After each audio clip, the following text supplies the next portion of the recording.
Hey guys, what's up? I'm here with Claire, and Judas Fly is going to be attending soon. Oh, Claire, can you send out the link? Because, I only have 7 subscribers on this.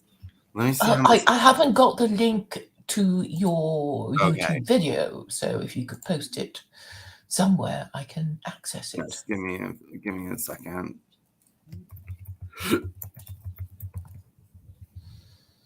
In fact, I can't find your channel on YouTube. I mean, I've got, Vincent Bruno just doesn't have your name on it. I think you're shadow It's banned. Vincent Bruno Returns. Okay. Yeah, I only have 8 subscribers. Wait, what's going on here? Why is my other video not showing up? You're shadow banned. It happens. How did they I can't notify? find. I can't find Vincent Bruno returns. I found it just now. Oh Uh, yes, yes, yes. Oh yeah. I've seen it now. 8 subscribers. I'll subscribe to you on my tertiary account. You've only got one video. It's not even live. I can't see it. no, here I'm putting it in the chat now. I can't see it. I'm putting it in the chat now. But so why is my video not showing up? Yeah, I can't see it. I can't see it either. Here, well, I've got it, but hold on, I'm posting it in the private chat. Where's the private chat? There you go. And then on YouTube it says there's one person watching. I don't know who that one person is. Hello. Anyway, yeah, Judas Fly. I had asked Judas Fly to get me some information on why Christianity is idolatry, and so he got back to me. And I guess these are, I don't know if these are. Hopefully, they're going to be refutation of Christian idolatry rather than like Jesus wasn't the Messiah and stuff like that, because I'm a little bit less interested in that, and I'm more interested in why Christianity is idolatry. Because I wonder, okay, I keep wondering if you're non-Trinitarian Christian, okay, Jews think that their rabbi is Messiah all the time. So you're not going to be beheaded for or punished for believing Jesus is Messiah if you're Unitarian, right? Well, you shouldn't be beheaded just for thinking that. No, I mean for practicing it. I mean if you're Where we have to ask, I guess if Israel's a Torah theocracy, then doing that in Israel as a Torah theocracy would get you executed.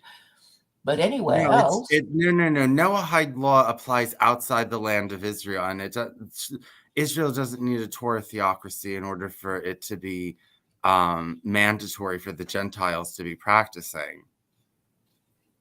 It's not just a well, Torah. the Gentile country in question has to agree to enforce these laws, right? Yes, yes, That would be a minimum condition, and I'm sure there'll be a lot of disagreement about whether to impose these laws and how to interpret them. yes. No, I'm sure there would be, but what I'm just saying is that there doesn't need to be a Torah theocracy. But what I am asking is, if you don't believe in the Trinity and you're Unitarian, I mean, there's no problem with your religion, or is there still a problem with your religion? Well, there shouldn't be, because you believe, I guess you believe God exists. Jesus was just a prophet of God, and you don't accept the prophethood of Muhammad or his message from God. Right. So I wonder if it would be, but they would have to stop oh well, wait. That's an interesting question. Would they need to stop celebrating holidays because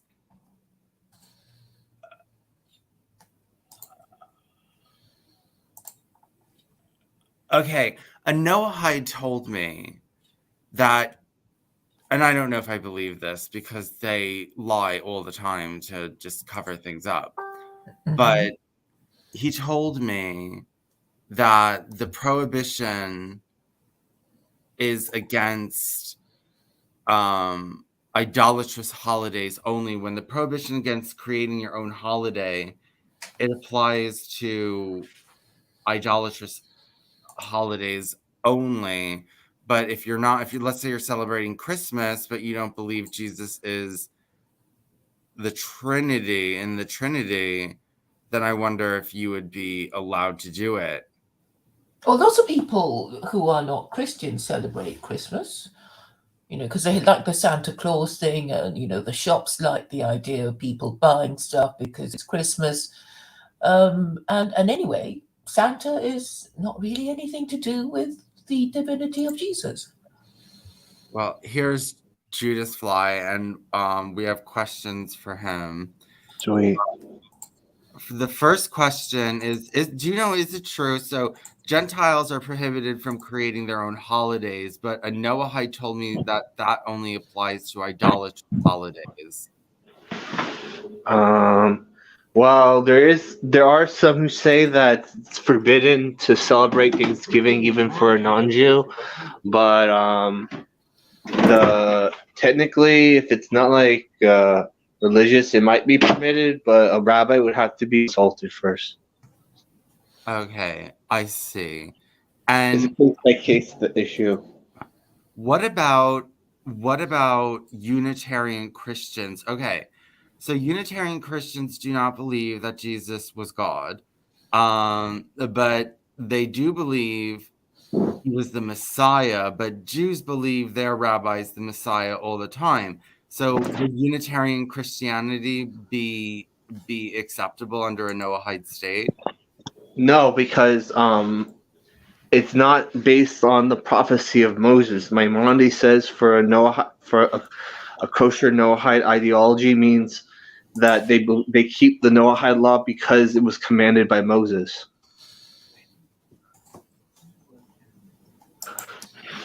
Okay. And okay. So yeah, the other question was, but I think you answered it, is if you're Unitarian, okay, you still can't celebrate. No. If you're Unitarian, now I know you wouldn't be able to celebrate Christmas, even though to you, Jesus isn't Trinitarian. So we were wondering if you would be allowed to have a Christmas celebration if it didn't mean the Trinity to you, but you say no. I don't think so. Okay. Oh, my husband's making coffee. I'm gonna drink some coffee too. Okay, so let's look at these videos that you sent on why Christianity is idolatry, which you got from the rabbis. So let's just see. I saw one of them was about 6 minutes. Let's see. Hold on. Okay, let's see what we have here.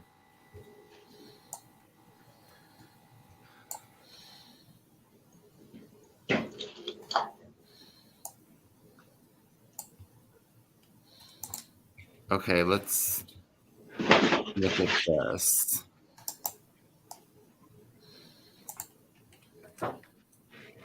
Okay, this one is 32 minutes, and it's called How the Torah Refutes Christianity. It's from Rabbi Shay Tahan. Shay Tahan. Yeah, Shay Shay Tahan, Tahan. That's his name on YouTube if you want to find him. How the Torah Refutes Christianity. He's a Jewish law scholar. He's a Jewish law He's scholar. an expert. He's an expert on Jewish law, halakha. Okay. Okay, I posted it in the comments. So, okay. Let's share my stream.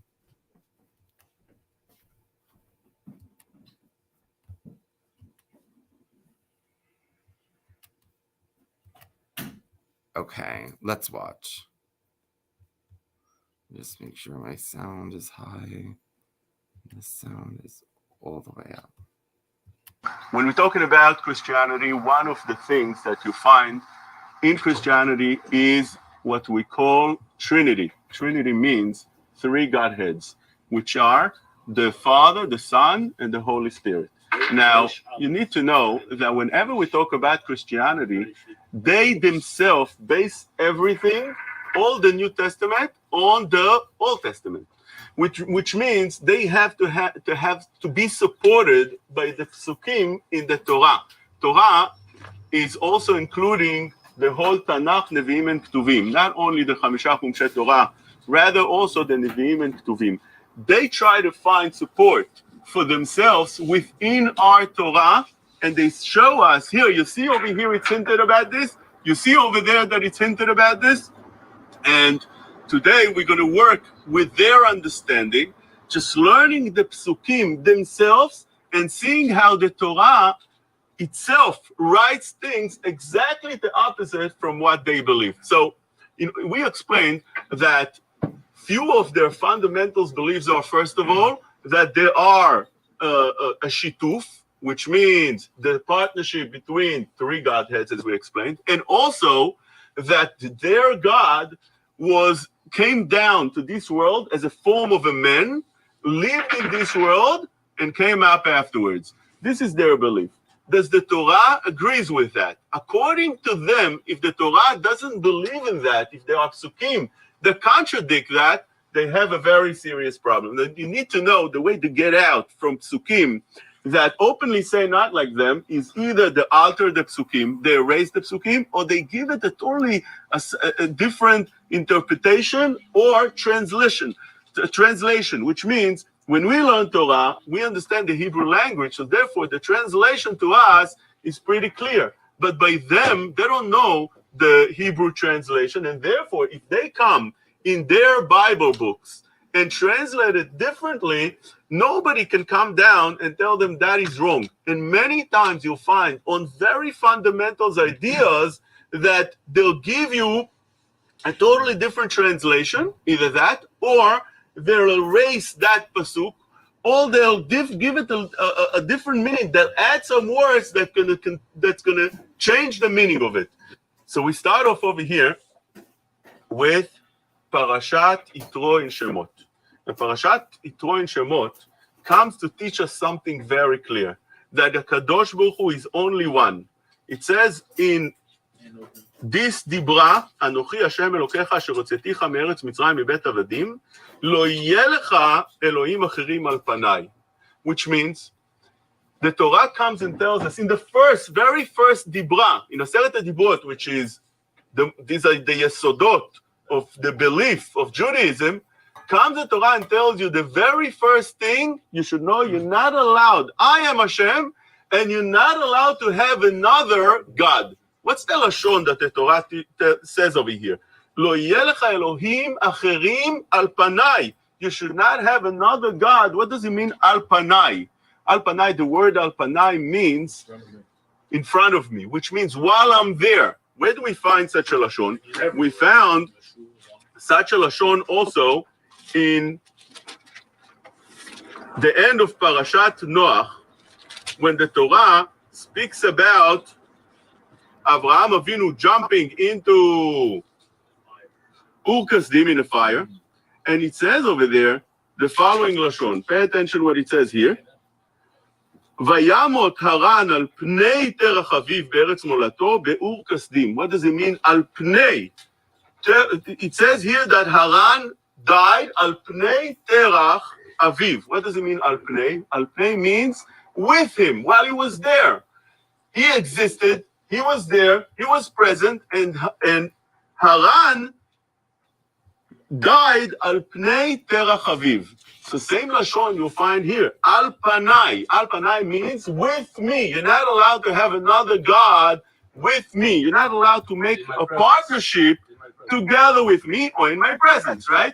Another pasuk that we find the same thing is Bnei Aaron. It says over there, Al pnei Aaron aviem, which means they served Hashem while Aaron their father was there. So you see over here that the pasuk comes to say, "Lo yeh lecha Elohim acherim al panai," don't have another God while I'm there. Whether it's another one or it is somebody that's going to be a partner with me. Over here, it comes clearly in the Dibrot, in the Aseret HaDibrot, and it's repeated afterwards in Parashat Va'etchanan, to come and give you a very clear understanding that one is not allowed to have such understanding. And therefore, when we're talking about Aseret HaDibrot the second time, he would even say afterwards the following thing. It says, Ata oret al hadat, ki Adonai hu Elohim, and od milvado.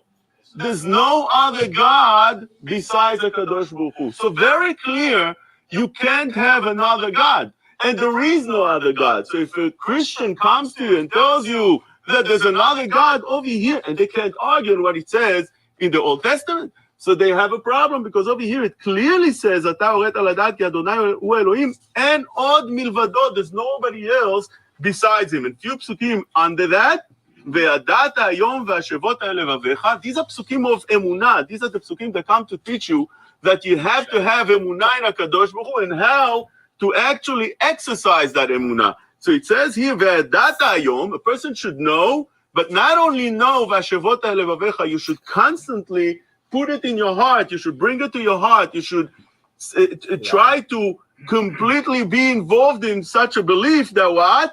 כי אדוני הוא אלוהים בשמיים ממעל ועל הארץ מתחת אין עוד. Over here it says in this pasuk that there's no other God, not in heaven above and not על הארץ מתחת, and not over here. So therefore that comes to take away the notion that maybe that second God that's a partner to the Father God that they believe is either in Shamayim, a certain state, or comes down to earth. Over here it says very clearly that it can't be. He's not above and he's not on earth as well. ידעת היום והשבות אל לבביך, very clear. This is a pasuk that comes to emphasize that point. כי אדוני הוא אלוהים בשמיים ממעל ועל הארץ מתחת אין עוד. There's nobody else besides him. Okay. Another pasuk that we found in Va'etchanan is the most famous pasuk that every Jew knows very well, and that is Shema Yisrael, Adonai Eloheinu Adonai Echad. There's nobody else besides HaKadosh Baruch Hu. Now, the Goyim try to explain that and say that Echad doesn't mean only one. It means a compound of one, which means there's more than one God, but they are connected and they're one. They just want to say that there's three gods that are really one. So therefore, Echad will come to demonstrate that it's not just one, it's a compound of one.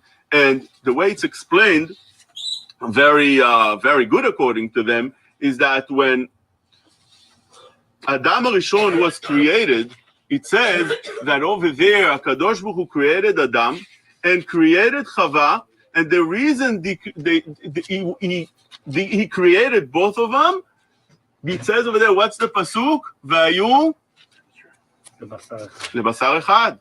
So you see, that's two that becoming into one. So maybe Shema Yisrael should also mean just one. Shema Yisrael Hashem Elokeinu Hashem Echad means that it's a compound. It's not only one, just like over there. Vayu lebasar echad means two that becoming one. You view them as one, but there are really two. Over here, maybe Shema Yisrael Hashem Elokeinu Hashem Echad. This is how the Christians would explain that to you. And the truth of the matter is that can't be over here, because the Echad in the Hebrew language could mean truly sometimes a compound of few things together, but also it means just one. That's the word Echad. Over here, the Torah comes to emphasize the point that there's a reason for the Shema Yisrael. The Torah comes to say, Shema Yisrael, bring it close to your heart. Shema, accept it. Hashem Elokeinu, Hashem is our God. Hashem is only one. The Torah clearly comes to say over here a certain message that's very different from the fact that it's a compound of more than just one thing. Parashat Va'etchanan again, Lo telchun acharei Elohim acherim Elohei ha'amim asher sevivotechem. What does it mean over here? You should not go and follow other gods.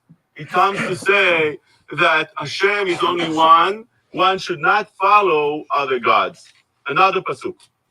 We're going to show from all different places the same idea that this is concrete. It comes to tell you and gives you a very, very clear understanding that when Hashem wrote the Torah, He already planted in the Torah that notion that people might think there's more than one God, or maybe that God has some kind of partners. He comes to tell you, no way. In Shmuel, when you open Shmuel Aleph, Perek Bet, it says the following. And Kadosh Kashem, right? That's a Tfilat Chana that we say every morning. ותתפלל חנה ותאמר, הלך ליבי באדוני, רמה קרני באדוני, רחבתי על אויבי, כי שמחתי בישועתך. What does she say next? And Kadosh Kadonai, there's nobody holy like a Kadosh Baruch Hu, כי אין בלתך, because there's nobody like you. ואין צור כאלוהינו. So what does it mean, nobody like you? According to them, of course there is. There's three partners that are all equal. They're completely equal. So how could you say there's nobody like a Kadosh Baruch Hu if they do have a partner over here? Somebody that's close to him, somebody that's compared to him. En tzur kelokeinu. Ki en biltecha ve'en tzur kelokeinu. That's another pasuk. Here's another one. In Melachim Aleph. Leman dat kol amei haaretz ki Adonai hu Elohim en od. Hashem is the Elohim and nobody else is there besides him. Another pasuk that comes to clearly demonstrate that. Another pasuk that we found in Melachim Bet Lamed Aleph. ואתה אדוני אלוהינו, הושיענו נא מידו, וידעו כל ממלכות הארץ, כי אתה אלוהים לבדך. You are alone. Another pasuk that comes to teach me that a Kadosh Baruch Hu is all by himself without anybody else. Another two psukim that's going to teach us the same idea. Yeshaya Mem Gimel Yud says the following. Atem edai neum Hashem. Yeshaya comes to tell us in the name of Hashem a prophecy. And Hashem says, you are my witnesses. Am Yisrael are the witnesses for what? Atem edai neum Hashem. V'avdi asher bacharti. Leman tedu v'ta'aminu li. In order that you should believe me. V'tavinu. Ki aniu. I am Hashem. What does it say here? Lefanai lo notzar. Nobody was created before me. V'acharai lo yeh. Don't think that maybe there was a God before me that created me or created other things. And don't think that we'll have in the future another God. So this idea that Yoshke was created or wasn't created came down to the world. Over here it says, you should know that there's nobody besides HaKadosh Baruch Hu. Anochi Hashem ve'en mibal'adai Moshiach. When it refers to Hashem, it refers to HaKadosh Baruch Hu. They would also agree to that. That is HaKadosh Baruch Hu. There's different names for different gods. Hashem is Hashem, and Hashem says, ve'en mibal'adai. There's nobody besides me. En mibal'adai Moshiach. Anochi gati v'oshati v'ishmati ve'en bachem zar.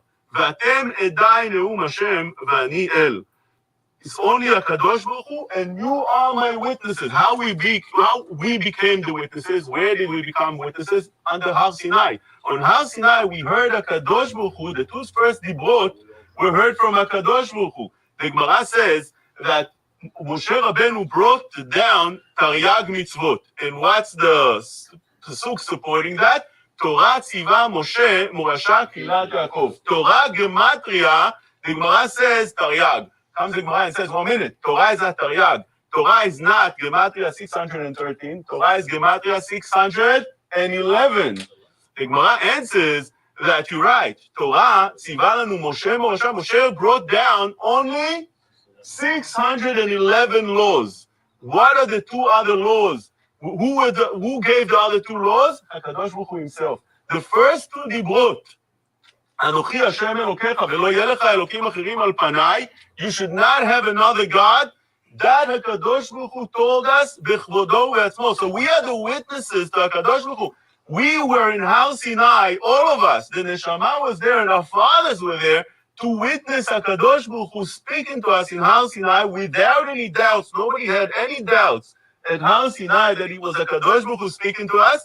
And people after these two dibrot asked Moshe Rabbeinu, take over. We can't handle it.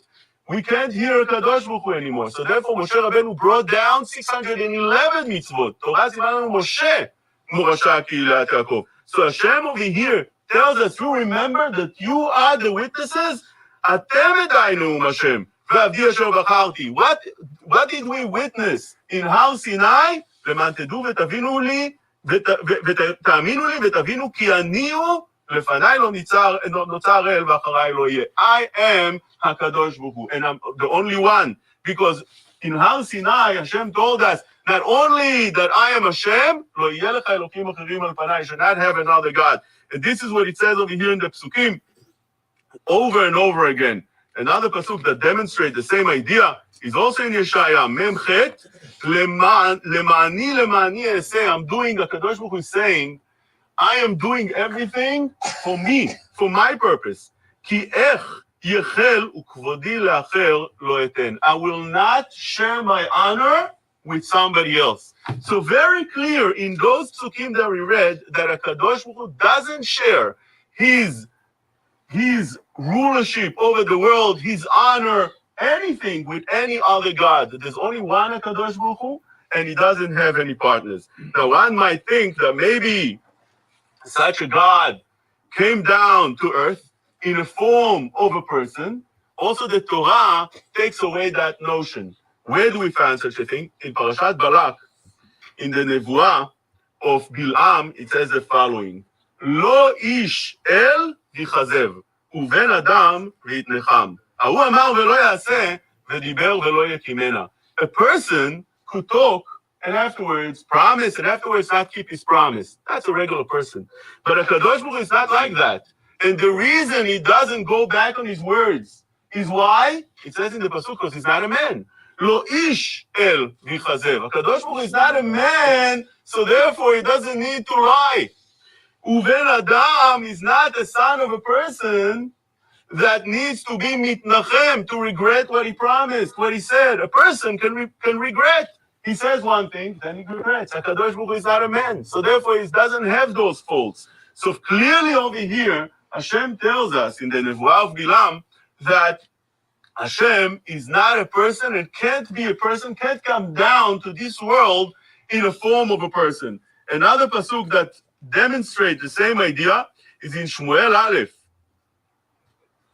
פרק ט', פסוק כ"ט, it says over there, וגם נצח ישראל לא ישקר, ולא ינחם. Why not? Why the eternal one of Israel, which means HaKadosh Baruch Hu, would not lie and would not regret anything that he does or says? כי לא אדם הוא להתנחם, because HaKadosh Baruch Hu is not a person, he's not a man. And since HaKadosh Baruch Hu is not in a person form, it doesn't need to regret. When the Goyim come to say that Yoshke is the God and he came down as a form of a man, this pasuk over here and the previous pasuk come to openly contradict that notion. Another pasuk that we found is in Melachim Aleph, Perek Chet, pasuk Kaf Vav, and it says over there the following: Ki ha'umnam. This is Shlomo HaMelech. When Shlomo HaMelech prays to HaKadosh Baruch Hu, it says, ויעמוד שלמה לפני מזבח השם, נגד כל קהל ישראל, ויפרוס כפיו. Shlomo HaMelech picks up his hands, השמיים, to the heaven, and he says the following, ואומר אדוני אלוהי ישראל, אין כמוך אלוהים בשמיים ממעל, ועל הארץ מתחת. There's nobody like you above, and nobody like you in the world, which means, again, the same psukim, that you are only one, and there's nobody that will be like you.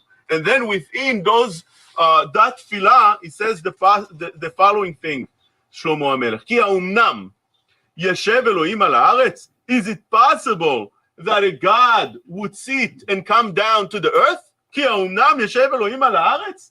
It's possible that a God would come down as a form of a person and sit in earth? Shlomo HaMelech says it's not possible.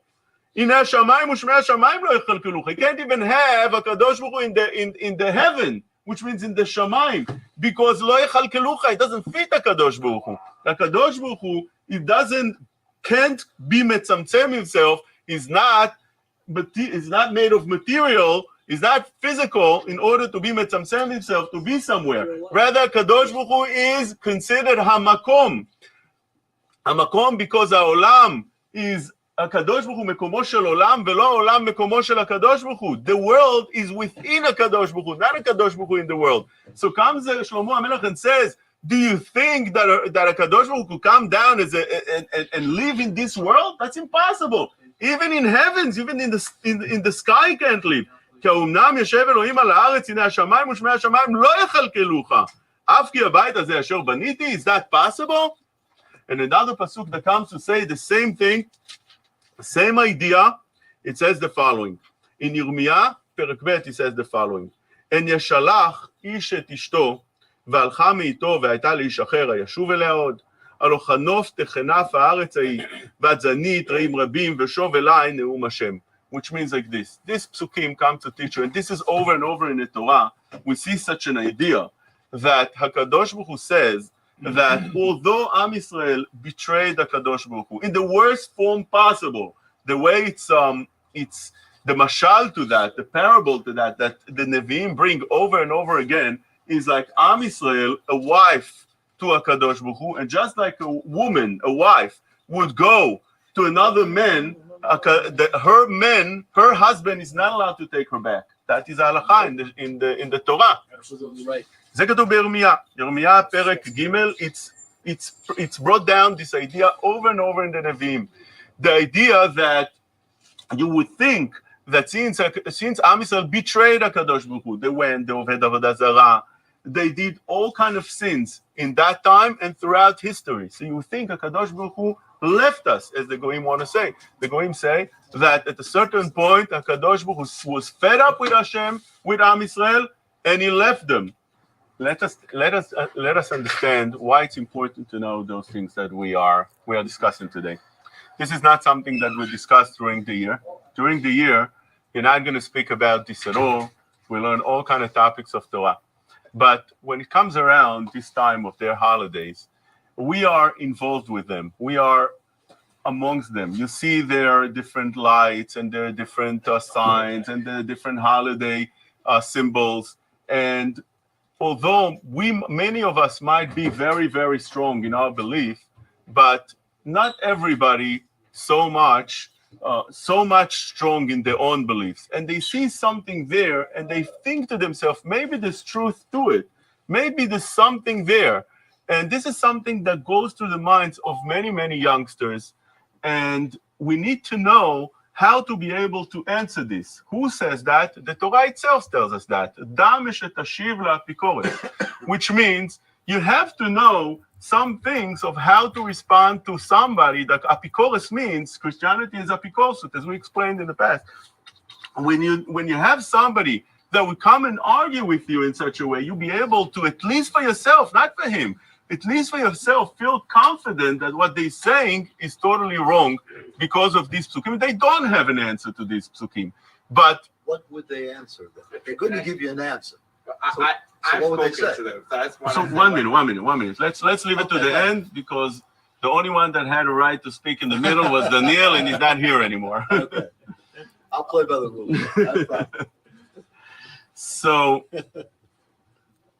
it's even more than that. If the people that are involved with Jews that are going off to Christianity, they're talking about enormous amount of Jewish people that becoming Christians, and the Christians are putting millions and millions of dollars in here in America and in Israel in order to poison our mind. And I'm not sure what goes on here in Queens, but in Brooklyn, in the heart of Brooklyn, you have different centers that are made to make us believe them, close to them. They put outside a Jewish name. You find, for instance, in Brooklyn, in Coney Island, between Avenue P and Kings Highway, a beautiful place, right in the center where all the Jews live, a beautiful place, looks exactly like a shul. It has a mezuzot outside. It has a Jewish name, and you might feel that I need mincha, and here's a shul. You jump in, you go inside. Once you're inside, they don't have it. I'm sure, I wasn't there. I didn't see pictures of what's going on in there. But I'm assuming if they have a mezuzah outside, they don't have a statue inside of Jesus, right? So rather, you go inside, they treat you very nicely, they give you a kosher meal, sufganiyot for Hanukkah, light the candles with bracha, and you come again tomorrow, slowly, slowly. If you're not a very strong believer, not all of us are very strong believers. There's a lot of out there people that are not so strong, and a lot of people that are not so religious. And they go inside and they start getting close to those people. They give them warmth, and they professional in giving them warmth and love and attention. And they're getting paid millions of dollars, and they're spending all the money in the world in order to make us close to them. Why is it so important for them to make Jews Christians? Why is that? Because they believe that the only way Jesus will come again on second coming is when Jews will become Christians. Why? Because when he spoke to the Jews, he spoke to them and he told them that you would believe me, I'll come back. And they believe that this is, since that was the message, when he died, he would only come back, as they call it, a second coming, when the Jews will accept him. So we need to understand that they're putting time, effort. So we might be immune, us, like this gentleman wanted to say. We might be very strong, we might be very immune, and we don't need any of that. But you never know how your neighbor feels. You never know, how your child feels. You have a child, he goes to college, your child goes to yeshiva, beautiful. But if he goes to college and he meets a roommate over there, he meets somebody in the class, and they talk in the lunch, he might be Jewish also, but he might be a Jewish that's Jews for Jesus or something else along those lines. So you need to know the basics in order to be able to give him ammunition to be able to fight that. He doesn't need to come to an argument. Chachamim explain, it doesn't mean that you have to argue with them and prove them wrong, but apikoros shebecha, each one of us has some kind of spark of apikoros. So we need to know this is what the Torah says and this is what they believe. The Torah comes to tell us over here that HaKadosh Baruch Hu doesn't have a partner. HaKadosh Baruch Hu can't manifest himself to a human form, to a shape. And the Torah tells us over here in the psukim that we're reading that HaKadosh Baruch Hu doesn't leave his nation, even if Am Yisrael would do the worst of all. Just like a woman that would leave her husband and do sins, that he's not allowed to take her back. The Torah doesn't allow her to take her back. But over here, the Torah says, in psukim, open psukim, over and over again, the Nevi'im say that Hashem says, I will take you back. You come back to me, although you are compared to that woman that went and betrayed her husband, I'll take you back. Here's the pasuk again. Let's read it the way we wanted to read it in Yirmiyah Gimel, Lemor, and Yeshalach ish lishto ve'alcha me'ito ve'ayta li'ishacher, ayashuv elea od. Is it possible that if she went to another man, he will come back to her?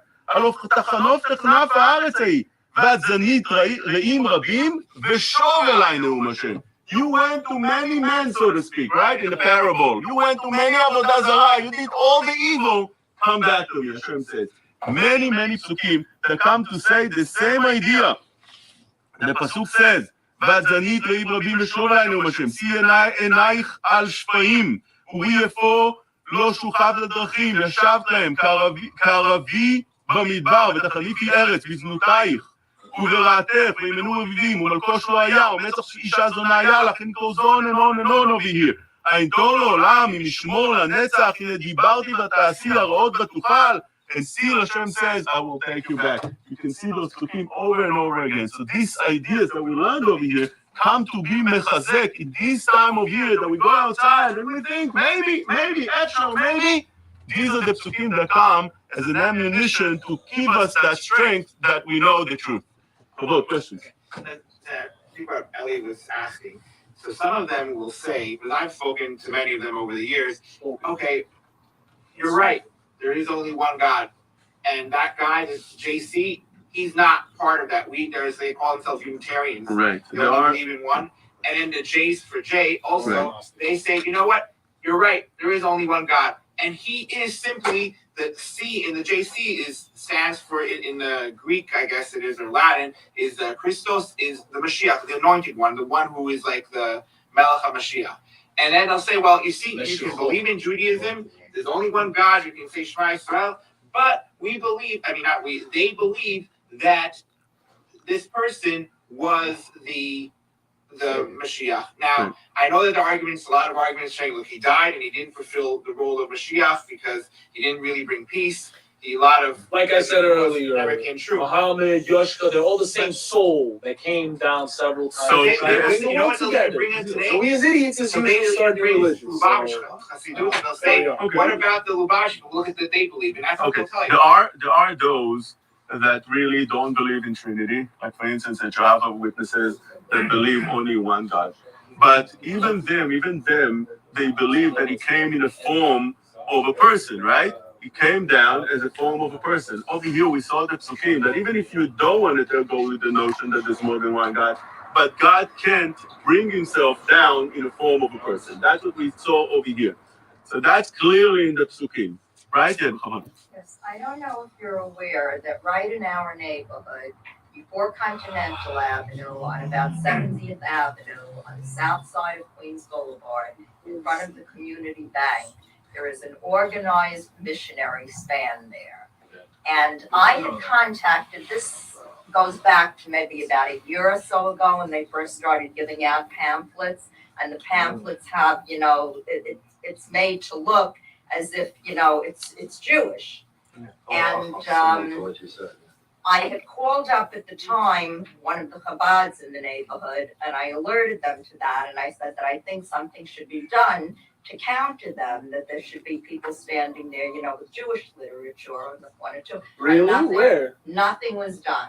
I can shut them down in 3 seconds. Nothing was Royalty done. flows through the father as They are it's an organized group there that stands there with a stand, pamphlets, and they're giving out Look, you can't, since what they're doing is legal, you can't do anything about it by No, being. but there can be a counter stand Right. there. So I think what we're doing right now is the best counter because we're informing people. It's all about education. Right. Educated customer is the best customer. Like a formal way of handing out pamphlets on Judaism in the same area there to counter it. I once asked Louis Feldman, you know Louis, he passed away, was a professor of. Louis. I said, why didn't the Jews accept Jesus? 23 years ago, Dr. He said, no Jew will accept the divinity of another Jew. As it's written, every Rebbe for his That students. sums up the language. That's what he said. The language goes from splitting from several sides. Very good. I want Okay. So let's talk about that before we go to the next video. Yeah, do you think his proofs were convincing? Did he use? Hold on. Welcome to tonight's amazing share. Tonight is the Did he use exclusively Torah or did he use other sources? He just read Bible verses. Okay, it was Bible verses. Okay, so the one thing I kind of knew over and over is that God does not appear in the physical. Well, I don't know if God can't appear in the physical, but he doesn't. Is that true? He can't? He said he won't. You're right. He said he won't do that. Okay, guys, in about 5 minutes, I have to take like a 2 or 3 minute phone call. Okay. So he won't. So there's that. And then what about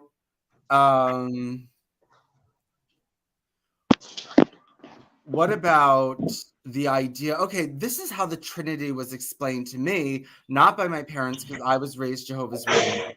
My father was Catholic, but I really didn't go to church much. I went to CDC. My father was Catholic, but when I was young, we converted to Jehovah's Witness, so that's what I learned. But the Trinity, my babysitter, my landlord and babysitter was Catholic, and the way they explained it to me was that it's like a 3-leaf clover where they're all together, but there's like 3 leaves on it. Like, what about that kind of belief? I mean, is that kosher?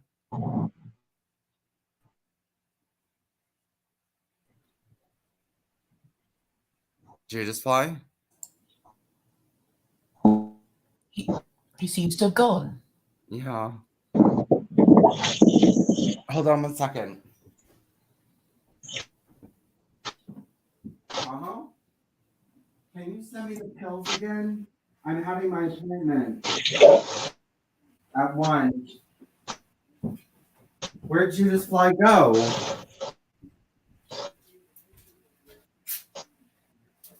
Where'd he go? I'm doing really well on my fruitarian diet. Good for you. Yeah, actually, so I always ate fruits and nuts, but I've given up for a while nuts. So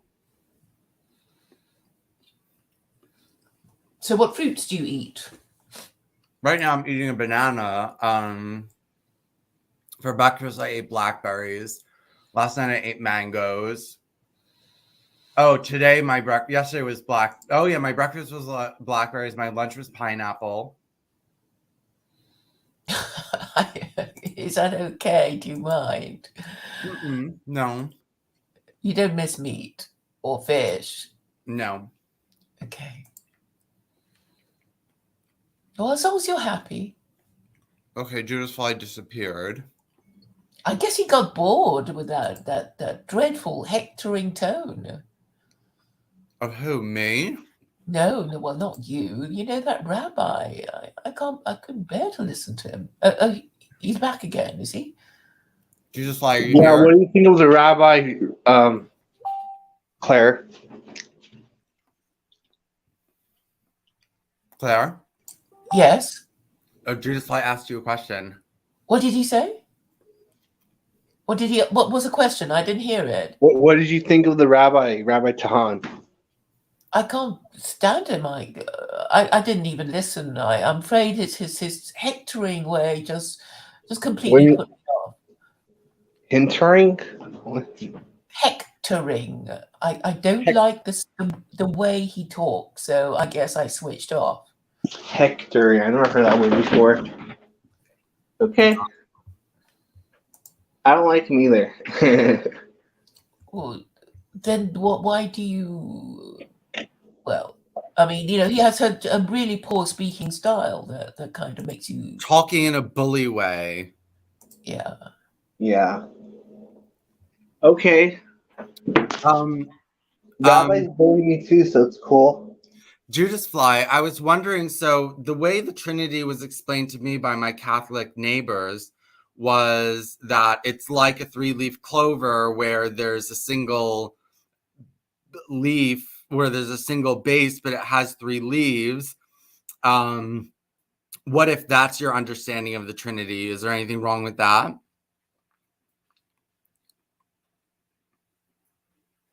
Judas Fly? This happened the last time I asked.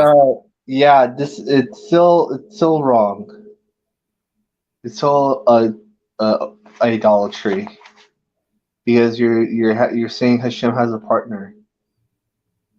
But what if it's all okay? It's one. Okay, a clover has 1 base, but 3 leaves, so it's all really 1 leaf. It just has 3 prongs on the leaf. So yeah, that's still idolatry. How? I don't know. I'm not a great sage, but if you ask me, it's idolatry. Well, isn't it obvious? And even if it's not idolatry, it's still not Noahide compliant. Okay, why is it not Noahide compliant? Because it's not based on Moses. Okay, it's right. Okay, this is based on Jesus. But what's wrong with believing Jesus is the Messiah if you're Unitarian? I mean, there's nothing wrong with that, right? No, the sages say to disbelieve in Jesus. Oh, okay. Okay. Okay, I'm waiting for my doctor to call me. I will be on the phone for literally 3 minutes. Then you should play the other thing well. I'm gonna let's just talk until I come back because she's calling me any minute now. But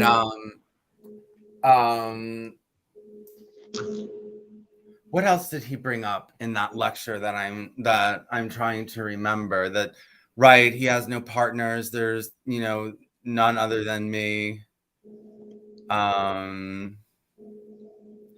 Well, yeah, I mean, this logic needs to be really written down in like short quotes, and the Torah verses need to be labeled, and it just needs to be spread out because, as I said, my goal is for Christians to have to face the fact that they're idolaters, so that they either become Noahides or they like become enemies of Noahidism. And I mean, Noahides are easier to fight because they're more upfront. They don't have all this Christian love nonsense and turn the other cheek nonsense.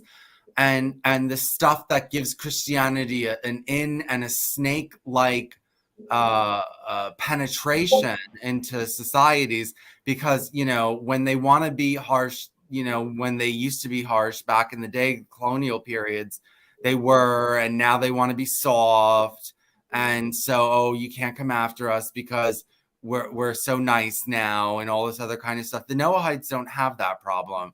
They don't love idolaters. They don't love homosexuals. They hate them. And it's easier to just fight an enemy like that than to fight Christianity. So I want to just get this over with as fast as possible. And for the Noahides and the Muslims, as long as they're around before they get Noahidized, is just sick them on the Christians and just get rid of them.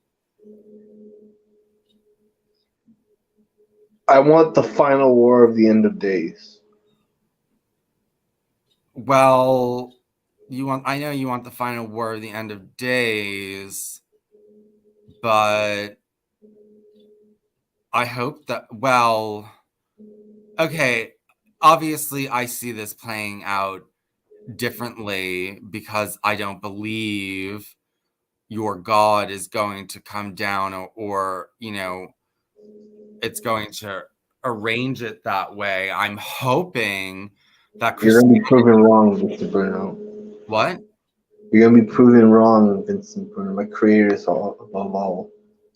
Well, what I'm hoping to do is foil his plans by Noahidizing Christianity very quickly in order to knock them out of the equation, because they are, the way their prophecies are set up, they want this end of days to come too, and they are playing a big part in making it happen. Whereas if they were Noahides, I think they would just be concerned about keeping the Noahide laws. And I don't think that they would be probably as meddlesome. I almost feel like Noahides would be less meddlesome in the Middle East or around the world than Christians are.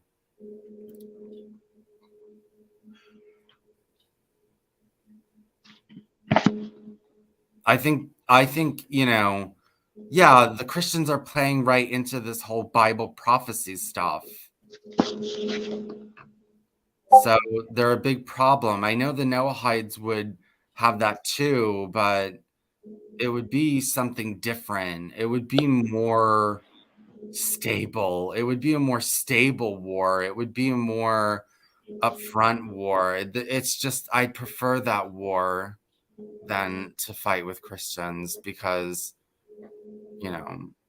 I prefer to fight with Noahides over Muslims, because even Islam has its tricks, like, freedom of religion and this and that, and freedom of this and freedom of that, and they have so much history, and they can say, we've tolerated homosexuals before, and they have all these cultural baggages that help them along to cloak them and make them look, nice, whereas Noahidism doesn't have that kind of history.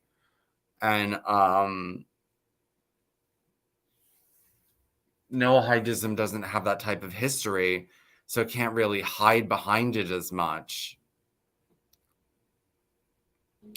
I know, really. What? I know, really. Yeah. But Yeah. Christianity is disgusting. It's sneaky. Christians are disgusting. Why? They believe in lies and they twist it. They twist the truth.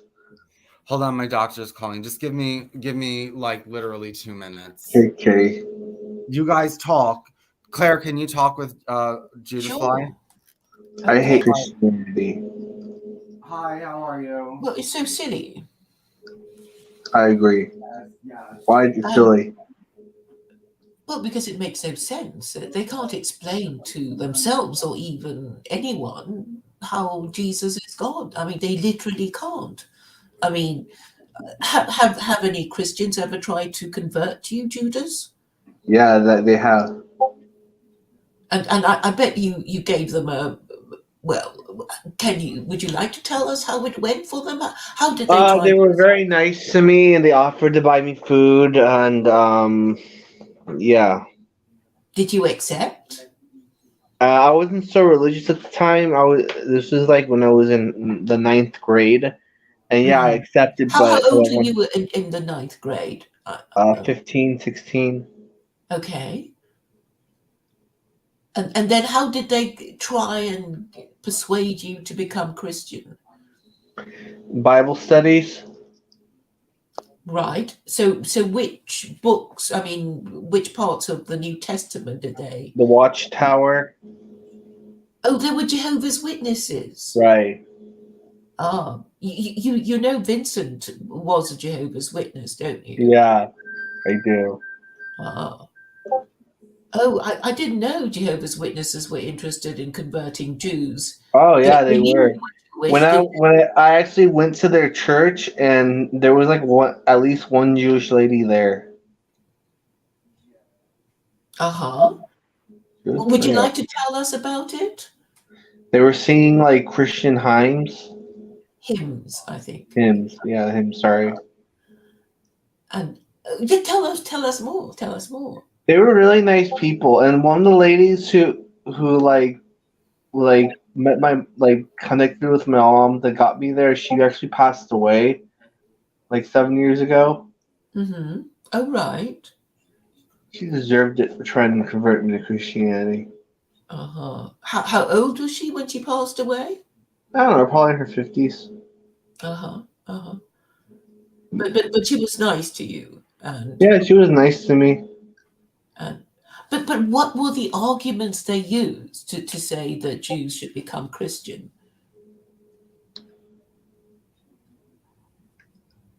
Can you remember? I don't think they really used any arguments.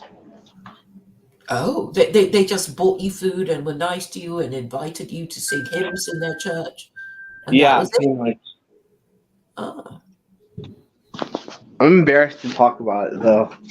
Oh, that's okay. I mean, I think you're kind of doing a service to maybe other Jews because I don't know if you know that Tovia Singer is complaining that in Israel these Christian missionaries are trying to convert Jews in Israel, and Yeah, I've heard of that. they're succeeding. So, if you can tell tell us what kind of arguments they use, that would be, well, maybe helpful in for warning them. Right. No, they didn't really use any arguments. I can remember we watched a movie about a Bible movie about Jesus called the Book of Matthew. Hello, I'm back. Right. Okay, he's back. So Vincent, do you know that Jehovah's Witnesses tried to convert Judas to Christianity? Did you know about Really? this? Yeah. Were you taken in by their arguments? No. I was taken by their food. Food? What sort of food? They were offering food They had meatloaf. It was really good. at the. If I was an idolater, I would worship food. Wait. In their kingdom hall, they offered it to you? No, after Kingdom Hall in their homes. Oh, okay. Oh, it's called Kingdom Hall. Yeah, well, okay. Yeah, they're very gregarious when they're trying to convert you. So, Vincent, we didn't hear what you said. You walked away. They're very gregarious when they're trying to convert you. Were they gregarious to you too? Oh, I guess you didn't. Did you need to be converted, or you were considered a convert because your mum was Jehovah's Witness? Well, no, my mom converted at 9, so yeah, I had to go through conversion. Oh, right. Well, okay. Everybody has to do that kind of thing. Yeah. Uh-huh. Well, no, if you were born in the religion, you don't have to convert. Okay, so your mother converted when you were 9, and you had to go through the whole thing, right? Yeah. Okay. Okay, so let's watch the next video, which should be. Hold on. Okay.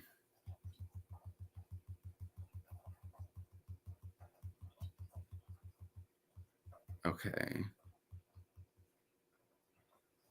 Okay, this one is called.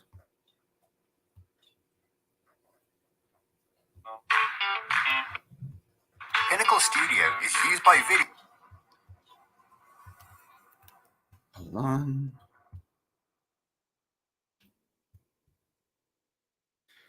This one is called How the Torah Refutes Jesus, the Process of Exposing False Prophets. It's another one by Rabbi Shea Hatan. So the same as before.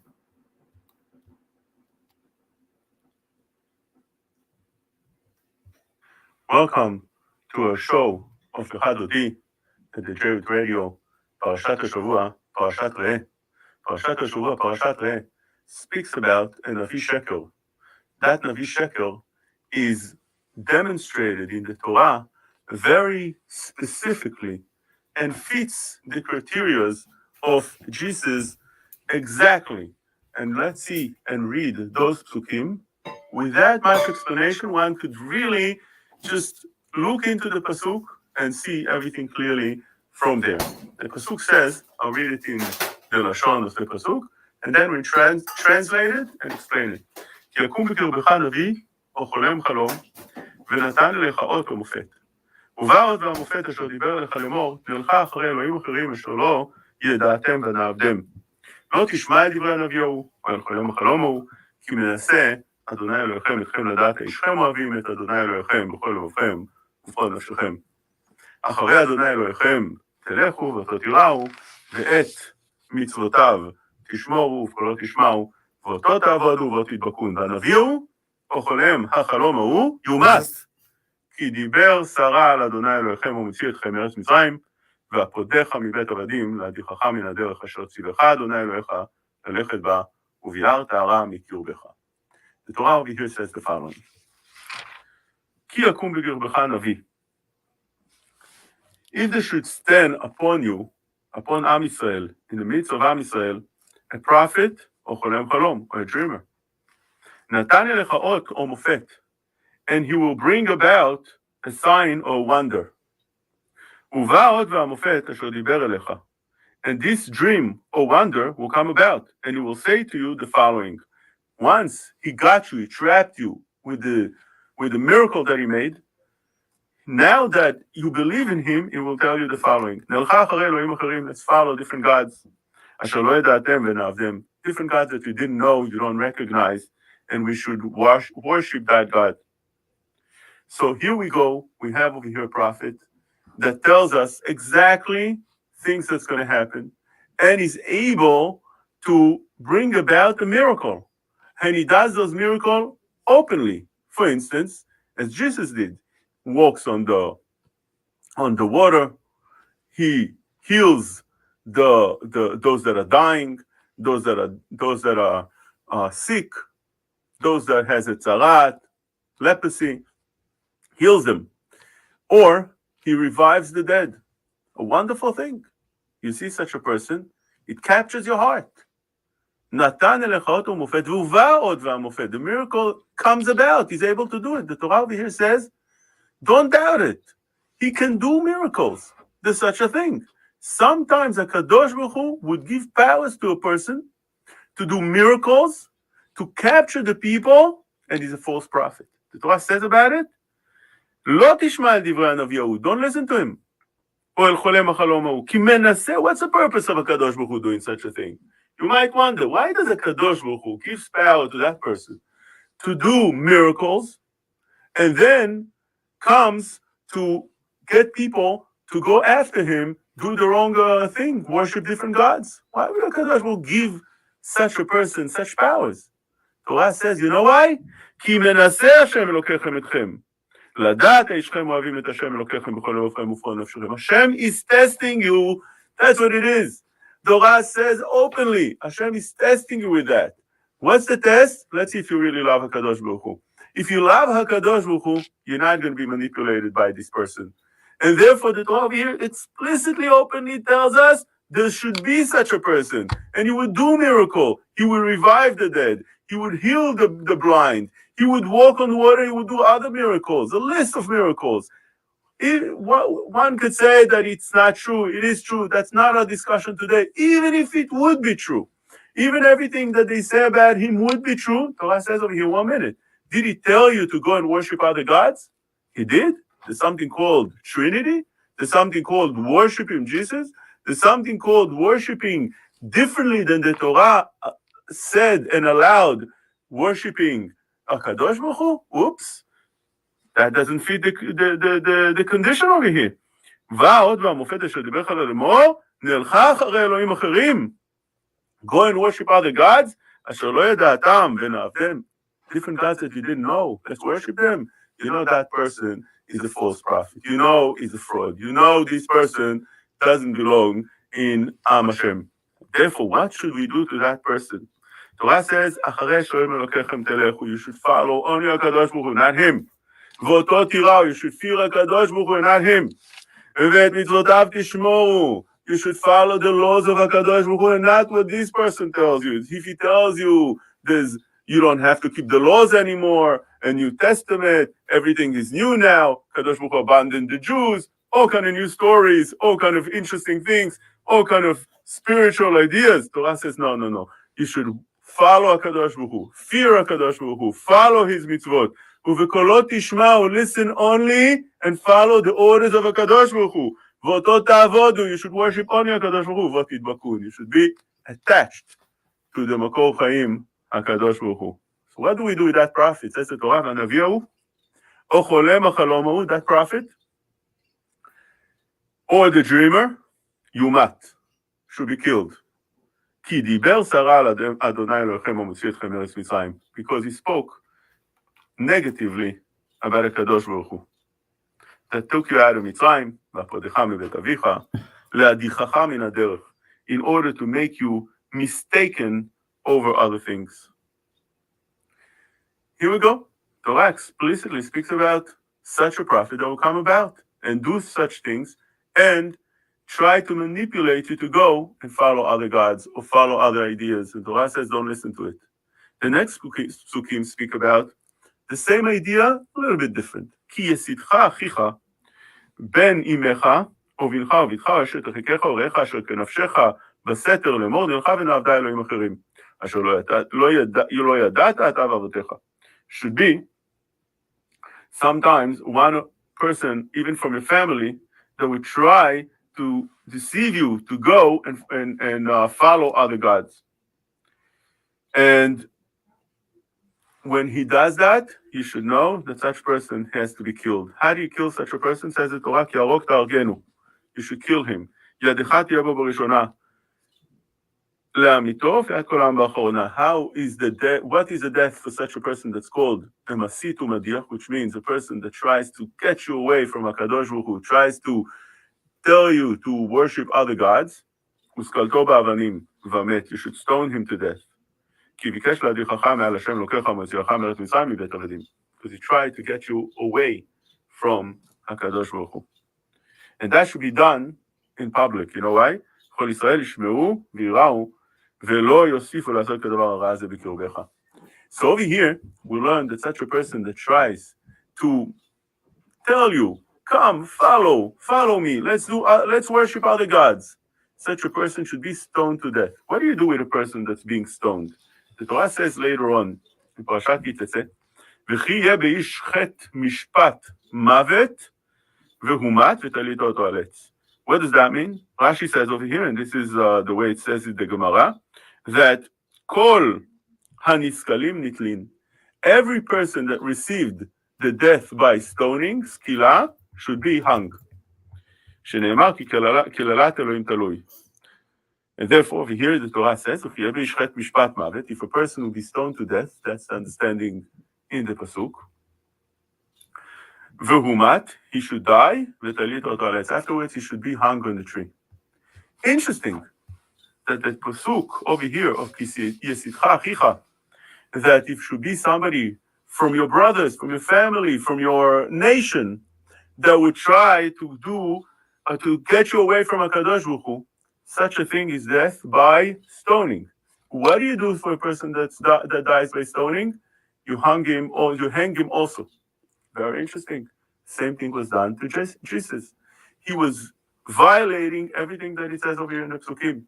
He showed himself to be a false prophet, as the Torah says. And the reason he was a false prophet, although he did beautiful, unbelievable miracles, whether yes, whether no, I don't know. But that's what they claim.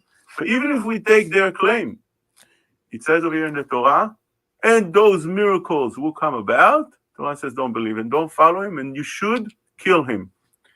And if he tries to get you away from HaKadosh Baruch Hu, you should stone him to death as well. And what do you do after you stone him to death? Hang him. Why is that? Because the Torah says, everybody has to see it. It has to be visible. Everybody has to see this thing. That's one of the fourth mitzvot that everybody has to see, because everybody has to see and be warned not to do such a mistake ever again.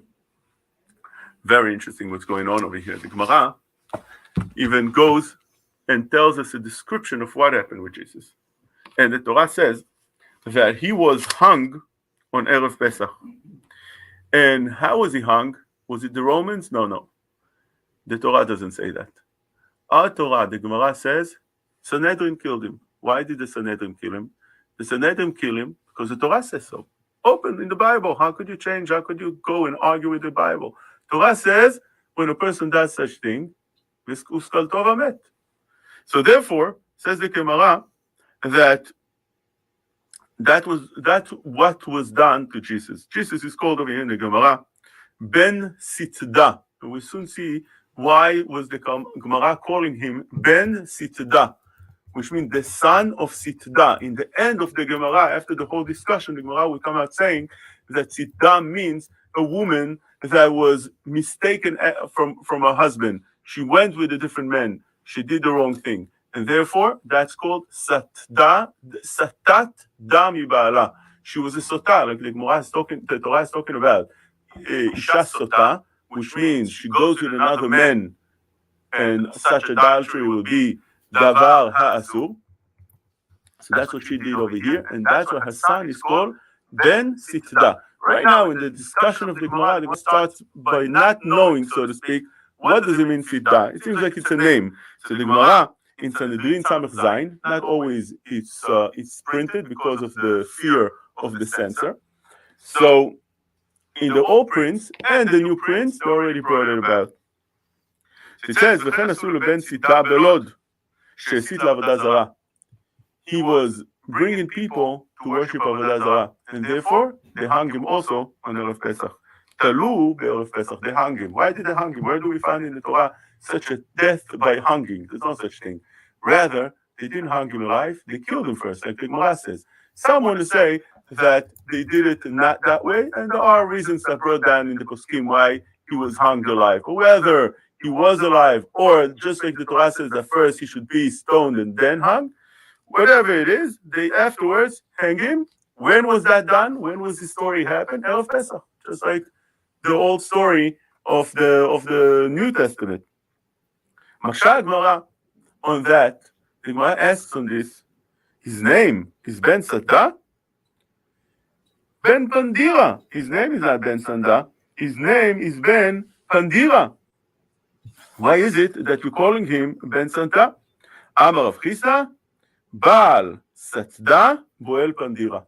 The husband is the husband of Miriam, that was Mezaneh, that was the mother of Jesus. Her husband name is Satda. But the person that was with Miriam, that's the Boel, his name is Pandira. Says Gemara, really? The name of the husband is Satda? That's not true. Baal Papus ben Yehuda. His name is Baal Papus ben Yehuda, not Satda. Rather, the Gemara says, Ela Ema Imo Satda. His mother is Satda, not his father. Says the Gemara, his mother is Satda. His mother is also not Satda. His mother is called Miriam Megad Lenash. She was Miriam, and she used to fix the hair of the ladies. Rather, the reason she was called Satda, says the Gemara, Satda da mi Baala.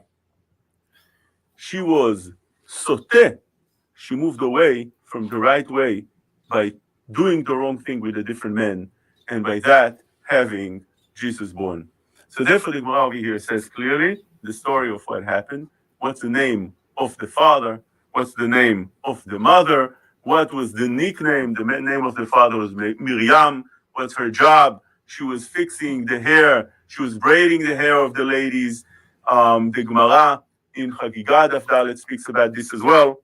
And the Gemara over there, Tosfot over there, says that this was the mother of Yeshu. And the Gemara says over here what's the name of the husband and what's the name of the Boel as well. So we have the whole history, and the Gemara tells us exactly what happened as well. It's not the only Gemara, there's other Gemarot also that tell us who were the students of Jesus as well, and what happened to them as well. It's other Gemarot by Sotah that tell us that how was Jesus mistaken, how did he make that mistake? That he started following the wrong route. Slowly. He was one of the Talmidei Chachamim. He was to be a regular Jew learning Torah. But in the end, he was mistaken. He followed the wrong way. And on that, the Rambam says the following in the end of Hilchot Melachim. Ve'af oto shedama sheyeh Mashiach, this person that thought or he made himself to be a Mashiach, ve'nerag bebeit din, v'ar nitnaba bo Daniel. Rambam first of all openly says, don't think the Romans killed him. He died in Beit Din. And the Daniel Hanavi, the prophet Daniel, prophesied about him, and he said, "Uvnei pritzei hamecha yinasu la'amid chazon v'nechshalu." Pritzei hamecha, those that from the lowest of the nation, there would be poretz, that would open up any other fence of security of the Torah, would break that fence and go out. Bnei pritzei hamecha yinasu, they would be picked up, they would be rising all of a sudden. People would follow them, they would get a name. La'amid chazon v'nechshalu. Nevertheless, it's a stumble block. They would fall down. It's not going to do good, not for them, not for the people. V'chi yesh michshol gadol mizeh, says the Rambam. Do you have a bigger stumble than this? Shekol haneviim dibru she'Mashiach goel leYisrael. All the Nevi'im said Mashiach would redeem Am Yisrael, would bring the Geulah to Am Yisrael. That's the purpose of Mashiach. Umekabetz nitchaem umechazek hamitzvot. Mashiach's purpose is to get people stronger in mitzvot, to get people stronger and tighter with HaKadosh Baruch Hu. Would be mekabetz nidachim, would bring and gather all Am Yisrael to one place. וזה גם לעבד ישראל בחרב ולפזר שריתם, להשפילם, להחליף התורה, להטות רוב העולם, לעבוד מבלעדי השם. Jesus did just the opposite. What did he do? he destroyed Am Yisrael, him and his followers. Whether it was with a sword, whether it was, he scattered Am Yisrael throughout the whole world. He put them down. He changed the Torah instead of being mechazek the Torah. He changed the Torah. He says, don't follow the Torah. Torah was changed. And he mistaken most of the world. That's the words of the Rambam. Rambam, as you all know already, we spoke about this in the past, holds that Christianity is Avodah Zarah. And so does other poskim as well. Christianity is Avodah Zarah. Christianity is Avodah Zarah because they worship Jesus. They worship and bow down to different idols. They have idols either in the house or in their place of worship. They bow down to them. They have the cross, they bow down to it. That's Avodah Zarah. Not only Avodah Zarah, we spoke already in the past. It also has to do with minut, because they believe in something that the Torah says it's not true, which means the Kadosh Baruch Hu is only one, and they're saying there's three. They believe that the Torah is changed. That's apikorsut. My apikores. Who is apikores? The Gemara says, whoever puts down Talmidei Chachamim and says, Ma'yahanu lanani Rabbanan. Why does also Talmidei Chachamim help us? They don't help us in any way. And they don't know, says the Gemara, that the whole world stands on these Talmidei Chachamim. And the reason the whole world stands on these Talmidei Chachamim is because they learn the Torah Kedosha, and the Torah Kedosha revives the world. That's the oxygen of the world. HaKadosh Baruch Hu doesn't need this world if there's no oxygen, and that's the Torah. Im lo briti, yomam v'layla, chukot shamayim v'aretz lo samti. Brit is the Brit Torah. If you don't have the Brit of the Torah, HaKadosh Baruch Hu doesn't need the world at all. So the message over here is that this very person called Jesus was Oved Avodah Zarah. He was a Mesit Umadiach that was killed according to the way the Torah says, with Sekila, and he was also hung. But one need to know that there is a machloket in the Gemara, in the poskim, if Ben Sita is really Yeshu. According to the Yerushalmi says that Yeshu is called Pandira, which fits a little bit the Gemara over here. Tosfot says that, Tosfot in Chagigat Daf we mentioned before, we said that Miriam Megadla Nasha, that's the mother of Yeshu. And this is how the Yad Ramah brings down that, and this is how Tosfot Chachmei Anglia say. But the others that say that it's not. Tosfot in Shabbat, Kuf Daled, seems to say that there were two Yeshu, because it couldn't be this Yeshu, because Babus ben Yehuda, that we're talking about over here, that was the husband of the mother of Yeshu, he was in the time of Rabbi Akiva. And Rabbi Akiva was way before Rabbi Yeshua ben Prachya. Now, I mentioned already before that in Sotam and Zayin, there was a story with Jesus and his Rebbe, Rabbi Yeshua ben Prachya, that Rabbi Yeshua ben Prachya took him out. He was menadeh. He put him out of Klal Yisrael by Jesus doing something wrong. And then when he decided that he might be time already to bring him back, it was too late already, he was mistaken, and he went away. The Gemara deals with that over there. That story is way after Rabbi Akiva. And right way before Rabbi Akiva.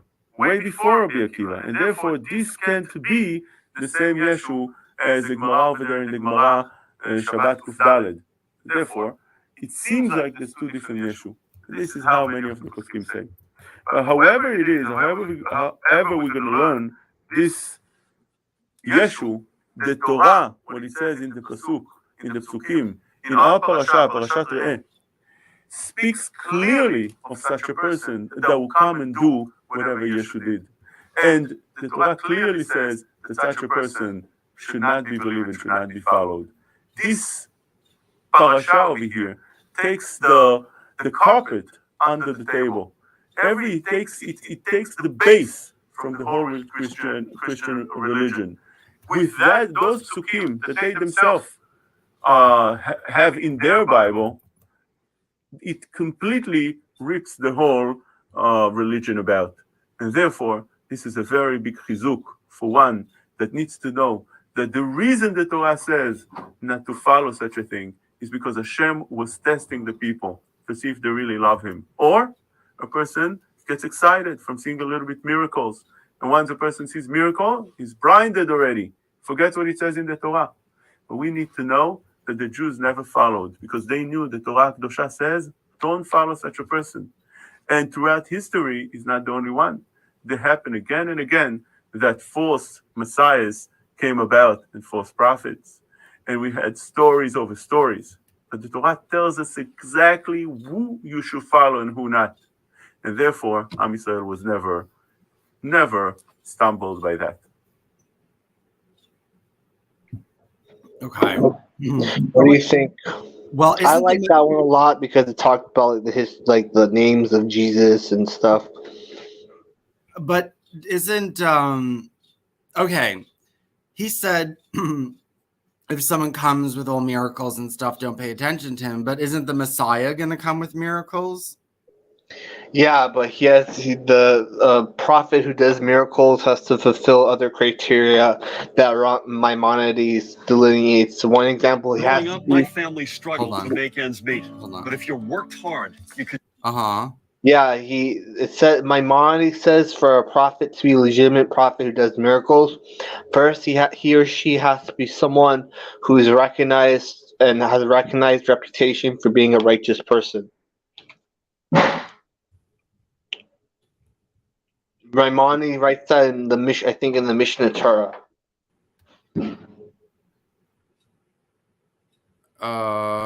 Right. So, okay, cool. All right, so there's one more video, but let's just talk for a little bit before we play that. On the thing of the Messiah having all different kinds of powers, I know, okay, there was a rabbi, and I've read it in the Talmud too. There's people who say that this is in the Talmud, and I've seen it, where the Messiah it doesn't need to be some supernatural manifestation. It could just be the Jews themselves who are the Messiah. Where did you read that? A rabbi from the Temple Institute said it. Well, I think they argue in the Talmud if there is going to be Messiah or if Hashem is going to be the Messiah, so to speak. But I think, the agreed upon opinion is that there is going to be a Messiah. But this thing the Temple Institute says about the Jews being the Messiah is incorrect. We are not the Messiah. Only the Messiah is the Messiah. The Messiah is also a prophet, and whose prophecy is on the level close to that of Moses. Moses is still the greatest prophet, but the Messiah will be a prophet comparable to Moses.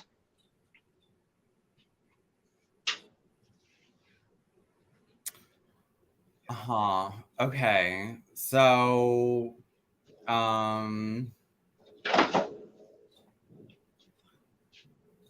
okay. Right. He ushers in the Messianic era, but I'm not a fan of the Temple Institute. A lot of people aren't. I think they spread heresy. I think the Temple Institute would be really amazing if they followed what the rabbi said, but they don't, as far as I know. Well, yeah, because they're trying to get the temple built before the time of the Messiah. Right? Yeah. Yes, they're trying to get the temple built now. Yeah, I agree with that. And because of that, I said that Aaron Amihud stopped being friends with me. She was very sad. Wait, Aaron Amihud stopped being friends with you because what? Hello? Okay, he just appeared again. It's on YouTube, so I can't read his comments on YouTube unless I'm on my stock account. Judas Fly, you totally blacked out for like 35, 40 seconds. So you have to start over again why Aaron Amahud dumped you as a friend. Because we had a disagreement over the nature of the Messiah, the Messianic process. Okay, what did he believe? I don't know something about the Jubilee year. What, one more time? He said we should have a Jubilee year, and I'm like, we can't.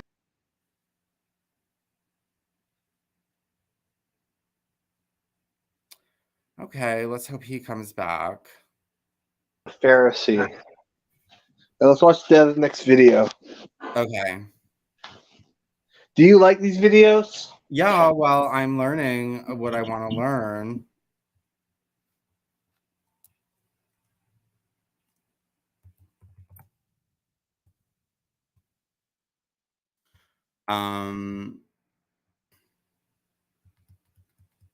Okay.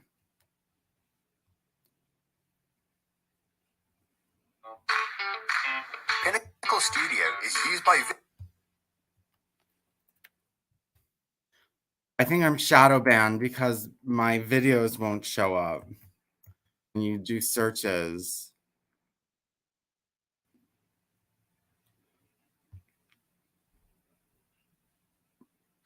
We need to understand, does Christianity go into a definition of Avodah Zarah? Avodah Zarah means worshipping idols. Do Christians consider worshipping idols? We need to understand like this. The Rambam in Ilchot Teshuvah explains that there's two different understandings, two different terms. One term is called min, another term is called apikoros. What's the difference between min and apikoros? Min is somebody that has a problem with the God. Apikoros is somebody that has a problem with the message of God. Min is a person that explains that God could be more than one. If a person says that there's three gods, that's considered a min. If a person has a problem with the God that is infinite and it doesn't have a shape, that's considered a min. Means to say, if somebody would claim that the God has a shape, a human shape, that's considered a min. Another term is apikoros. Apikoros is somebody that has a problem with the message of God. If somebody comes to explain that the Bible, which is the message of God, differently than the way the Chachamim explain it, that's called apikoros. Christianity has these two problems. One is the fact that they considered God as being three-head God, and that's considered minut. Another idea of Christianity is that God could be into a shape. He came into a human shape, and that's also considered minut. Another thing Christianity has is what we just explained, which called apikorsut. Apikorsut we explained as the message of God. If you believe there's an Old Testament and you change and alter whatever you want in that Old Testament, that's already an apikoros. If you add to that a New Testament, that's definitely an apikoros. Besides that, the Christians will be called of their Avodah Zarah. And why is that? Because they bow down to somebody else besides HaKadosh Baruch Hu. Anybody that bows down, that worships anybody else besides HaKadosh Baruch Hu, it could be anything in the world. It doesn't have to be a human, could be an item, could be the smallest things, as the Mishnah says, even a small worm. Person that gives that God powers and worships that in any fashion, like bowing down to it, would be called a Oved Avodah Zarah. And this is how the Gemara says in Masechet Avodah Zarah. The Gemara says over there that what is a min? Somebody that's Oved Avodah Zarah. So here we go. We have in Christianity all these problems. Min, apikores, problem with the God, problem with the message of God, and problem with the God who explained it in few different ways, that all of them are a problem in Christianity, and plus the worship of Avodah Zarah as well. This is the way the Rambam explains in the Mishnayot, Perush Mishnayot to Avodah Zarah, that Christianity is called Avodah Zarah. And this is how all the poskim bring down, that Christianity is called Avodah Zarah, worshipping idols. And therefore, we all know that one of the worst sins in the Torah is to worship idols, is to rebel against HaKadosh Baruch Hu. The halacha in Siman Kuf Nun Vav, the Shulchan Aruch brings that one may not do a shutfut with a goy. Why?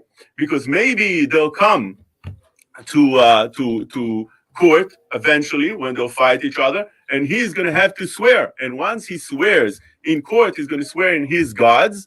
And we are commended that nobody should say another god's name in his mouth because of us, and therefore that's forbidden. The Rama says that it's allowed because they don't only swear in their God, they have a shutfut, a partnership.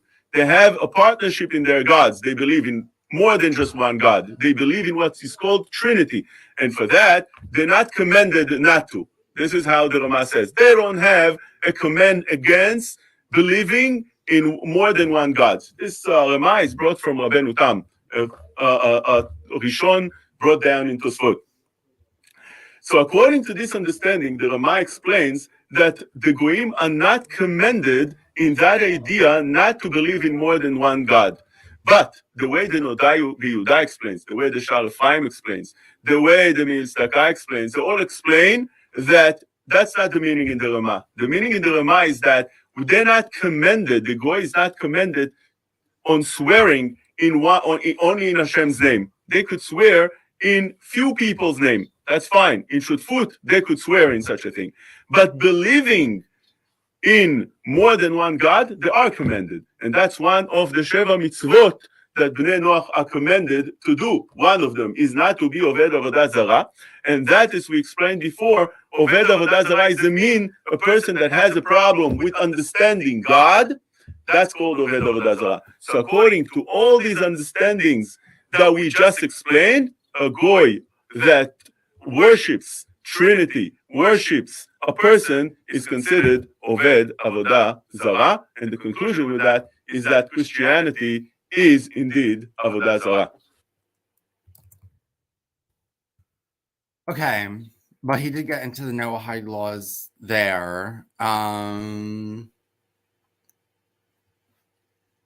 to think what Christians are going to say. That first video, because he used all the Hebrew names for the Bible books, they're going to think he's talking about the Talmud and they're not going to listen. I have to tell them it's from the Torah. And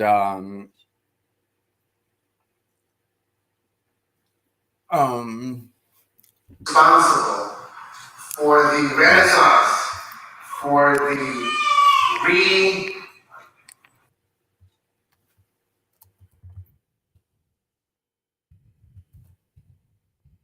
just looking up something about Noahide and Christian and idolatry. What is idolatry? The Noahide community. Oh, here's idol worship and the Gurdishov. Oh, that's right. This is the view of Christianity and Islam. I've shown that before, but we can see it again. Indulge in Christ. Okay, that's not. Let's look. Okay, there's some stuff we can see here on Christianity in a little bit, but do you guys want to talk? Judas and Claire? If you're there.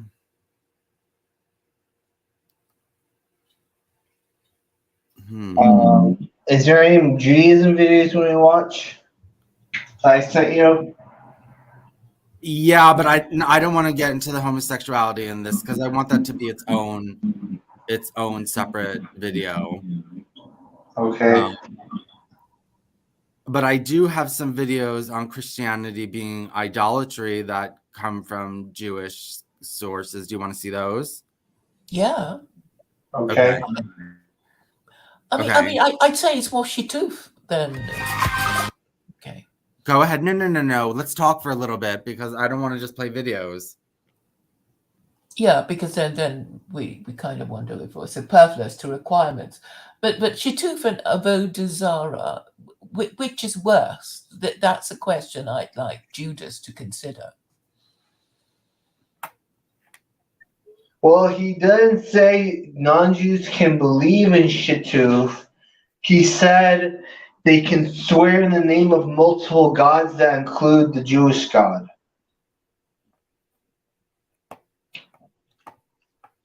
Well, it seems to me that Shituf is worse than Avodah I mean, I guess, you know, I think your rabbi is saying idol worship is okay for idol worshippers, and we don't care if they go to hell, and we would be happy if they went to hell, kind of thing. But I think the whole idea about the Noahide laws is to maybe help Gentiles be righteous Gentiles, and they can't be righteous Gentiles if they are idol worshippers. I think that's basically the story, isn't it? Yeah.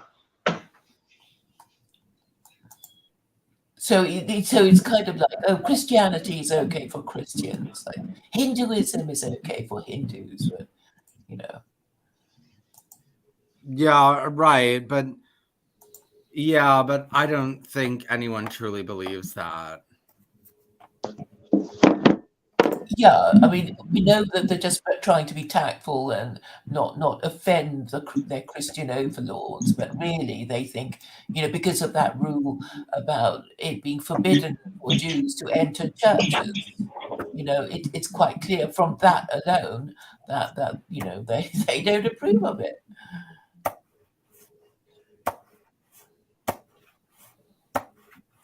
Yeah.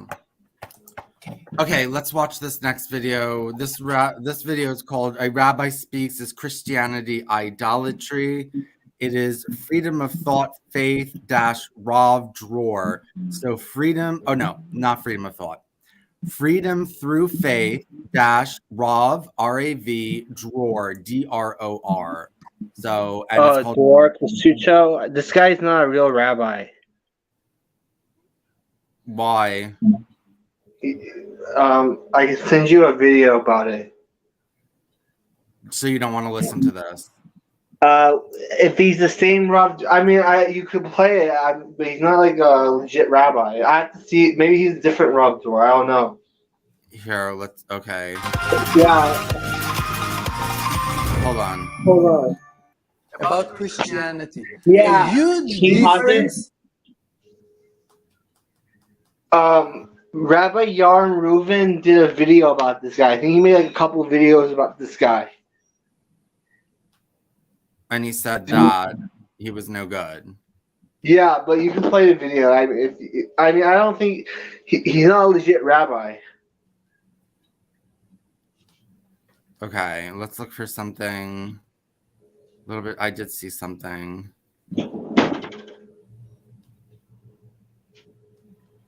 He's gonna give some politically correct answer. Oh, okay. So we have I have a video from let's see, it's from the Noahites that what is idolatry. But this is going to be like the Noahites are so sappy and syrupy and like. Let's see if it says anything about Christianity in the description.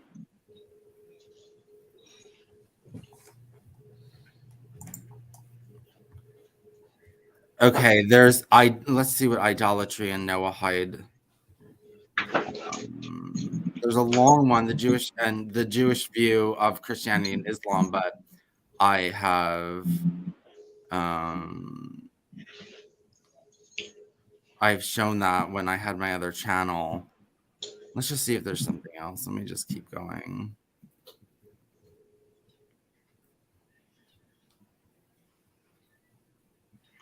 Okay, Noahide laws in Knesset.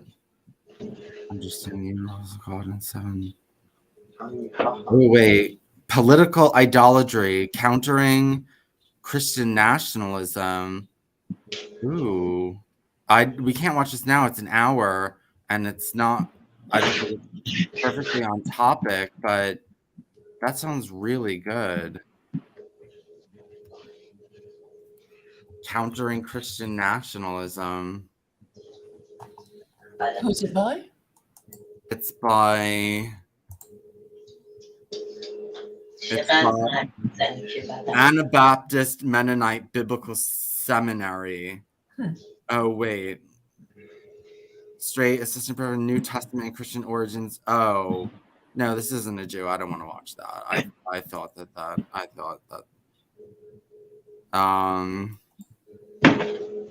Let me just look. Noahide classes on the prohibition of idolatry. How does Judaism view Christianity and Islam? Let's see that because it's a short one. Okay, so two final areas I want to get into. First one is, I think there's no doubt that the spread of Christianity and Islam has in many ways just transformed the world's understanding of many of the basic truths that Judaism holds dear. Abrahamic monotheism. And I understand that the Rambam, that Maimonides speaks about, that they are in some ways a force for spreading Abrahamic monotheism. What would you say? Judas, do you hear an echo? Judas? Where'd he go? You can mute him, I think. But anyway, I just thought I'd mention there's an echo. Hold on. Well, I'll wait. I don't know if it's just on your end or if it's Judas. Yeah. Okay. Tell me if you can hear an echo when I play this. Say are the best things that have come from Christianity and Islam, and what are the things that you think are more negative and Judaism would disagree with? Is there an echo? No. Okay, Claire, it's on your side. So I'm just going to start this again. Okay, so two final areas I want to get into. The first one is, I think there's no doubt that the spread of Christianity and Islam has in many ways just transformed the world's understanding of many of the basic truths that Judaism holds dear, Abrahamic monotheism. And I understand that the Rambam, that Maimonides speaks about, that they are in some ways a force for good in terms of spreading Abrahamic monotheism. What would you say are the best things that have come from Christianity and Islam, and what are the things that you think are more negative and Judaism would disagree with? So, hold on, I'm just going to the bathroom.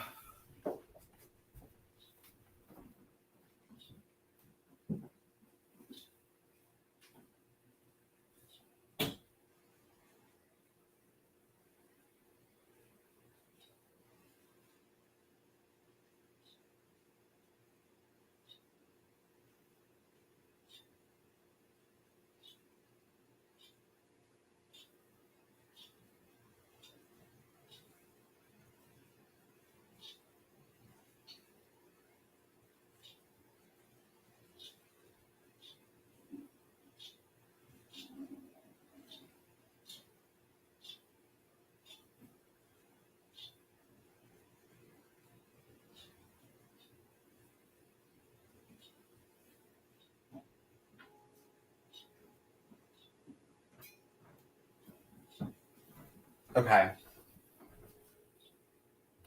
Sounds like a very dangerous question to put out into the public domain. But let me pick up one thing you said. You quoted the Rambam. In fact, what he says, to be accurate, is he says that Christianity and Islam have spread around the world very powerfully the idea that there will be a messianic redemption. He says that now it's on everyone's lips, right?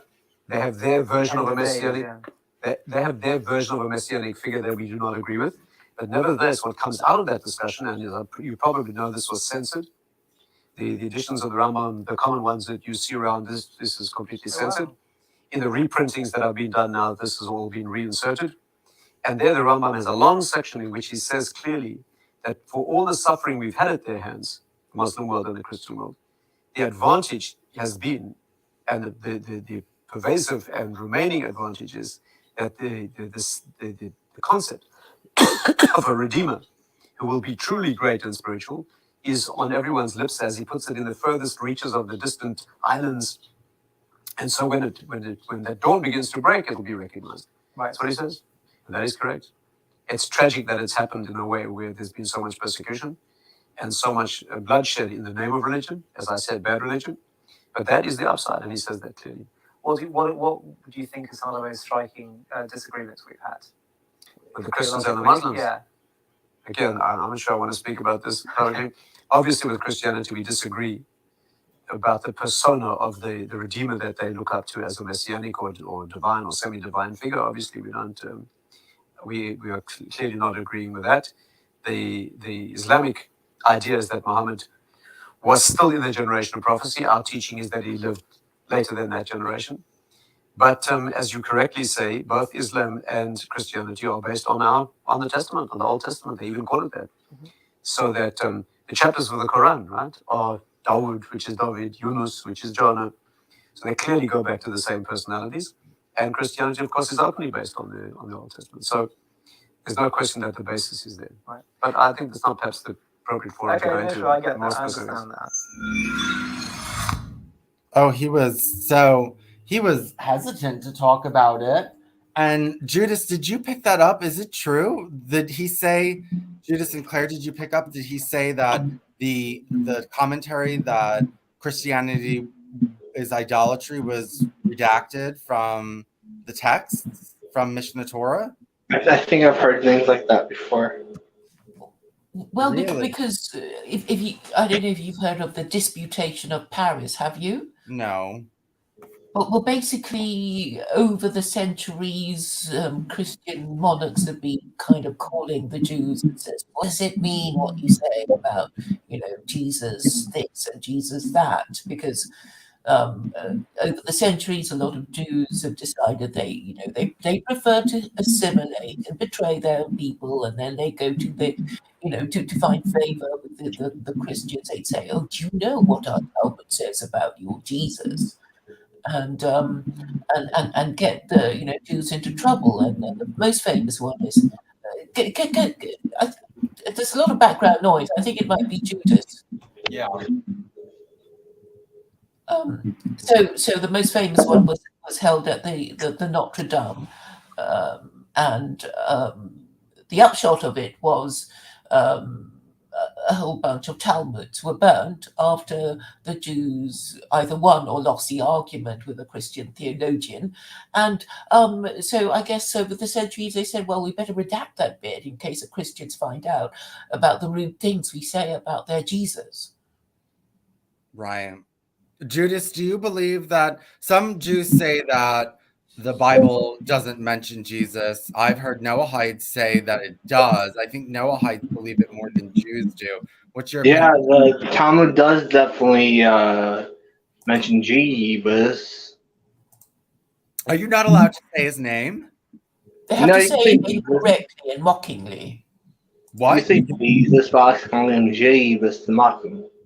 Oh, but you're allowed to, because everyone says JC. It's like they can't. You can say Jesus, but not the C word ever. Yeah. That woman is here. Hi, that woman. Hi, Amanda. Her name's Amanda. Her name's Amanda, and she lives in Lebanon. Well, she used to live in Michigan. I thought she lived in Lebanon. She said that she lives in like a third world country. But she did live in the US. Oh.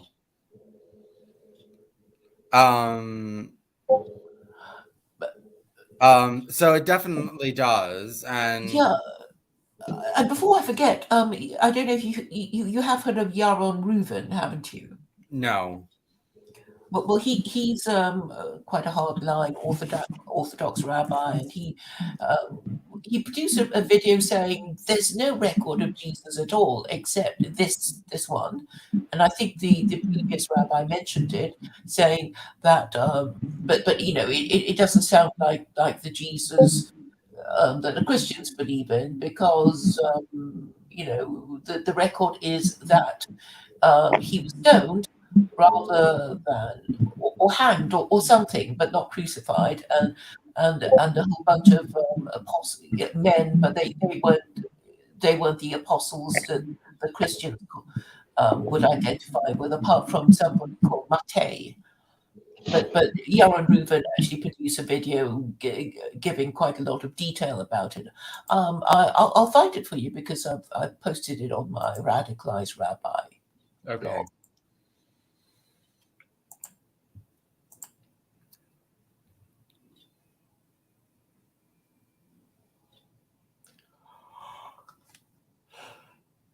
That woman says she's not from Michigan. Claire, I lived there. I actually grew up in another state. Okay.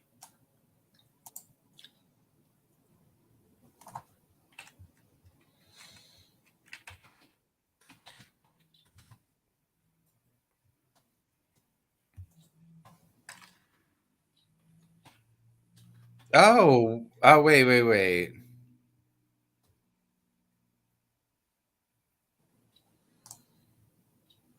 Okay, now I see. Wait, on my channel, now I see.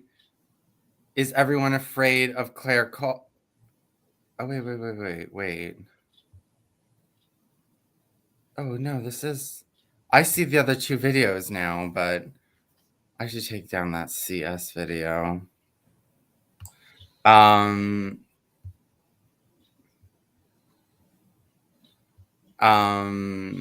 What were we talking? Oh, Jesus being in the Talmud. Is that what we were talking about? Mm-hmm. It's more convenient for me if it does mention him. So, I mean, do you think Jews that say the Talmud doesn't mention Jesus are just afraid to be honest? Yes. Well, have I mentioned Caesar's Messiah to you? Yes, you have. Yeah, Did yes. you ever watch it? No, I didn't watch it. No. Okay, I suggest that you do because, okay, and you've spoken to Sam Samuels a few times, and Yeah. Joseph Atwill is almost the person he praises as often as Sam praises his rabbi, because Joseph Atwill basically says that Jesus was just a story made up by the Romans, and he never even existed. So that is what the 90-minute documentary, if you watch it, says, and it's quite what's the word, detailed and convincing.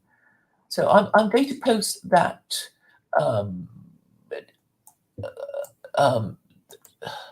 that post I mentioned to you about the Talmud mentioning somebody resembling Jesus, but whose details do not quite agree, and I'm going to post it in the chat as well, so people can go to it if they're interested. It's by Yaron Reuven, who kind of says, well, Jesus didn't really exist, you know, and he's not mentioned in the Talmud at all, because I mean, basically the Jews say, well, you know, we write everything down because it's our history, and if it's not there, it's not there. But then, you know, somebody says, well, you might have torn bits of it out in order to avoid getting persecuted or something. Yeah, I mean, I think. Oh, I can't post it because I'm not wrenched. Oh. But I can post it. I can't rent you. I can't rent you from here, but okay. I'll put it in the private chat. Yeah. Judas Fly, that woman says you told her that they believe Jesus is boiling in excrement. Yeah, that's true.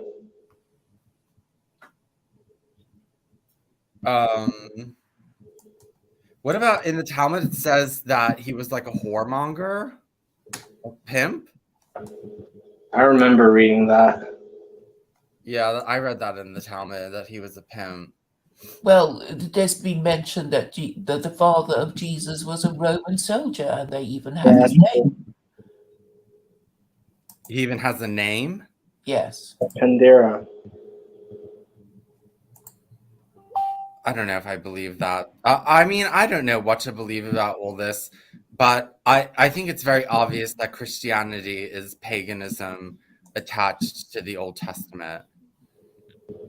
I agree.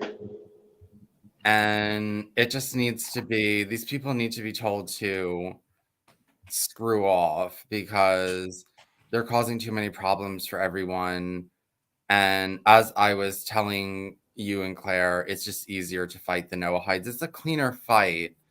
You know what I mean? It's like a cleaner fight, and it's more just out in the open and stuff like that. Whereas Christianity has this, you know, love and turn the other cheek stuff. And we just, you know, it's too much to deal with. So I just want to you know, turn my enemies on each other. But I think in the end, Noahidism will win, and because Christianity, under Christianity, so much so-called what they believe is evil is flourishing and is going to flourish even more, and people are going to become sick of it, and they're going to become sick of waiting for Jesus, and they're going to want, look, they're going to react to all this homosexuality and idolatry around them, especially homosexuality. And this is the best way to deal with that.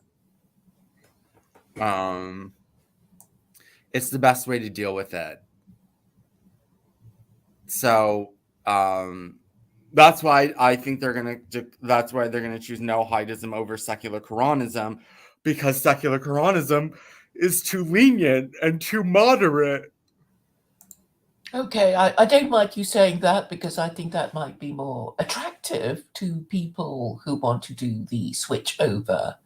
That you know, it is more lenient than the Noahide laws as you believe it. We believe them to be. So I'm basically saying that might be a selling point for secular Quranism. If Vincent Bruno thinks it's too lenient and it's not scary enough. So no, it's not. I mean, you follow 5 of the 7 Noahide laws. You leave out the 2 important ones, and Judas Fly, isn't it important that you actually have to believe in God? Isn't that the first? No idolatry, isn't it a necessity? You have to believe in God. Yeah, I have to believe in God and Noahidism. Yes. So Claire, you have to believe in God. So you're not asking for belief in God, and is blasphemy is allowed under Islam? Well, there isn't even a crime of blasphemy, because chapter 2, verse 256 guarantees freedom of belief when it says that there is no compulsion in belief. Truth stands clear from error, which I believe is the basis of the First Amendment. Yeah, but that's belief, but that's not blasphemy. Well, quite often blasphemy laws are based. Wait, you're breaking up. Public order. Say it again. Okay, I'm saying that a lot of blasphemy laws are really public order offences. So if you look up the Public Order Act 1986, you know, it just basically talks about insulting people, abusing people, being offensive, and you know, and that constitutes a kind of catch-all offence for blasphemy. Section 4 of the Public Order Act 1986. You might find it helpful, you know, because there's actually no blasphemy laws in England or Wales, but interestingly, there are blasphemy laws still in Northern Ireland, which is part of Britain. But I'm saying in practice, because the blasphemy laws have been officially abolished, how the British government deals with it is by saying, you know, anything that's offensive, that kind of amounts to blasphemy, you know, will be treated as blasphemy for the purposes of maintaining public order. Well, are there any Muslim countries that don't have blasphemy laws? Pakistan has. So, and when I mentioned it to this Muslim Pakistani, he said, "Well, it's nothing to do with Islam. It's, you know, the British, you know, ruling us, and we just, you know, it's a hangover from British colonial rule. We never had this law." People are still charged on blasphemy laws in Pakistan. Yes, they are. But this Muslim Pakistani said, you know, it's not an original Pakistani law. It's what the British brought in when they governed us. But in India and Pakistan, I guess you need it because you don't want all these different groups, insulting each other and causing riots and whatever by insulting each other's religion. So you stop them if you're a copper, I suppose. When you see a fight's about to break up with large numbers of people who could be potentially violent, you tell them to shut up and go home. But officially, there are no blasphemy laws. In Islam. In Islam, no. I mean, there is no specific verse in the Quran says no, you can't insult, Muhammad and Allah or whatever. So, Muslims have traditionally been, a bit appalled at the way Christians, went about burning heretics. They certainly never did anything like that, or nothing in the Quran commands them to do anything like that. I know ISIS did something like that, but then you can't really, say that ISIS are, Islamic scholars. They were a terrorist organization.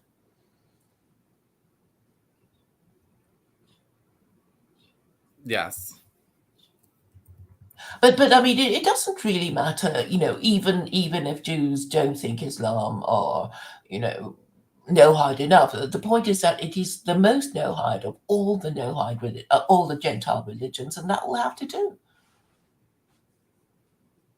And anyway, I don't think Gentiles want to be, punished for idolatry and blasphemy. So I think they're quite happy to, not be completely no-hide because for Jews, the penalty for idolatry and blasphemy is death because Jesus was convicted of blasphemy. I mean, that was the whole, Pontius Pilate thing, right? Yes.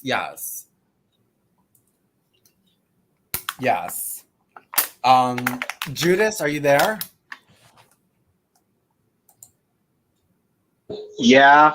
Okay, I've heard over and over and over again that for every offense that leads to the death penalty for a Jew, it also applies to a Noahide. The death penalty applies to the Noahides. Like what? Like anything. And any of the 613 commands that come with the death penalty, it's also applied to the Noahides. No, But that's that would be fair enough. What? Hold on. That's only the incest laws. What about no? I've read idolatry. If you bow before an idol, that's punishment. Yeah, all the Noahide laws. All the Noahide laws are punishable by death penalty. Right. I don't think a Noahide is required to give up their life than to transgress the Noahide law, but I'm not an expert, so I'm not sure. But I don't think they, because that's the mitzvah called Kiddush Hashem, sanctifying Hashem's name. Noahides don't have that. As far as I know, I don't think they do. In an emergency, if someone's threatening them, they can't, deny God or blaspheme God. Maybe, I don't know.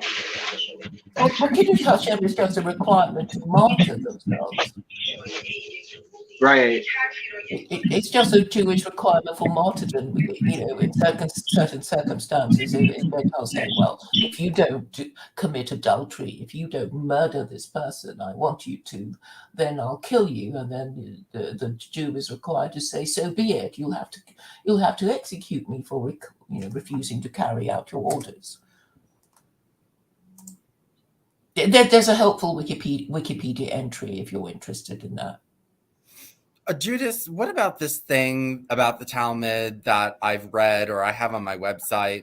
I found it somewhere else that in the Talmud, you can sacrifice a child as long as you do it indirectly because there's no agent causation in the Talmud. So if you hand the baby to a priest of Moloch and Moloch throws it in the fire, then the Jew is absolved of any sin.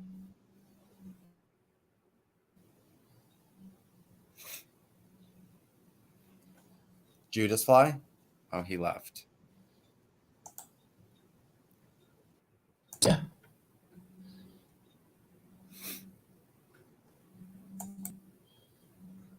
Wait, why does he have another? Hello? Hi. Why do you have another account? Just kick the other one. Okay. There's no agent causation in Jewish law, right? So isn't it what? No, you can kill. You can't do that.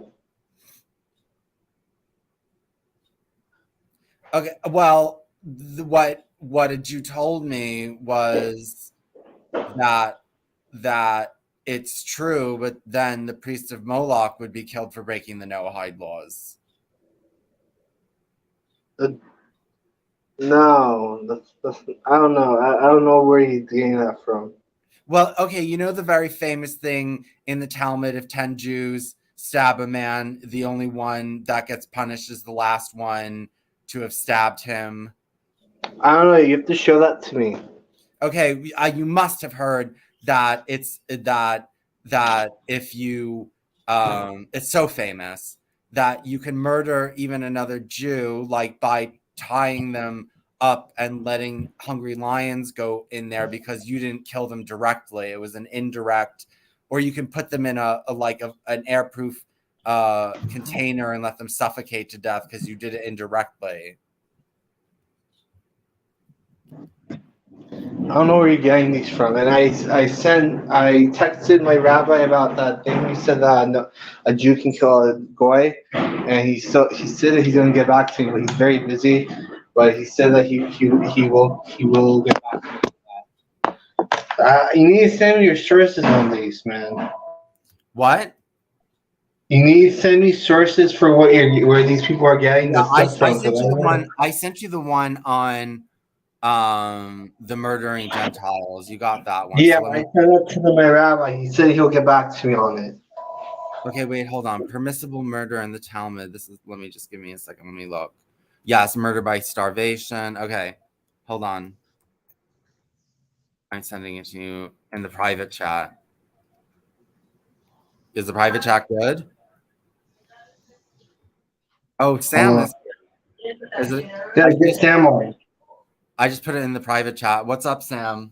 Hey, what's up? Not much, actually. You're here.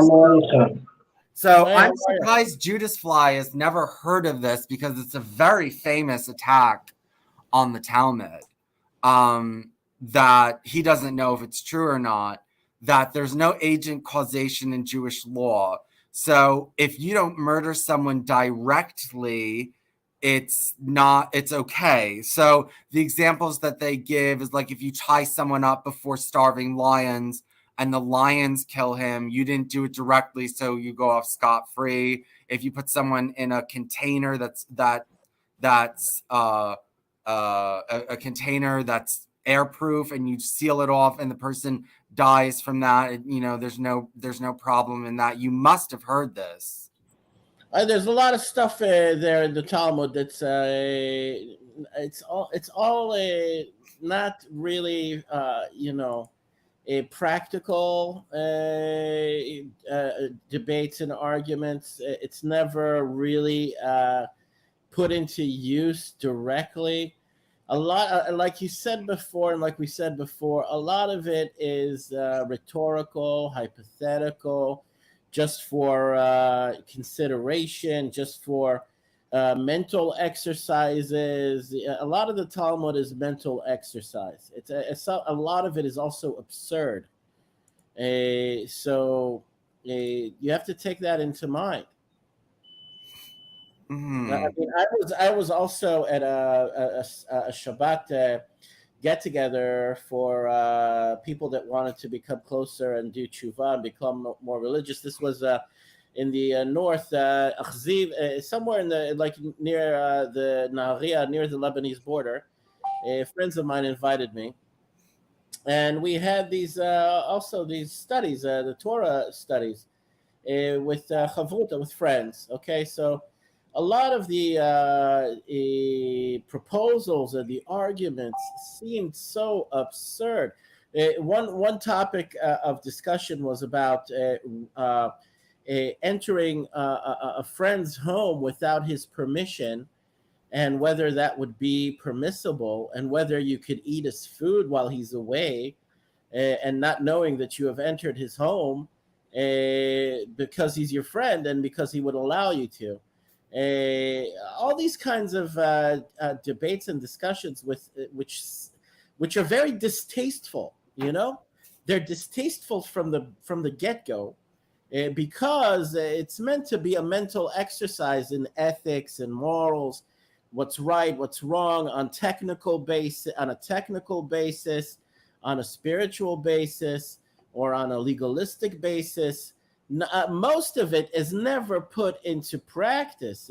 A lot of what you see being studied in the Talmud is all mental and legalistic acrobatics that's done just to sharpen your mind. It's not real legalistic torts or actual law most of the time. So this discussion that you're having, can you hear me? Yeah. So this discussion you're having about murder and permissible murder, you have to understand a lot of the subject matter found in the Talmud is ridiculous and absurd and never actually put into use in actual day-to-day life laws and interactions, not amongst the ultra-Orthodox, not amongst the modern Orthodox, not amongst the secular, not amongst anyone. Because most of it, the only real subject matter that's applicable to practical use, again, is Shabbat observance, kosher laws, and also sexual propriety and sexual, what's permissible sexually, what's not permissible, sexual deviance, that kind of stuff.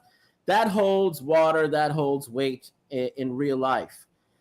But when it comes to these hypotheticals about what's, like a scenario of murder, stabbings, breaking into a friend's home, whether he should allow it, whether he should forgive you, whether it's ethical, whether it's this kind of stuff is just again, legalistic exercises, like you said, stipulations and what ifs, and it's never really applied to actual everyday life. There are laws on the books that are the law of the land. It's not the law of the Talmud. A lot of the discussions you find in the Talmud, and whenever you have lessons, Talmud studies, they're all hypothetical. They're all meant to be mental exercises. They're all meant to sharpen your mind as far as looking at things from different angles, different approaches, different levels. And so when you put this in front of people, it sounds distasteful, but they have to understand why they indulge in this stuff. Like, for instance, I was studying the Vatican and the pagan practices of the Vatican when they release smoke on Sunday after Sunday Mass, whether it's sometimes white smoke, black smoke coming out of their chimneys, and what is in the Talmud they argue and debate what the meaning of that is, what the purpose of that is, and that's a pagan practice. That's outright paganism. That's outright idolatry, and it's debated and argued over in the Talmud. Why would we ever bother with analyzing and studying what goes on in the Vatican when it's a purely a pagan idol worshipping religion? Why? Because the Jews had to endure life with Catholicism and with the Vatican, with the church. They studied them, they analyzed them, not meaning to, and it's also a correction for the paganism. It's a correction for the idolatry. We believe it spiritually, that if we indulge and engage in the study, we can correct the damage that they do just on a spiritual level by talking about it. The Jews like to talk amongst themselves, and they like to debate, and they like to talk. You remember that stupid show on SNL in the 80s with Mike Myers, Coffee Talk? That's what the Talmud is most of the time. It's serious, a scholarly activity, but most of the time it's not practical, and it's not meant to be practical. You really have to really understand this. As absurd and as distasteful as a lot of the subject matter is in there, it's not meant to be for practical use. It's just indulged in by religious Jews that want to, sharpen their minds, sharpen their intellect, sharpen their spiritual understanding. It's meant to be done mostly in groups for debating and arguing. That's where you're allowed to really run free and have your stream of consciousness, and you hear the points of view of the sages and their debates, and have most of the time, in fact, all of the time, there are always disagreements in the Talmud. It's all about disagreements of this guy, what this sage said, versus what that sage said, and they don't agree on that, and they don't agree on this. You really have to understand what you're talking about when you criticize the Talmud. Okay, it's not as simple as you think it is. As distasteful as a lot of the subject matter discussed in there is. You got that? Yes. Let me go to the bathroom. 1 second. Mm-hmm. I mean, I hope I maybe Claire, and kind of made something, clarified that for you. That if you go to Talmud in lectures or in studies, you realize if it's in English, it doesn't, or it's in a language that's not in Aramaic or not in Hebrew. It's like, well, why are you discussing this subject matter? But you know this as a person who studied law, and it's like a law tutorial. Yeah, it's a tutorial. Yeah, absolutely. That's what they indulge in. I in my writing, I always explain what you said. I said it's not always a law or anything like it's a discussion or something like that. I always acknowledge that. But first of all, I think a lot of this stuff nobody objects to, and just like the fact that why should they object to it? It's mostly hypothetical. Well, I know it's but that's a fucked up hypothetical. Like, if a Gentile falls in a pit, are you allowed to let them sit there and die? And it says only if the other Gentiles will find out, because a lot of it is medieval. It's medieval discussions on all sorts of odd and strange things. I know, but it's obviously like what I write is like you get a sense of how these people think, and I know that there's distasteful things in the Talmud that aren't disputed, that are agreed upon, and hypothetical or not, I think it shows the way Jews think about religious Jews keep to themselves, and they don't bother with the Gentiles, and while they're living amongst the lands of the Gentiles. It's an edict. Ever since the destruction of the Second Temple, of the exile and the expulsion of the Jews from the land of Israel, it was an agreement that the top religious leaders made with the Romans, with the Caesars, very early on. All right. So the kind of subject matter that gets discussed in Talmud or in oral Torah it's completely irrelevant to the Gentiles, because it has no weight or authority over the Gentiles. It's all semantics and argumentation.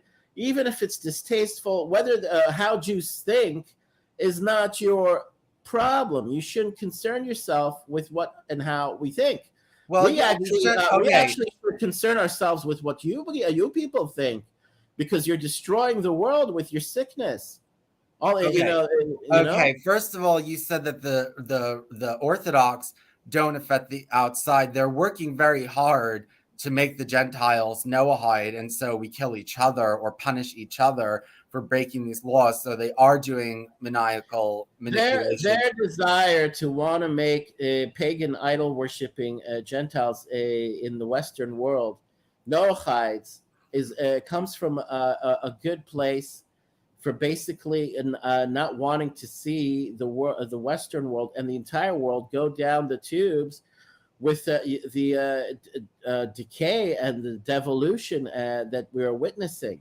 Okay, right? But you're trying to negatively influence the Gentiles. They at this point, I'd say, me personally, Claire knows my position. The work that they've done and what they've done living amongst the Gentiles has been, it's satisfied it satisfied the Creator. The Creator does not want them. God does not want them living amongst the Gentiles anymore. He does not want them interacting amongst the Gentiles anymore. It's hard for them to understand that. They will learn that the hard way. The fact that there are no Chayed movements and communities in the West is a good thing. They can take the initiative on their own. They can, interact with Jews online and video conferences. But the Jews should not be interacting with the Gentiles directly anymore. God wants them all gathered to the land of Israel. So I will be in agreement with you on that the Jews should not be a direct influence on the Gentiles at all anymore. They've gotten used to that. They've gotten accustomed to that. They don't believe, a lot of them, that we are in the end times and we are upon messianic revelation, and that they are required to return to Israel at all costs. Now, the fact being that Jews were always doing their job as far as being a light unto the nations by not interacting with the Gentiles, by not directly affecting their politics, their economics, their values, and by setting an example and by being role models in their communities. That's what it means to be a light unto the nations.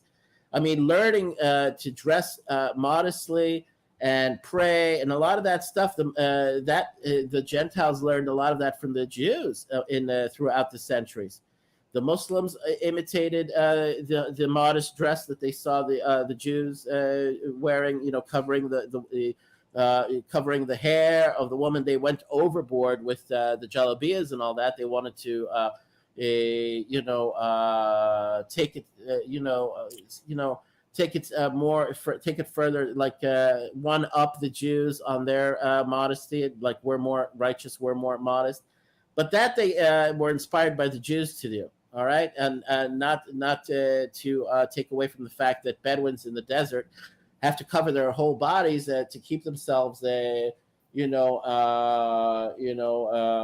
getting burned by the desert heat, the desert sun, to cover their skin so they don't get, fried. So they are forced to be modest regardless. But a lot of what the Gentiles got as far as learning things from the Jews, they learned by way of imitation, by way of observation, observing the Jews, prayer and all that stuff. A lot of it, the Christian church fathers, a lot of it they imitated, a lot of it they hijacked, a lot of it they modified and were inspired by it, even though they hated the Jews. A lot of the cues that the Christianity they got from the Jews by imitating it, modifying it, changing it, blending it with idolatry and paganism. But they used Judaism as a base. Now, that didn't require the Jews to be directly involved in interacting with the Gentiles. When the Jews interact directly with the Gentiles, you end up with tragedies. You end up with holocausts. You end up with, as a result of the Enlightenment and the confusion that came out of the Enlightenment, and later the secular humanism that the Jews of Europe indulged in. They became deviants. A lot of them became homosexuals. They were the first ones to conduct sex change operations in Europe. Things became horrifically perverted, and it led to God's judgment. And the Jews should not be interacting with the Gentiles directly anymore at all. That they don't understand. The fact that they helped build Noahide communities in America and Canada and Europe, that's great. The Noahides should take the baton and run with it, okay? But they should not expect the Jews to give them direct pointers or to lead them directly. According to I asked Noah, which is very reputable. They sent me all the halakha quotes on how the Jews are commanded to try to influence the Gentiles to keep the Noahide laws. Sure, until the end times, until the time of messianic revelation, until the time of the full ingathering of the exiles, until that time, sure, that's what they are required to do. But when we have reached the end of the end, they have to fully understand, fully comprehend, fully internalize the fact that they should no longer be amongst the Gentiles, interacting with them.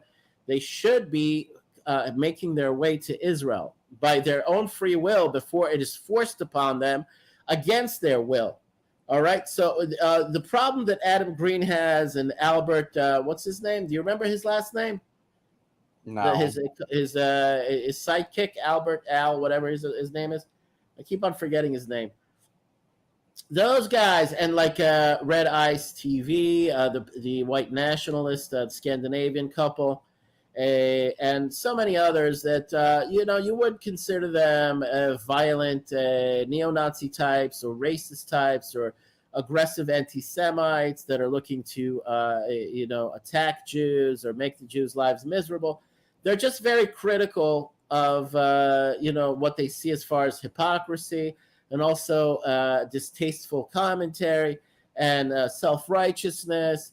And, who do they think they are? And they get offended as this is what they think. And we should not be granting them that much, respect or tolerance. Or they're getting antsy. They're getting hot under the collar when they discover what Jews really think and what they really say. And you know what? It's meant to be that way. The relationship has to end. I'm not one of these Jews that are in favor of, supporting the diaspora of Jews outside of Israel or, fighting on their behalf to stay in the diaspora. I am fully in the state of belief that we are upon Messianic revelation, and it is required, and it is an obligation, and they are commanded to return to Israel and not interact with the Gentiles directly anymore. That is what they should be doing. So I get flustered and I get upset and I get bothered by the fact that you get people like Brother Nathaniel, Adam Green, and endless other ones that Rents, Jeff Rents, and I listen to these people. I want to hear what their gripes are. I want to hear what their complaints are. Or the Red Ice TV, whatever couple, the Scandinavian couple. I like them. They're nice people. I have nothing against them. And I think that at this point, we shouldn't be interacting directly or living amongst them in their lands anymore.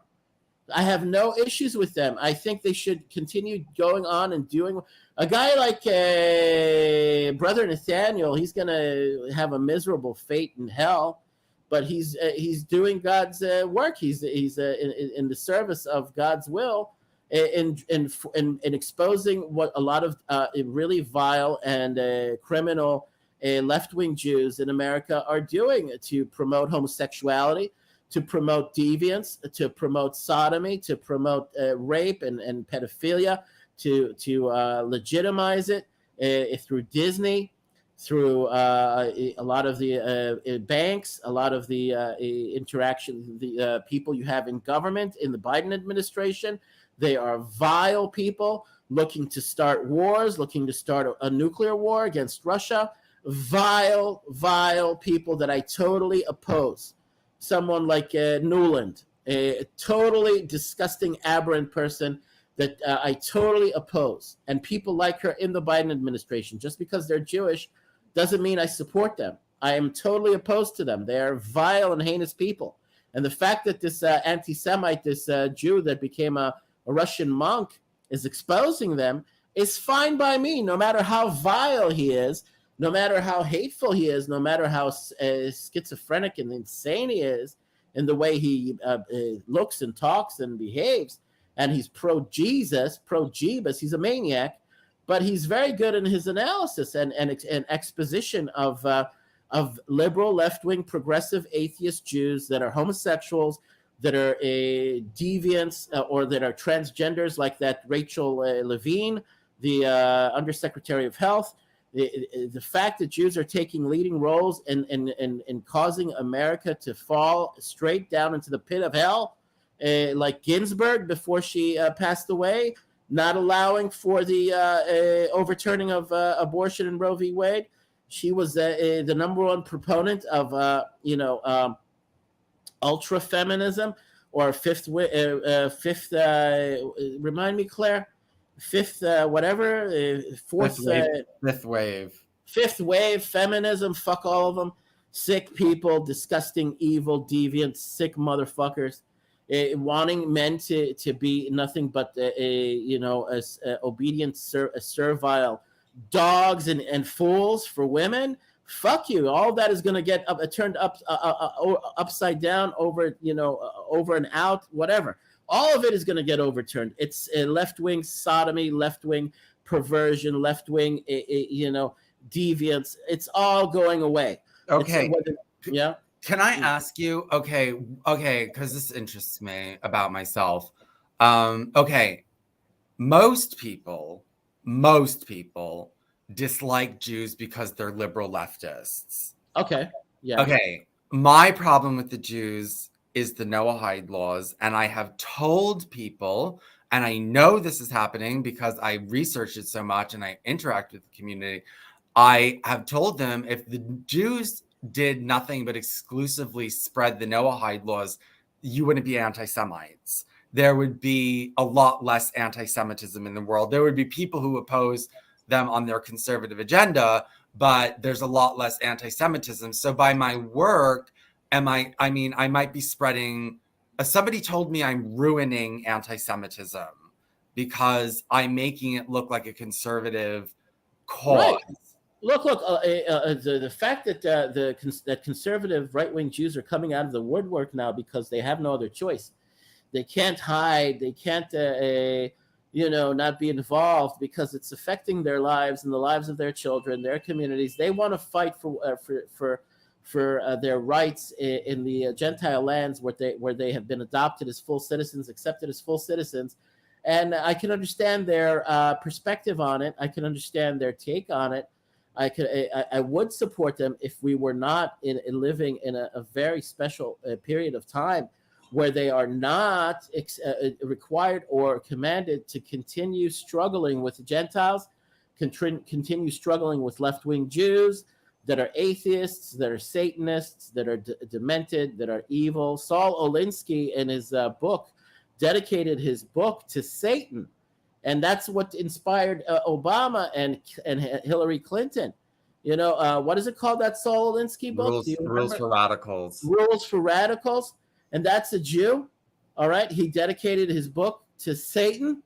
All right. Fuck those people and fuck them to the point where they'll burn in the hell of their own making.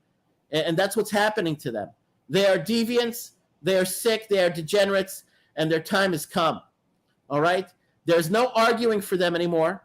They can't pretend to be pleasant and nice and likable and humane and humanistic. We know what their ultimate agenda is. We know who they serve. We know what they are. All right. So their left-wing bullshittery is fully exposed now for what it is. We are at the end game. So yes, conservative Jews should speak out against them, but not from where they are. They should do it while they are here in Israel. You have the platforms, you have the technology. You do not have to live amongst them anymore. You do not have to interact with them anymore. They are dragging the whole entire world down into the pit of hell. America looks like hell. Europe looks like hell because this leftism has gone unchecked. All right? It is communism. It is Satanism, liberalism. It's all in the guise of liberalism and progressivism. It's disgusting, and it should end. And God help those poor children born to those people, how they end up twisting them, how they end up bending them and making them twisted and sick. I've met a lot of these people. There a lot of younger people that come from liberal Jewish families and couples that were hippies or whatever they were. They're still left-wing liberal types, and their children are out of control freaks, fucking everything that moves, and then I met this girl here. She was from Washington, from the Virginia area, outside of Washington D.C., from a very liberal Jewish family, and she was a liberal, and she was fucking everybody. She was just like she couldn't keep her legs closed. That's liberalism. That's what liberalism is about.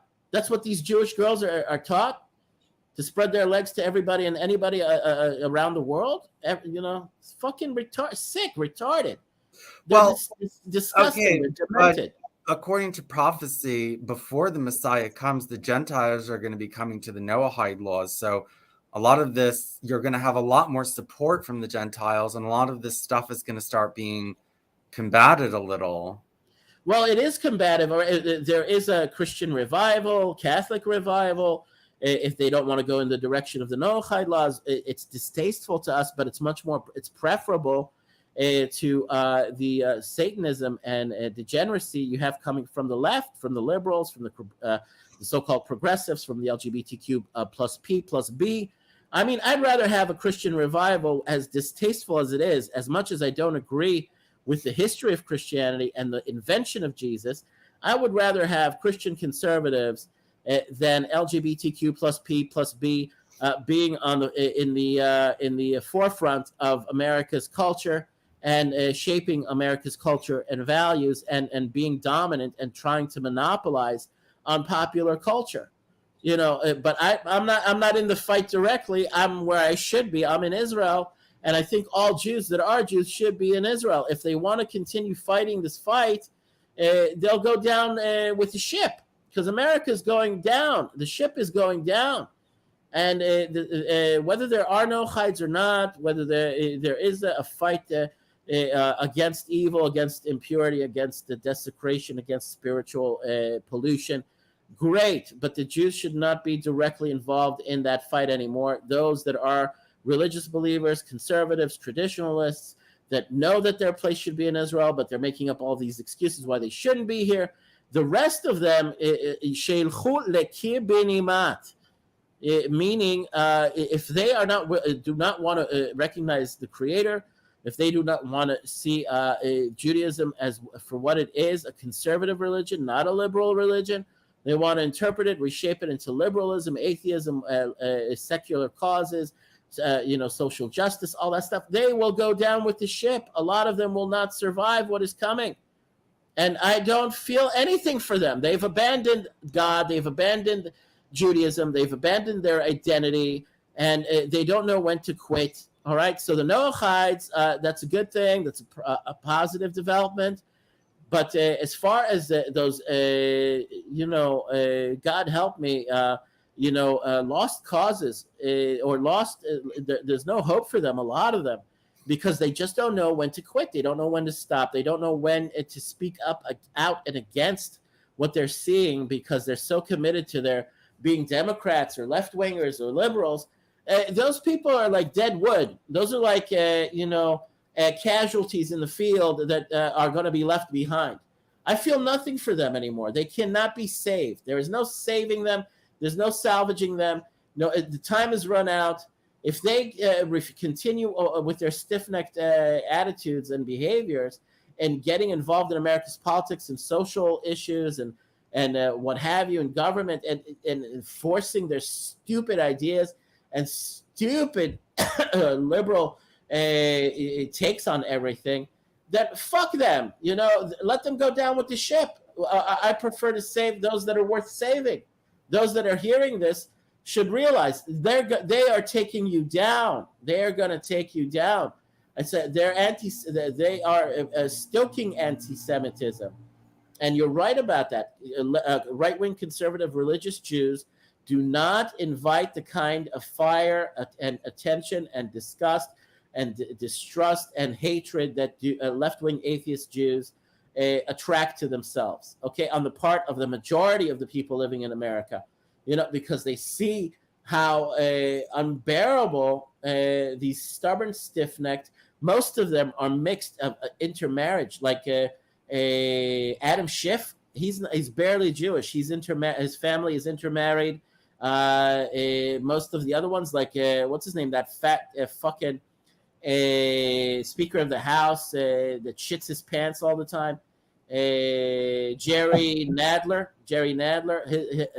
He's also from intermarried parents. Most of them come from intermarried parents, and they were raised secular.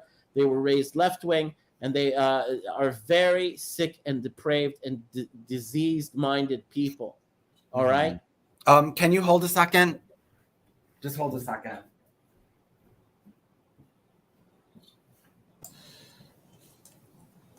Well, I'm here to talk. So I think people should understand that Jews aren't all liberal, and if they seem to blame Jews for being liberal more than they blame Gentiles for being liberal, it's just because of the anti-Semitism, because they're more liberal Gentiles than they are liberal Jews. Absolutely, and they're the ones that are really sticking out like a sore thumb now, not the Jewish liberals. You see a lot of this freaky stuff that they're doing. It's mostly Gentiles, the LGBTQ plus P plus B, transgender, story time, whatever, drag queen story time. I did not see any Jews amongst those sick drag queen fuckers. I did not see Jews in all sorts of the gay parades that were exposing their genitals to children. I think that even left-wing liberal Jews have certain built-in limits and borders and self-policing guidelines. You find mostly Gentile liberals losing their minds and going beyond the pale of whatever is decent and normal. Even left-wing liberal Jews that are anti-God and anti-religion do have built-in ingrained boundaries and limitations as to how degenerate they will act out in public. All right. Mm-hmm. So that's a good thing. That's a positive for them. That even their sick, twisted ways of thinking that are atheistic and bent, whatever's left of their Jewish souls keeps them from acting out in such diseased and out of control ways. But that guy, the guy that got shot by the kid over there in Minnesota, the case of the self-defense with the rifle. One of the guys that got shot was a Jewish guy, and another, it was two Jewish guys, and one got his arm blown off by the kid, and they were militant Antifa fucktards. All right. And, and one got shot dead, and one got his whole entire fucking tattooed right arm blown clean off at the elbow. Fucking retards. Those are goners. Those are Jews that are goners, born as Jews, living as complete retards. Fully inculcated, fully enculturated. Goners that assimilated to the fulls, became natives. You can barely recognize them as Jews. We had to be told that they were Jews. The two fuckers, that one that got killed and one that had his whole fucking arm shot off. And then I said to myself, these are the Jews in America and Middle America and the Midwest that are Antifa activists, that are violent, sick fucks. That's what I have to identify with as Jews. Fuck you, no way. Fuck you. Okay, Sam, what about Judas brought up? He said the Midrash says that in the end of days, Esau will repent. Actually, there's no conflict between Jews entering Israel and the nations becoming amicable toward them. I mean, I don't think it's in prophecy that all the nations are going to be against the Jews. No, that's true. There are esoteric, interpretations of that event where the nations will, gather and collude against the Jews living in Israel. To a certain extent, that's true. That happens by way of the UN. That happens by way of all sorts of left-wing peacenik organizations in Europe and in America, BDS. And, certain, when they have condemnations in the UN all the time, and even the U.S. with Obama and then Biden, they turned against Israel. There's all sorts of things that did happen, that requirements were met for that prophecy to actually come to light and come to fruition and actually be fulfilled. We've had that episode happen. The war of Gog and Magog is when Esav and Ishmael unite to gang up on the Jews of Israel. That has happened. And the end result of that event is that they go to war against themselves because they are planning and scheming to destroy Israel and the Jews of Israel. They end up having a conflict amongst themselves, and they end up destroying one another, and the Jews end up being unharmed and not touched. At the end of days, Gog and Magog war, the Armageddon war, that's interpreted by the Christians in their own way and the Muslims in their own way. In our teachings, in our eschatology, it's that Ishmael and Esav join forces and plot to destroy the Jews because of the fact that they're so divided and they're so different from one another, and they don't get along with one another. They end up having a conflict amongst themselves. The Jews of Israel are spared, and the world goes into a state of chaos, and we reach Messianic revelation. And that's what we are in right now. It's not necessarily just the Arab world against the Western world or the third world against Europe and America. It's a combination of everybody not understanding one another, not having any sort of willingness or ability to come to compromise or to come to terms and agree to some sort of arrangement. Europe is being overrun by the third world. That's also the globalist World Economic Forum, Davos, UN agendas and everything. That's part of the grand scheme. Also in America, the third world, South America, Latin America, Central America, whatever, they're all overrunning America, turning it into a third world country, having medieval plagues reemerge in America, in the schools and in the everyday day-to-day routines. You have plagues from the Dark Ages reemerging in the United States. And so all of this is part of what was expected. I mean, it's all esoteric. When you finally put the pieces together, you see it all fits. It's not necessarily as what a lot of sages or biblical scholars or interpreters expected, but it does fit the bill, all right? And a lot of religious leaders in Israel and around the world have awoken to the fact that it does fit the bill. Remind me of that rabbi from Australia, the hoity-toity one. Rabbi David Bar Chaim. Yeah, Bar Bar Chaim. Okay. I don't know where that guy is living. I don't know how deep he's buried his head in the sand, but he's ignorable. He's dismissible. He's, no matter his image, his persona, his delivery, it doesn't impress me. The fact that he says that we are not in messianic times, this is not the end times, I totally dismiss him. I totally ignore him. I don't care about his delivery, his appearance, his accent, his ability, his whatever, how knowledgeable he thinks he is. It doesn't do it for me. His tone or his, his very measured, speech, and it's all, it doesn't do it for me. There's no passion there. There's a deadness there. It's all academic. It's all very cold and dry. It's all very, it does not impress me. He does not impress me. There's a consensus amongst the religious believers in Israel and abroad that these are the end times. All the parts of the puzzle have fallen into place. And if you are not passionate about it, and if you are not opinionated about it as far as being in support of it, then you are a fool. You are a fool. I don't care how well-dressed you are, and I don't care how, well-groomed you are, and how impressive looking you are, or how impressive sounding you are. You do not impress me. All right. So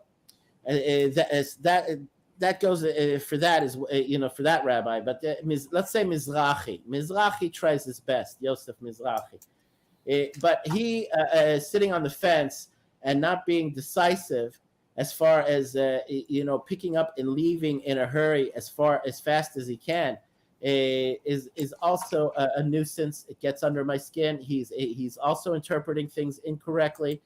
and other rabbis that now have come to the full realization that we are upon messianic revelation. There was also Yaron Reuven, who was I agree with him partially, and I disagree with him mostly on this subject matter, because he's another wise guy that thinks that we have all the requirements haven't been met for us to get to this point prior to full messianic revelation. And I think he is deluding himself.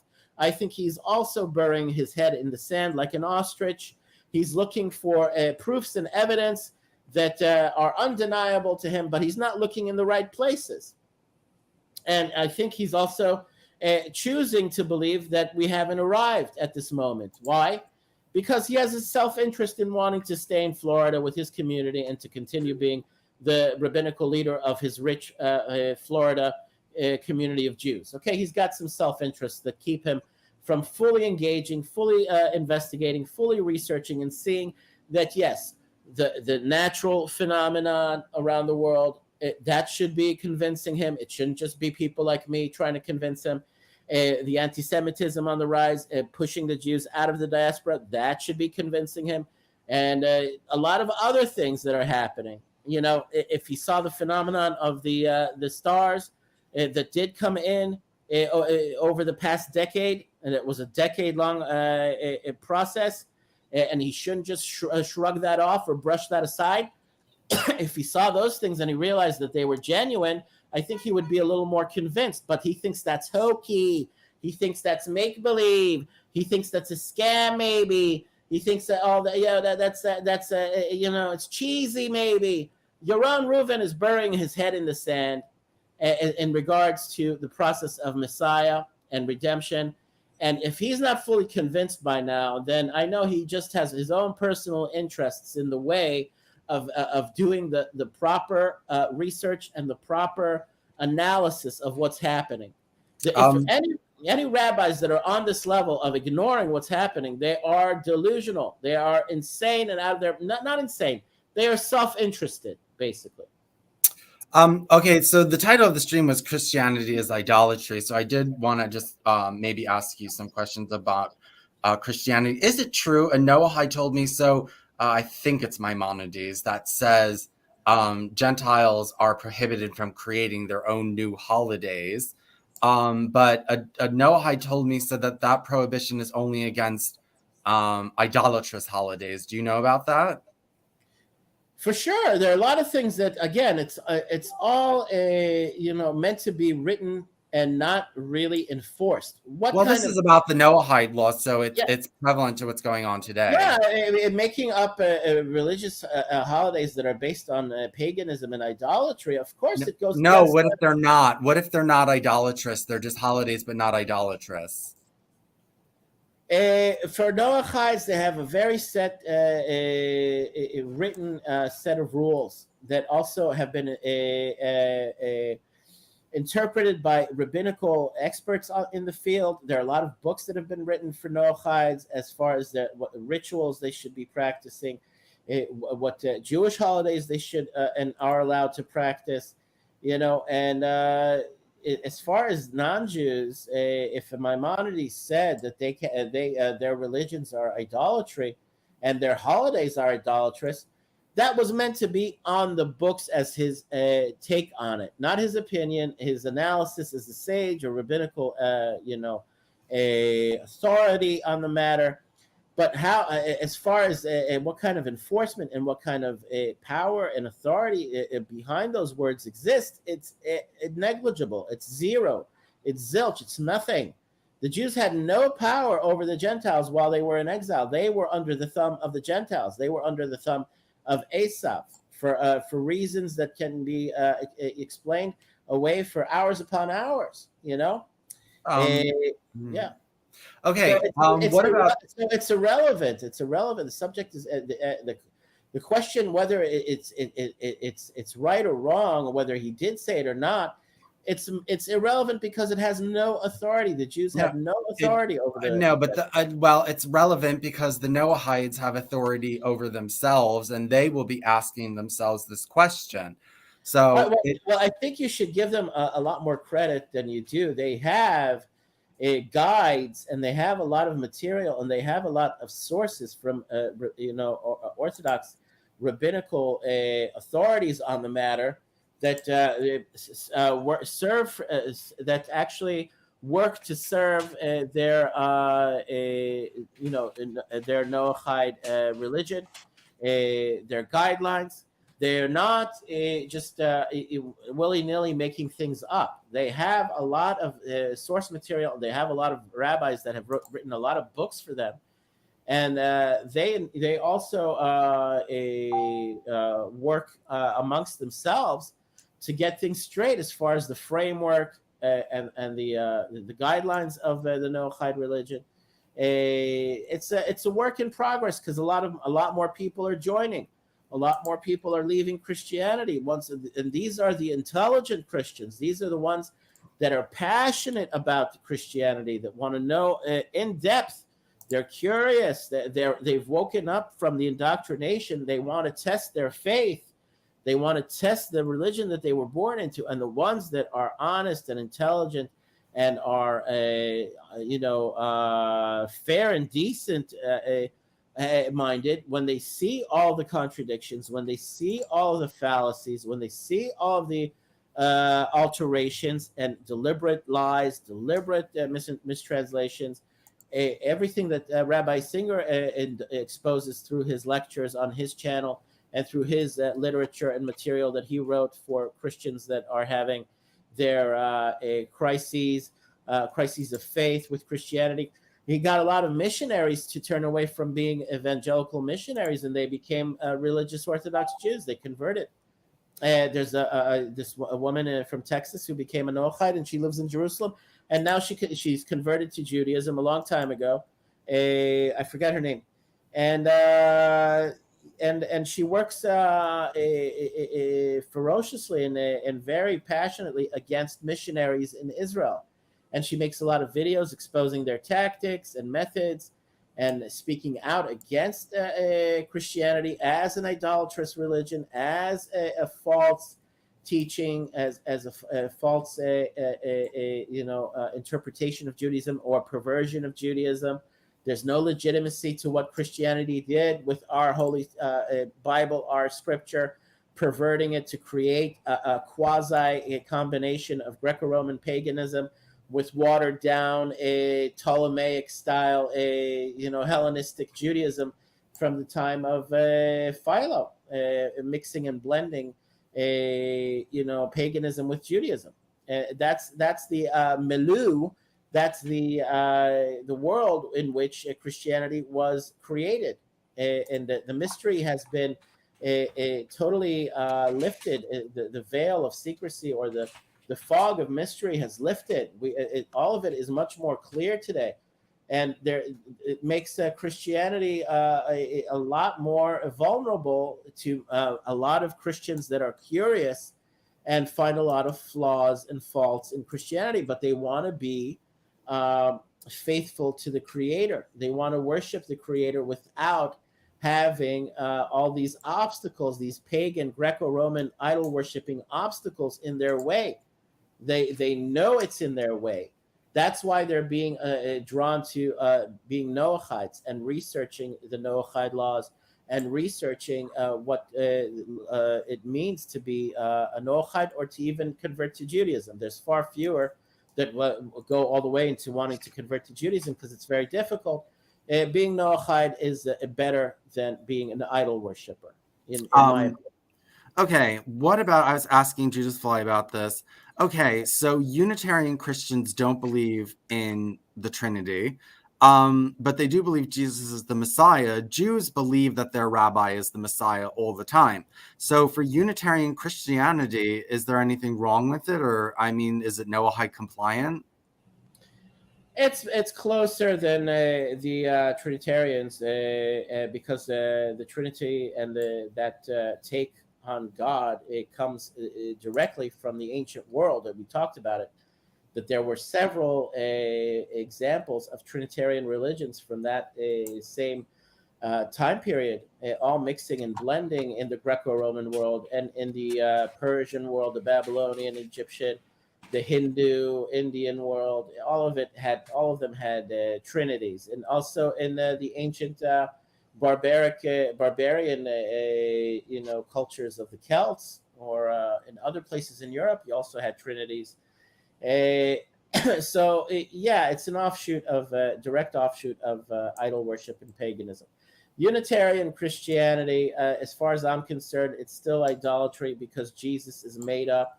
The nature of Jesus and who he is and what he is, and has been fully exposed.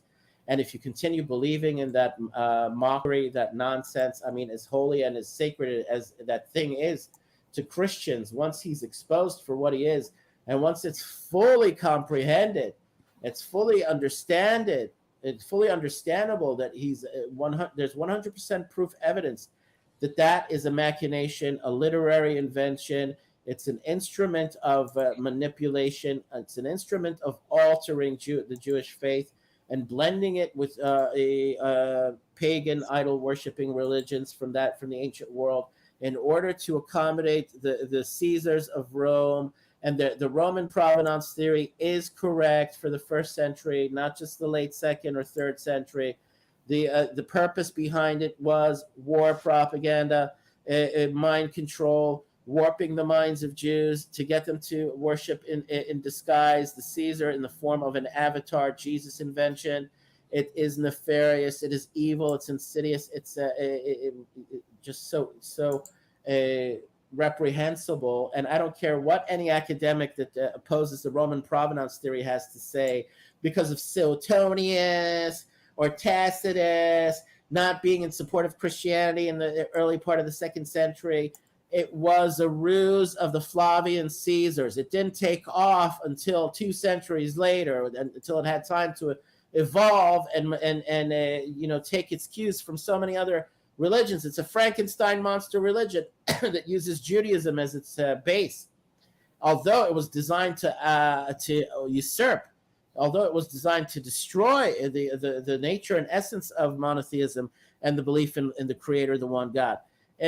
God had his purpose. Hashem did it all. It's his will. He created it. He allowed it to come into existence, as he did with Islam. It's all God's will. And as far as the confusion that came about from it, now we have arrived at the moment of truth, the end times prior to the Messiah. And this is also fulfillment of prophecy, to realize all these things, and all this stuff comes to light. All of it becomes shining, bright truth and reality that's undeniable. You can't argue in favor of the 2,000-year-old lies of Christianity anymore. It's all been blown to pieces. It's been blown to bits, to smithereens. That's why Noahidism is becoming more popular. People aren't that stupid anymore. They're literate. They're curious. They have all this access to this information. It's at their fingertips. So there's no going back. You can't put the genie back in the bottle. You can't put the cat back in the bag. Noahidism is taking off for a reason. All right? People don't want to worship a false god.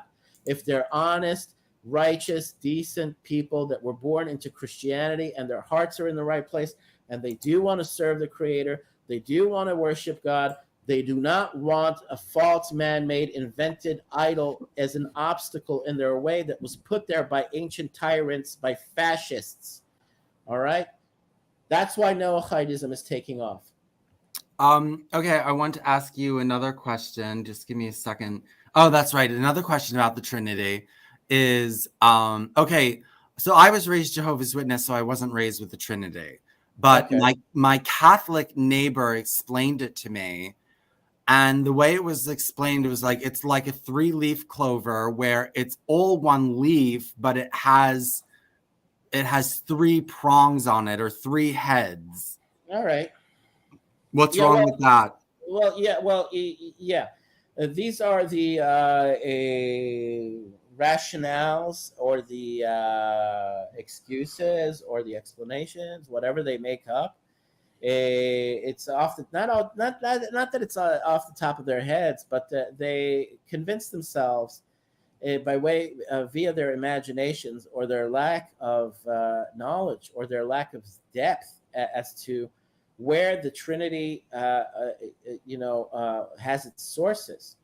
And it was a Muslim that made a very good video exposing where Trinity, the belief in a Trinity, actually comes from, and the multiple religions from the ancient world that had Trinities. And the problem with making, it's in Islam as well, that God does not have an equal or a partner, or as how would they state it, Claire, in the Islamic explanation as to why the Trinity is not kosher or not halal, not accepted, not legitimate. God does not have a co-equal or a partner, or associating partners with God is how Okay. So the Trinity, the recipe for the Trinity is that God is three persons, each person is fully God, and there's only one God. So, well, it's contradictory. Did you hear that? You can't make three parts from one. But why can't they from three parts? Why can't the substance? Okay, but it says they're each fully God. So yeah, to a Jew it sounds super retarded, and it complicates things unnecessarily, and it puts an obstacle in your way psychologically, and therefore spiritually, because our number one, what's written in our Bible and what we recite 3 times a day is, "Hear, O Israel, the Lord is our God, the Lord is one, not divided into three, and not three divided into one, and not all these crazy concepts that came out of the Greco-Roman pagan world, or the ancient Babylonians or Persians or Egyptians or what have you, that all had trinities, that it did not unite them into a one God, or co-equals of God, or each one being a Godhead or part of one God. They worshipped a Trinity as separate gods, as being part of their pantheon of several different gods.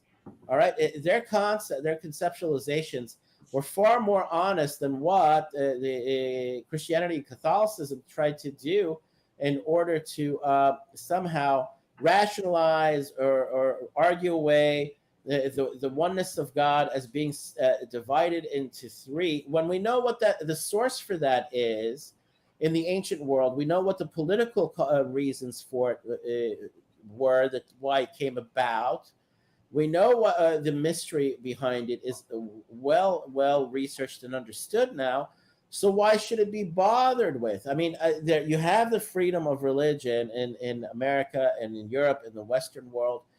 That has managed to get a lot of to get us by up until now, But the religious arguments and the debates and the conflicts, as far as between Jews and Christians, religious Jews and Christians and Catholics, on this issue of the oneness of God, and can it be divided into three? And God can do anything; He's God after all. It's retarded. All right, because it complicates things. It takes away from the conviction of serving one creator. The wholeness and oneness of God is not meant to be questioned, as far as what the confusion that came about from 2,000 years ago came about as a part of a war, political intrigues, and interactions and cultural diffusion between the Greco-Roman world and the Jewish world, okay? And we know why that was inspired, why that came about. We know the villainous nature behind it. We know the nefarious nature behind it. We know that there was an intention to trick the Jews into becoming more compliant and more flexible towards pantheism and towards paganism and idolatry. There is no, sincere purpose for Trinity, okay? We know where that was inspired. We know how that came about. We know what that was inspired by. Having the full knowledge of where that thing and that concept came from, as far as a Jew arguing with a Catholic or a Trinitarian, is basically, in my mind, another retarded argument that can't be won by the pagans, by the idolaters. No matter how many rationales and how many excuses and explanations and imaginations they come up with, Yeah, you can connect the three parts and they become one, and then the three separate parts can act as one. And oh fuck, it's like also in Jewish mystical studies about the nature of the name of God, and what that symbolizes, and the parts and each letter. It does not take away from the oneness and the unity of the one God, the one Creator. He can have a heavenly host. He can have his angels. He can have his seraphim, it's called, and there's all sorts of lower functioning, not deities, but servants that are celestial, that are divine, that have a celestial divine spark, but they are servants of God, okay? They are not co-equals of God. But in the pagan world, you had competing gods, and they didn't want to let that go, because why? Because the Caesar was also, and the Pharaoh was also considered a divinity, and they didn't want to let go of that kind of power of mind control over the masses, over the peasants. The Vatican made very good use of that, as far as the Pope being the vicar of God, or the bridge keeper, the gatekeeper. It's like that's the actual title of the Pope in Latin, the Pontifex Maximus, the keeper of the gates. No, the keeper of the bridge. The bridge keeper, the keeper of the keys, the bridge to the gods. All right, in the original Etruscan or Roman, pantheon, that was the Caesar's role as the chief top head priest, the cardinal, the head cardinal of the College of Priests. That came from before Christianity. They melded that, they mixed that into the worship of whatever. In the Vatican, Give me a minute or two. Clara, can you talk to him? I got to do two little things. I'll be right back. But basically, all the compromises. Can you hear me? Yes, I can. All the compromises that were made throughout history in order to rationalize away the inconsistencies and the incompatibility between Judaism and Greco-Roman pagan idolatry, which became Catholicism and Christianity, have always left the Jews with a bad taste in their mouth. The illogic. It's so illogical. It's so just why do you need to rack your brains with this kind of bullshit when we realize why it came about? It came about from warfare. It came about from the conflict and friction between the Greeks and the Jews prior to the Romans' intervention in Israel. It came about from Hellenism, from blending religions, and that's what the Romans adopted. It was part of their tradition, and they also subsumed, like we said, intellectual knowledge and historical legacies of like as far as Aristotle and the Greeks, and we realized what that model exposed and revealed to us, that they adopted other cultures and other nations' religions, histories, intellectual prowess. That was what built their empire and sustained their empire. All right, so Christianity is not an organic religion. Christianity is 100% mechanical, imperial, fascistic from day one. It all came about as a part of psychological warfare, as a psychological operation.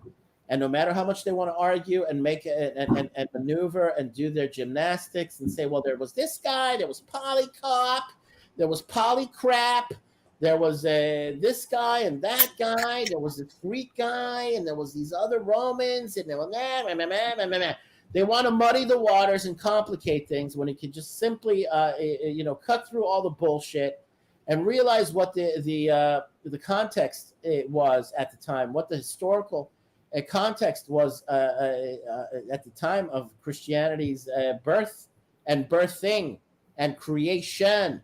Not spontaneous, organic, development. It was guided by nefarious forces as a means of mind control, as a means of keeping the peasants in line.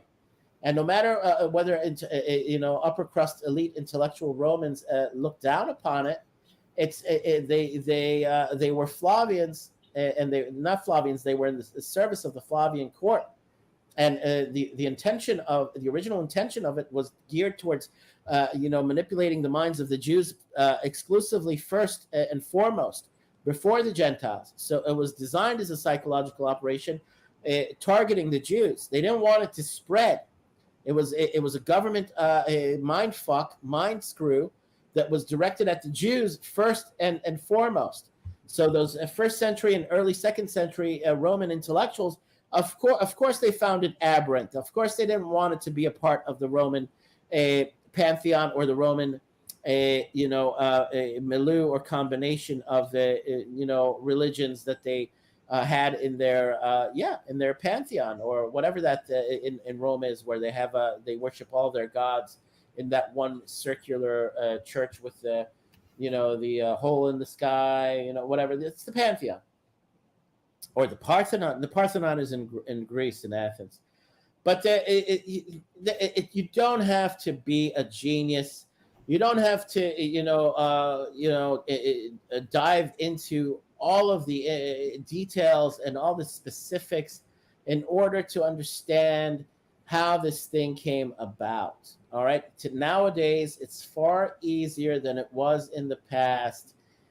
We see the end result of this false religion and where it has led the world, all right, with the compromises it made with worshiping statues, worshiping idols, like the Hindus in their Hindu temples, like the pagans, and making excuses and saying that it's permissible as long as it's Jesus.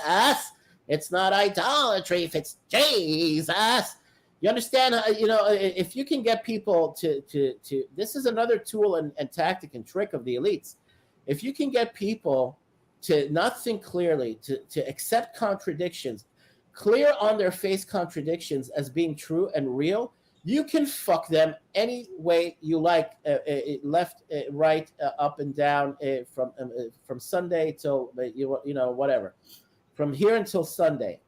If you can get them to accept all the contradictory positions within Christianity and still try to convince them that it's monotheism, it's an Abrahamic religion, then that's why you get fucking, naive Americans, naive, very easily manipulated and brainwashed Americans that mean well, all right, that want to be virtuous, that want to be, good people. But they get fucked over by a false religion and a false God. And so a lot of them have finally woken up and said, we're discarding this crap, and we'd rather not have it in our way, and we'd rather believe in the one God and the creator without having a fucking idol invented by the Greco-Romans as an obstacle put in our way for 2,000 years. You can't get to God except by way of the jizz bag of the Jesus. Fuck that. Fuck him. What is this obstacle? What is this nonsense invented by fucking fascists? Get over it. It's not sacred. It's not holy. It's horse shit. The Islamic version and the Christian version combined. Horse shit. Political government mind control. Okay, if you don't mind, on the similar topic, it's obviously the topic of this stream. I want to talk about Shituf or Shituv, right? Shituv? Yeah, that's what the Trinity is. That's Shituv. Okay. What is Shituv? Well, they went into it also in the Muslim channel in their discussions and debates. It's God having a co-equal, God having a partner. That is considered a heresy and considered idolatry. All right, that is an unacceptable concept in Judaism. There's no tolerance of it in Judaism. All right, we're not made and meant to tolerate that. We reject that as a people. Wait. I'm so sorry. Can you just go back a little bit? And you were explaining what Shituf is. I lost focus. It is called making a compromise and believing that God has a co-equal or a partner. You understand? Or that there are divisions in the one God. That Trinitarianism is pure Shituf. Okay. Do you believe Shituf is permissible? At this point in the world that we live in, prior to full messianic revelation and God's direct divine intervention, it does not matter what I think. It's Okay. not permissible. Well, it matters to Noahides. It matters to Noahides. Well, it shouldn't be accepted, but we have a freedom of religion, and as far as I'm concerned, as long as the other religions tolerate one another and tolerate Judaism and its positions, then it's fine by me, because God will intervene and force the final say on the matter. But until now, we are living in a time period known as the time of wonderment, prior to God's direct revelation and intervention, making all of this, these grudges and disagreements and religious, divergences, a non-issue once we arrive at messianic revelation. Okay. No. Okay. Well, let me put it to you. Let me ask the question this way: if a Noahide government were to be set up prior Messianic age, which we know the Noahides are kind of going to be doing that stuff as we get closer, I'm talking about, like, legally technically, would you suggest that they permit or not permit Shituf? They shouldn't permit it, but it's not about them and it's not their decision. They will not have the power to enforce anything. Why? No, because it's going to be the Messiah. It's going to be the hand of God. Yeah, but I know, but no. You are that's breaking the seventh law. You are supposed to set up courts of justice and enforce the law. I mean, you're not supposed to wait for you're not supposed to wait for the Messiah. No. For them, amongst Noahide communities, they should establish courts of justice, and they should enforce those laws in their communities. We are not going to be some religious autocracy or theocracy before we have messianic revelation. It's just not going to work. It's going to cause religious wars. We do not want crusades. We do not want jihads. We do not want a lack of tranquility. I know, but at this stage, Judaism is fully in support of the freedom of religion, the First Amendment. We are not here to displace the First Amendment or the Constitution. That is not the purpose of Judaism or Noahidism. We are not here to be authoritarians about it. As far as establishing communities and having them follow the Noahide laws and establish courts of justice according to Noahidism, that's all good and fine, but it's not going to be nationwide and enforced nationwide. Okay, wait. That's exactly what Rabbi Schneerson said. He said, most specifically, prior to the Messianic age, you can force the Gentiles into Noahidism. No way. No, he was. You want to hear the quote? You want to see the quote? Let's hear the quote. A lot of it is wacky stuff anyway. Okay. Go ahead. Hold on. Let me find it.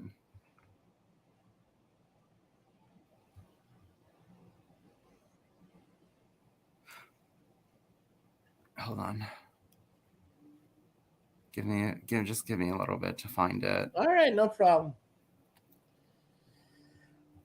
It's a joke because the Jews are so small in number. There's a minority within, that's so invisible amongst the 8 billion people in the world that they are deluding themselves and kidding themselves if they think they can enforce Noahide laws. No, the Jews don't enforce the Noahide laws. The Gentiles accept it upon themselves to enforce the Noahide laws. Go ahead and read me that quote. Okay. I'm trying to find it.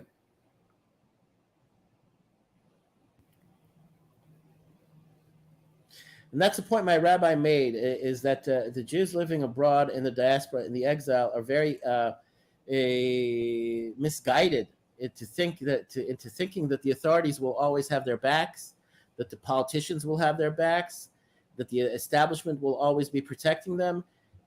When we reach the moment of truth and this collision with economic calamity arrives, the authorities will turn on the Jews. They will not be helping them. They will not be protecting them. They will not be defending them. They will actually be actively working to get rid of them, to Okay, expel them. I'm going to post this in the private chat. So again, this is my writing. I'll post it in the comments section too. Listening. Okay. So the question, it's a very similar question. Can there be Noahide law enforcement before a Sanhedrin, which also means before Messiah, because there won't be a Sanhedrin unless there's a Messiah. So this is what Rabbi Schneerson said. What? Hold on. Let me just give you the exact quote. It is obvious that this obligation found in Maimonides, Malchim 8:10, is not limiting only to a Jewish court, since the commandment is unrelated to the presence of a Gerdashah of resident alien, and thus what is the need of a Bet Din. Thus, the obligation is in place in all eras, even in the present, when no Gerdashah can be accepted, and is obligatory on all individuals who can work toward this goal. So, too, this commandment is not limited to using force, where in a situation we cannot use force, we would be excused from our obligation, since the essence of the obligation is to do all that is in our power to ensure that the 7 Noahide commandments are kept. If such cannot be done through force or through other means of pleasant and peace, which means to explain the Noahides that they should accept the wishes of God, whose commandment them in the rules. This is obviously what is intended by Maimonides. Did you write that? No, that was Rabbi Schneerson. Rabbi Schneerson says the Noahide laws can be enacted through force or pleasantry, even when there is no Jewish court. Beit Din and Ger Toshav cannot be accepted, no Jubilee or Sanhedrin. The Noahide laws can be enforced in all eras. It is the obligation found in Maimonides limited only to Jewish court. Well, this is wishful thinking again. Whether the Noahides are convinced of this, and whether they become powerful enough or influential enough or numerous enough to want to do this, it's up to them. I know it is up. I told you it's up to them, and there are Noahides that do want to enforce it. I can show you that too. But the thing is that my contention is that this is going to spread very quickly, because Christianity is too weak on idolatry, blasphemy, and homosexuality, and the Christians are going to get tired of it. And this is a very unifying, simple system that everyone can quickly follow, and the Muslims are getting on board. And it'll, even if Muslims are supposed to tolerate idolatry, which some say you are, it'll get rid of that, and it'll make the Muslims and the Christians friends. And that's what I'm saying, why it's dangerous. And then you have the Noahides proper, and eventually there'll just be more and more and more Noahides proper. So sounds great. It's actually very attractive. Why not? Well, that's why I'm saying it's going to spread quickly. Well, the Jews will have no part in it. They might have inspired it. They might have started the movement. They might have guided the non-Jews to want to be Noahides. It'll catch like a wildfire, and it'll spread because it's the right moment. It's ripe for popularity to spread, and so be it. If this is the correction that Christianity is incapable of delivering, then so be it. And let there be Noahidism. And if it's in line with Islam, and Islam can adopt it and accept it, so be it. I have no issues or problems with that. It's the Jews will not be enforcing this because they will not be there amongst the Gentiles anymore. These are the end times. This is the time for Messianic revelation. By God's own hand, the Jews will be plucked out and pulled away from interacting and engaging directly with the non-Jews. Okay, well, you're still going to be responsible for, indirectly, but you'll be responsible for all of this coming into fruition, and that's why I'm upset with you. That's why I'm upset with the Jews. All right, so be it. You can be upset. We will soon part ways, and you won't have to be upset at us to our faces. We won't be interacting with you in your cities, in your countries. Well, I kind of want to ruin your prophecy, because if everyone's becoming Noahites, love of the Jews will just increase. And why would they go to Israel unless they're being driven out? No. God's will not be defeated or interfered with. The fact that Noahidism is becoming more popular, it's not becoming that popular to the level where Christians, Muslims, Hindus, pagans, what have you, have a love for the Jews. They have a resentment for the Jews, both because of left-wing atheist liberal types and also because of right-wing religious fundamentalists and fanatics like myself.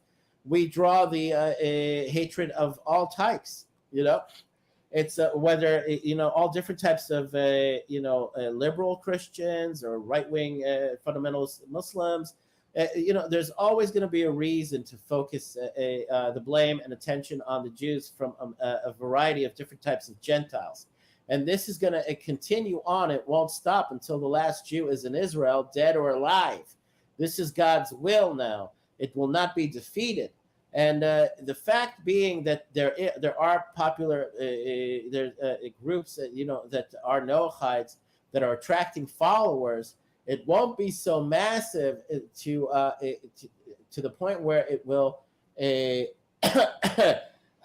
stop the process of the ingathering of the exiles by force, by means of Gentile resentment, Gentile hatred focused and geared towards the Jews. This is God's will. This is God acting and in his own way, in his unique way, when he's no longer protecting the Jews of the exile. There is no providence or divine protection, no Shekhinah, God's feminine presence or protective aura or spirit or presence is no longer amongst the Jews living outside of Israel. Okay, well, I'm trying to foil all that, and the way I'm trying. Look, if you're fighting the will of the Creator, you're not going to win. The Noahites are not massive enough. They're not popular enough. But okay. The end is not as close as you think it is. Well, yeah, I believe it is. Well, okay, there's not the full ingathering of the Jews. It will not be interfered with because this process is this snowball effect is built so much momentum and so much force behind it, so much weight that it's unstoppable. When you have why do I obsess over the global financial collapse that is upon us, the reset, the mess that is going to mess up everybody's day very soon? Why do I obsess over it? Because it's part of the process. It is what will convince all of the Jews sitting on the fence right now that have been exposed to this information, that have been given all of these warnings. It will be the final push to push them off of the fence and into the land of Israel, where they are indecisive now, when they have all of these practical considerations and all of the reasons why not, or I'm looking for the right expression. When you are dejected, or when you are not dejected, when you are discouraged, all the reasons to be discouraged from wanting to come here will be taken away, will be gotten rid of. It will become very easy for them and very clear to them that their only refuge, their only sanctuary, their only safe place to live is Israel, and they will be flocking here in masses, nonstop flights, caravans of flights coming in and just dropping off the Jews. There won't be Jews leaving. There will be a lot of Gentiles leaving. And this is the process that we are upon. And it is close because of the financial chaos, because of the crash that is coming, because it is global, because of the ramifications and consequences of it. I'm fully convinced that it's now, it's here, and it's arriving any day now. I'm looking forward to it. I told Claire this in our earlier discussion. I'm no longer fearful of it. I'm no longer trying to stop it or speak out against it. It is God's will. I am not fighting it. Let it come. Let it come now. Let it come in the next minute. Let it come as soon as possible. We've waited enough. People have been given enough of a wake-up call, enough of enough warnings, enough information, enough clarity on what's about to happen. It is the weight of it, the momentum of it is unstoppable. You cannot stop what's happening now. There is no reversing it. It's in critical terminal free fall.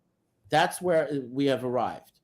And this is part of God's will that will force all the Jews back to Israel, dead or alive. Now, it sounds cruel. It sounds harsh. It sounds like insensitive, but they were given decades of warnings, and they are fully responsible for the decisions that they have made. And the decision to not act is also a decision. Now, again, God is very merciful. God is very forgiving, but he has his end point, his limitations, his cutoff points. It's called a ketz, an end. Now, the people of the world and the Jews of the world have been given enough time to fully digest and comprehend and make sense of all of this, and their lack of decision is their fault, and they'll be responsible for it, okay? The ones sitting on the fence, I told you, they'll get pushed off the fence, and the majority, the masses of the Jews, will be coming back here. The ones that are left-wing atheists, diehard, a sort of like what do you call it, lost causes. They're like dead wood. Their deaths and their end and their demise will be also a part of God's will, and I will accept it as God's will. And it's a harsh thing to say, and I don't look forward to seeing a lot of people die of also natural catastrophes that will be happening left, right, and center. A lot of people will die. I'm not happy about that. I'm not looking forward to that, and I don't think we should be excited about that. But I'm at my wit's end as far as waiting for this process to play itself out fully.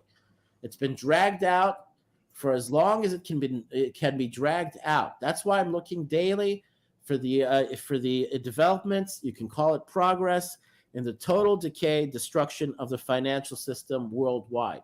When that happens, that is the trigger. That is messianic revelation. That is when the Jews of the diaspora lose the fight. That's when they lose their struggle against God. God will always win. God will always have his way, even against the most stiff-necked and stubborn of Jews. It's just the way it's going to be. Basically. Yeah. Okay. Well, I hope not.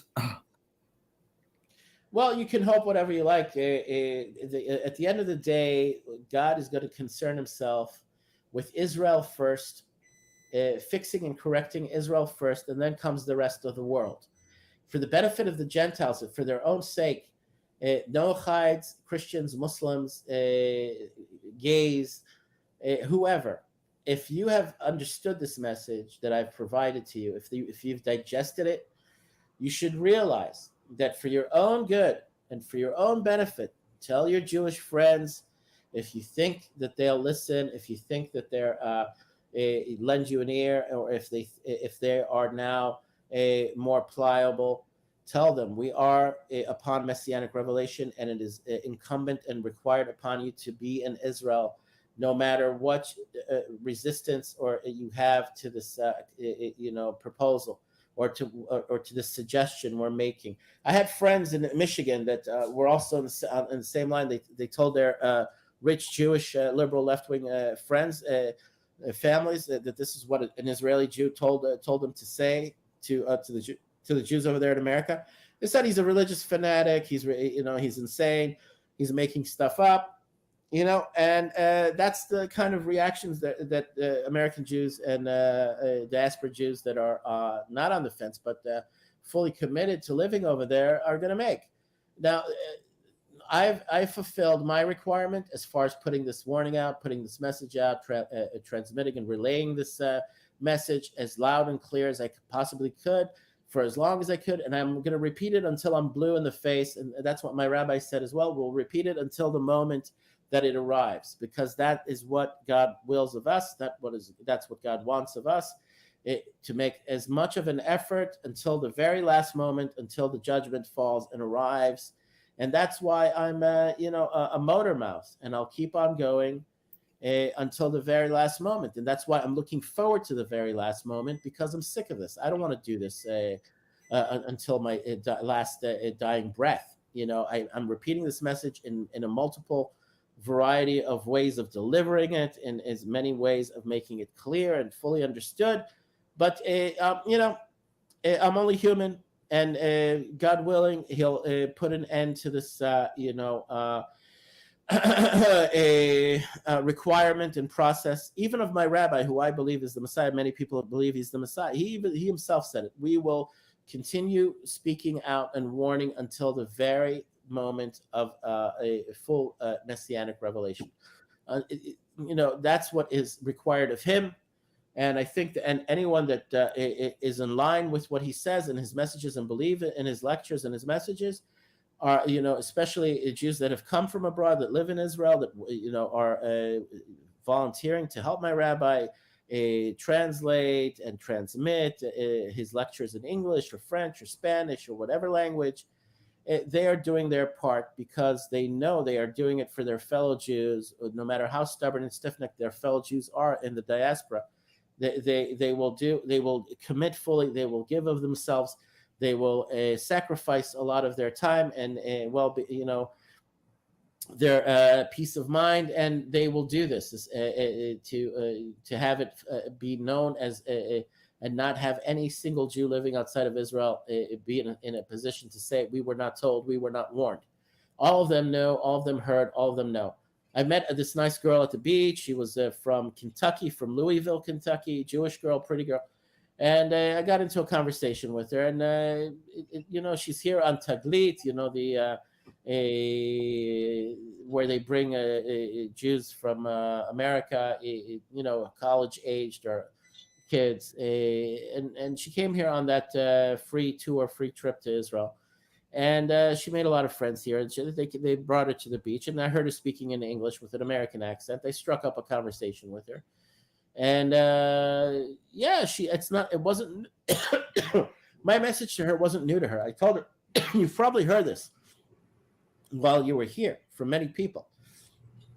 And, I didn't want to, be a downer or a Debbie Downer or she was in a happy mood. She was doing somersaults and handstands on the beach in her bikini, whatever. And I was I don't want to bring you down, but just so you know, as a fellow Jew, I have to tell you this. You should be in Israel now. You should tell your family. You should tell. And she says, yes, I know. And I'll tell my parents that they should make Aliyah and all this. She had a experience with others telling her this as well. So the message is getting across. And whether they want to be, the Jews living abroad, whether they want to be serious about it or whether they want to be dismissive of it, and whether they want to just wait to see what will happen and to see that God is serious with them, they'll miss the exits, they'll miss the opportunities, and then they'll be crying into their palms, into their hands, blaming themselves, all right, because they will have no excuse. And the Jews are very proud. They're very argumentative, and they're very, full of themselves. They're egotistical. But you know what? At the end of the day, what makes us Jews is that it comes from the name of the tribe of Judah, Yehudah. In Hebrew, Yehudah, and John knows this, is to be in full acknowledgement of God, to be thankful to God, to be also like King David when he's committed a wrong. He's he acknowledges God. He asks God's forgiveness. He submits to him, to his being flawed, to his making mistakes. That's what a Jew is. All right. So when you have the hand of God at work, and it works to humble you, to make you realize where you've gone wrong, that you've made a mistake in not believing. And this moment will arrive to the majority of the Jews living abroad. They will have to live up to being Jewish, and they will have to acknowledge that it was God's hand that they were warned, and that they should blame themselves, and they should not make a ruckus or a fuss or complain or make any accusations towards God, because it's going to be devastating. It's going to devastate them when they have to leave their homes, leave all their possessions behind them, and run for their lives and sell everything for pennies on the dollar. They will be fully responsible. It sounds absurd to them now still, because it hasn't happened yet. And so they're testing God. They're in a direct struggle with God. And this is what was prophesied.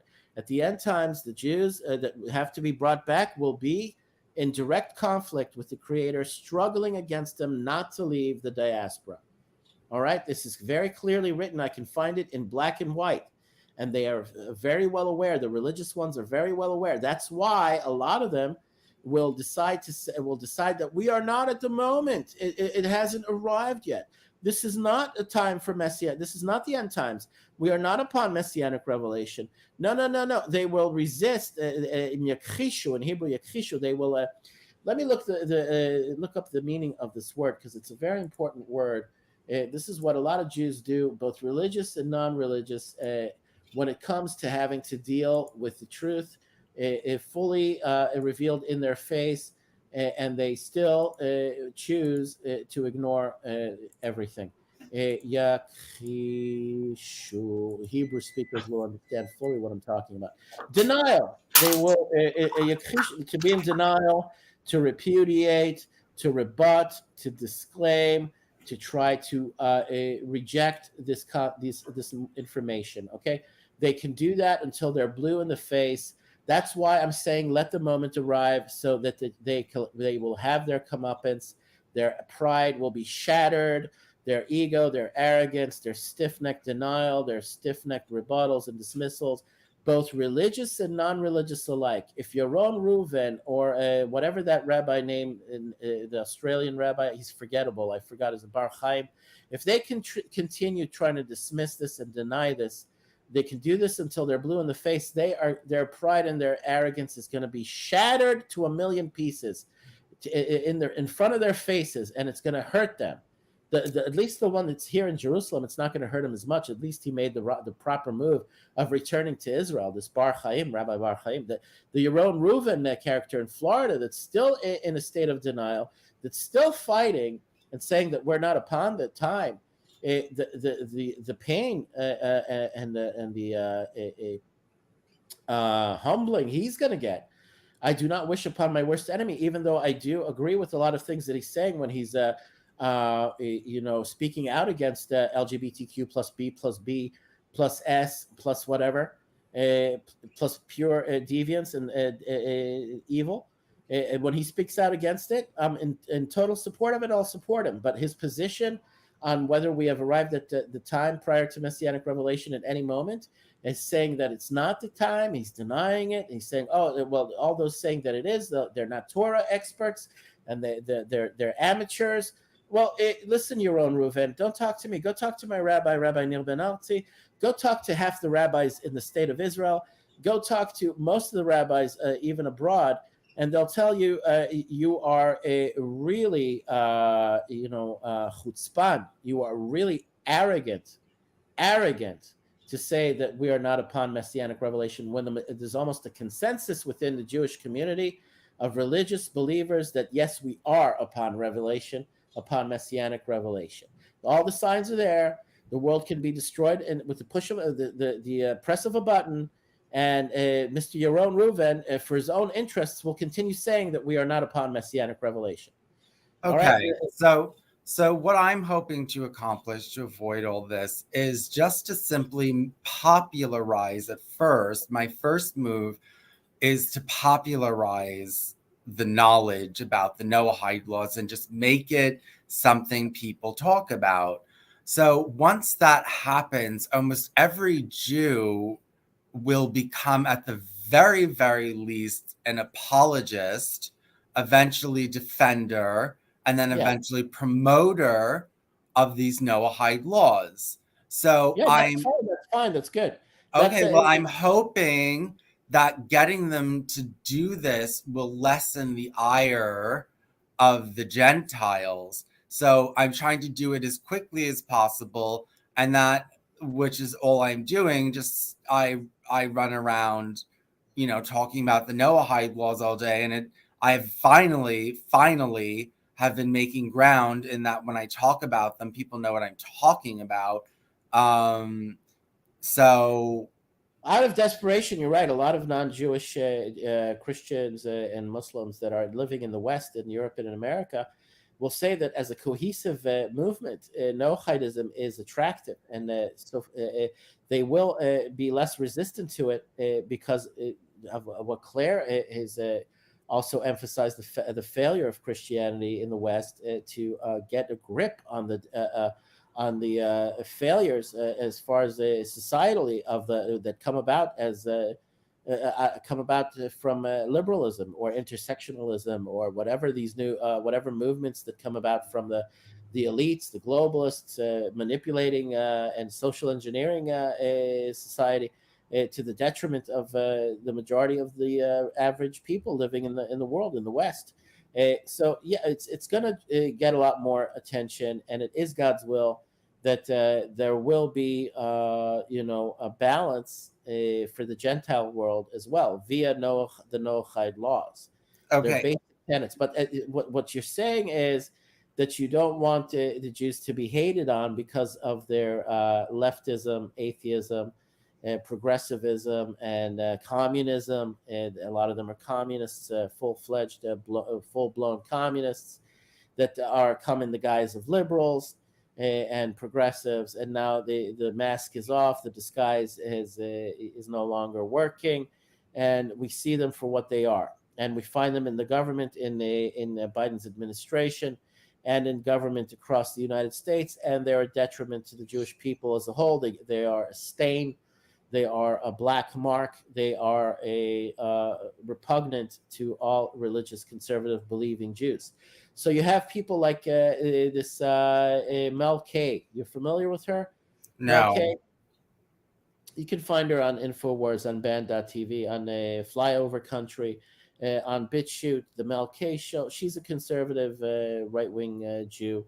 She's a lot like Laura Loomer. She's outspoken, but she's pro, America and pro the Jews living and staying in America. And good for her, but she's fighting the will of God, no matter whether she's a God believer or conservative Jew or what have you. I wish her well. She's a good-looking woman. I mean, she's very attractive. I would definitely go for her. She's hot. But the thing about it is she's partially on the wrong side of history because she wants to promote the Jews staying in America as as a community, she's in favor. She's a supporter of the Jewish community in America, and she speaks out against the left-wing Jews, the atheist Jews, the twisted communist Jews that are bent and lost causes. We cannot continue identifying with those types of Jews because they are the reason why we get hated on by the majority of the Gentiles that see and hear what these people are doing, and they are identified as Jews, and they just give us a really bad name. And Mr. Brother Nathaniel, the wacky schizo Russian monk slash quasi whatever Jew, that guy is very good at exposing left-wing Jews. I mean, he's funny. His delivery is biting, and it enrages even me. He can turn me into an anti-Semite. Listening to him, if I was not fully informed and aware and conscious of what he is and the fact that he's a madman, I'd be turning into an anti-Semite. He's very good. He's convincing. He's charismatic.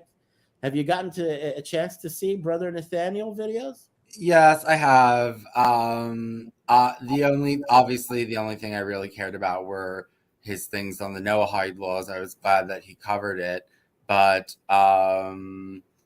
yeah, I mean, obviously, like you said, he exposes left-wing Jews, and my problem is not with left-wing Jews. I'm against leftism.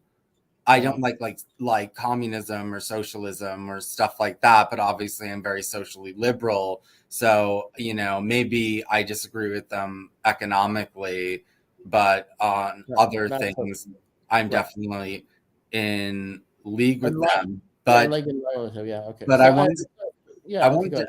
I wanted to ask you, what do you think about secular Quranism since it allows idolatry and blasphemy?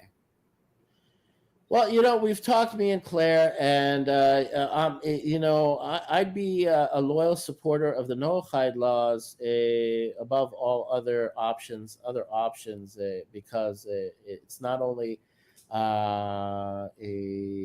according to most of what I've read and seen and heard, it is a commandment and a requirement, and it is what are a sort of what would I call it?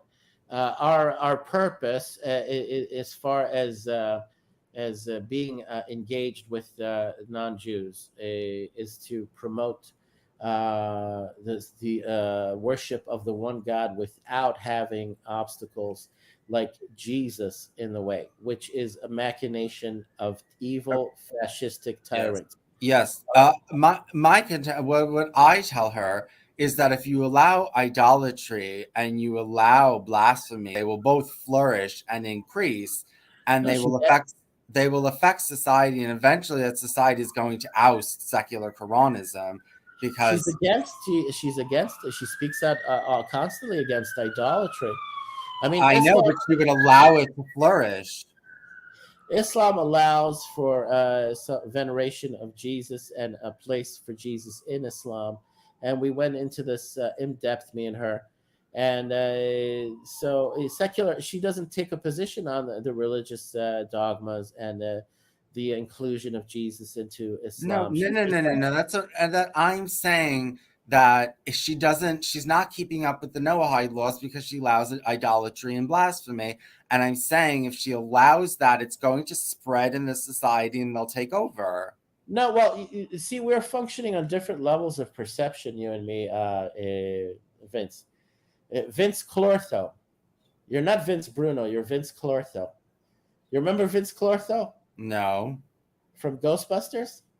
No, I forget which one he is. The first Ghostbusters, the architect of the building, the gateway to Zool. No, I'm joking. I'm joking with you. Anyway, Vince, you gotta keep up with the cultural Hollywood references to '80s movies here. The Ghostbusters. Anyway, so we're on a different level of perception, you and me.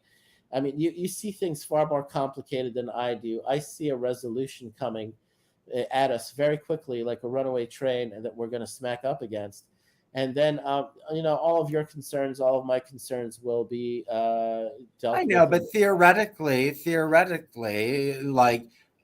let's just talk theoretically that she's trying to get this up and running before the Messianic age.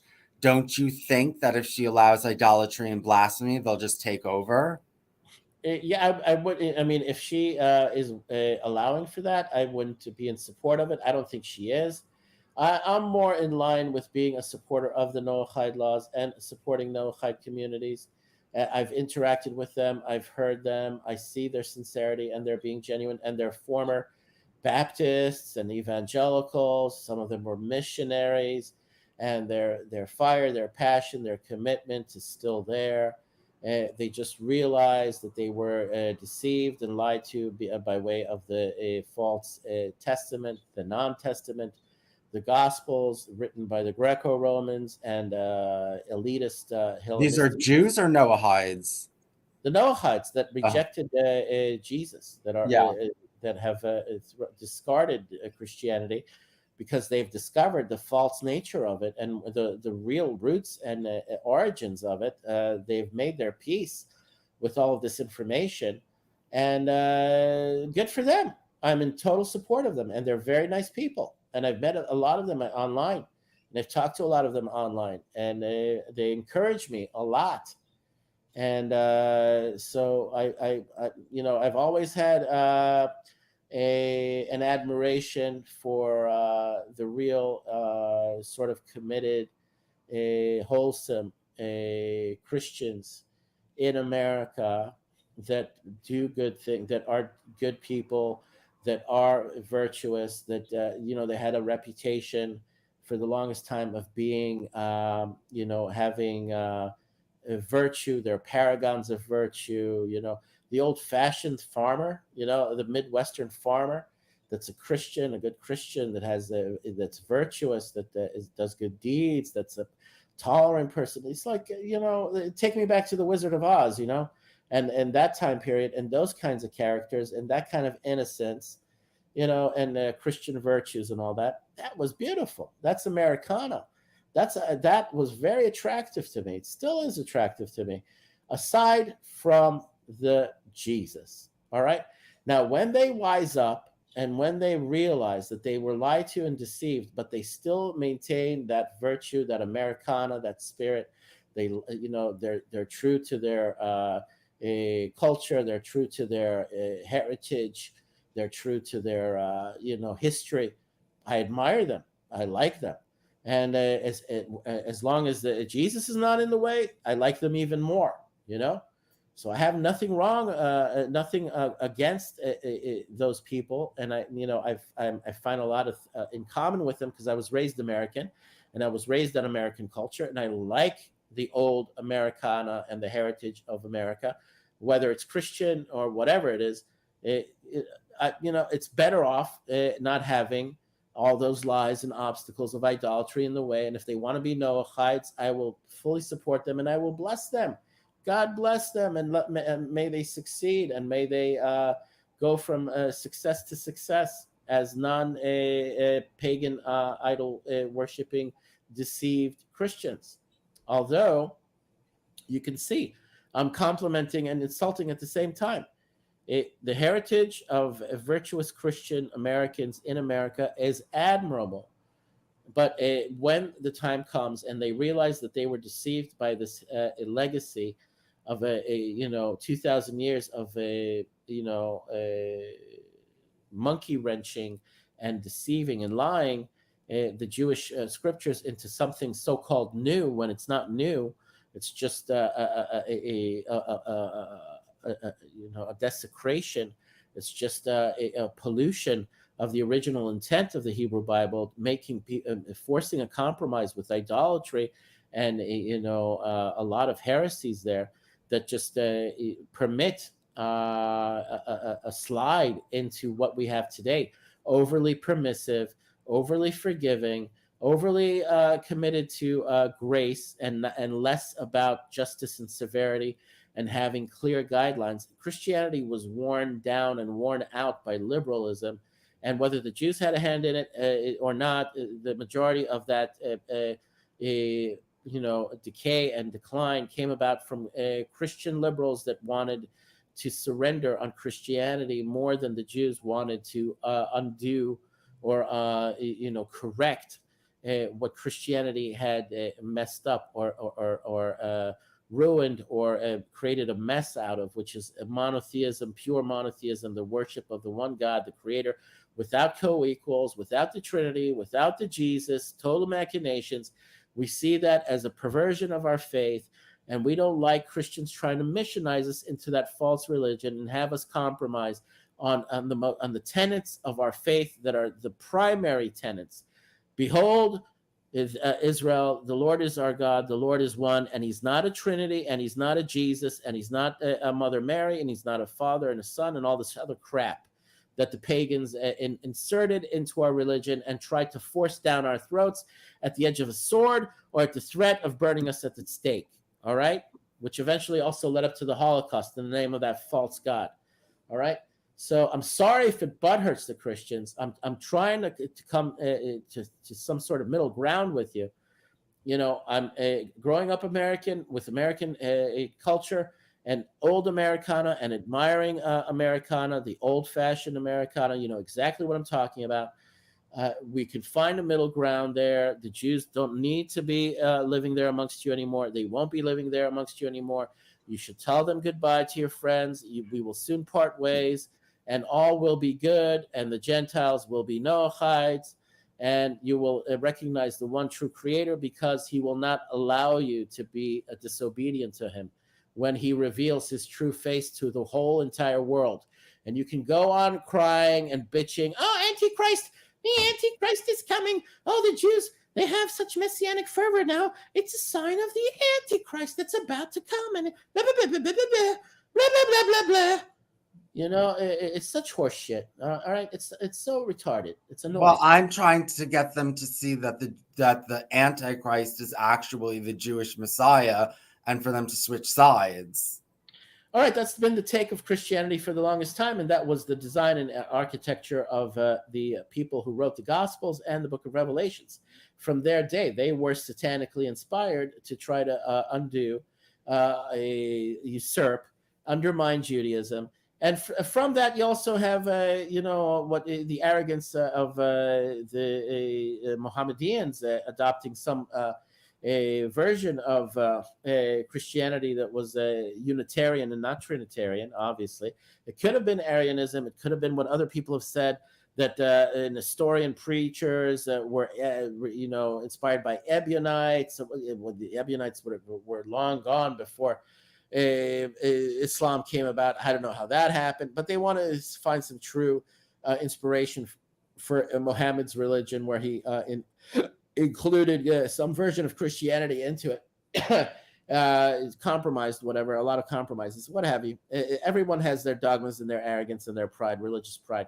The bottom line is this: the concept of Antichrist is also, again, a heinous what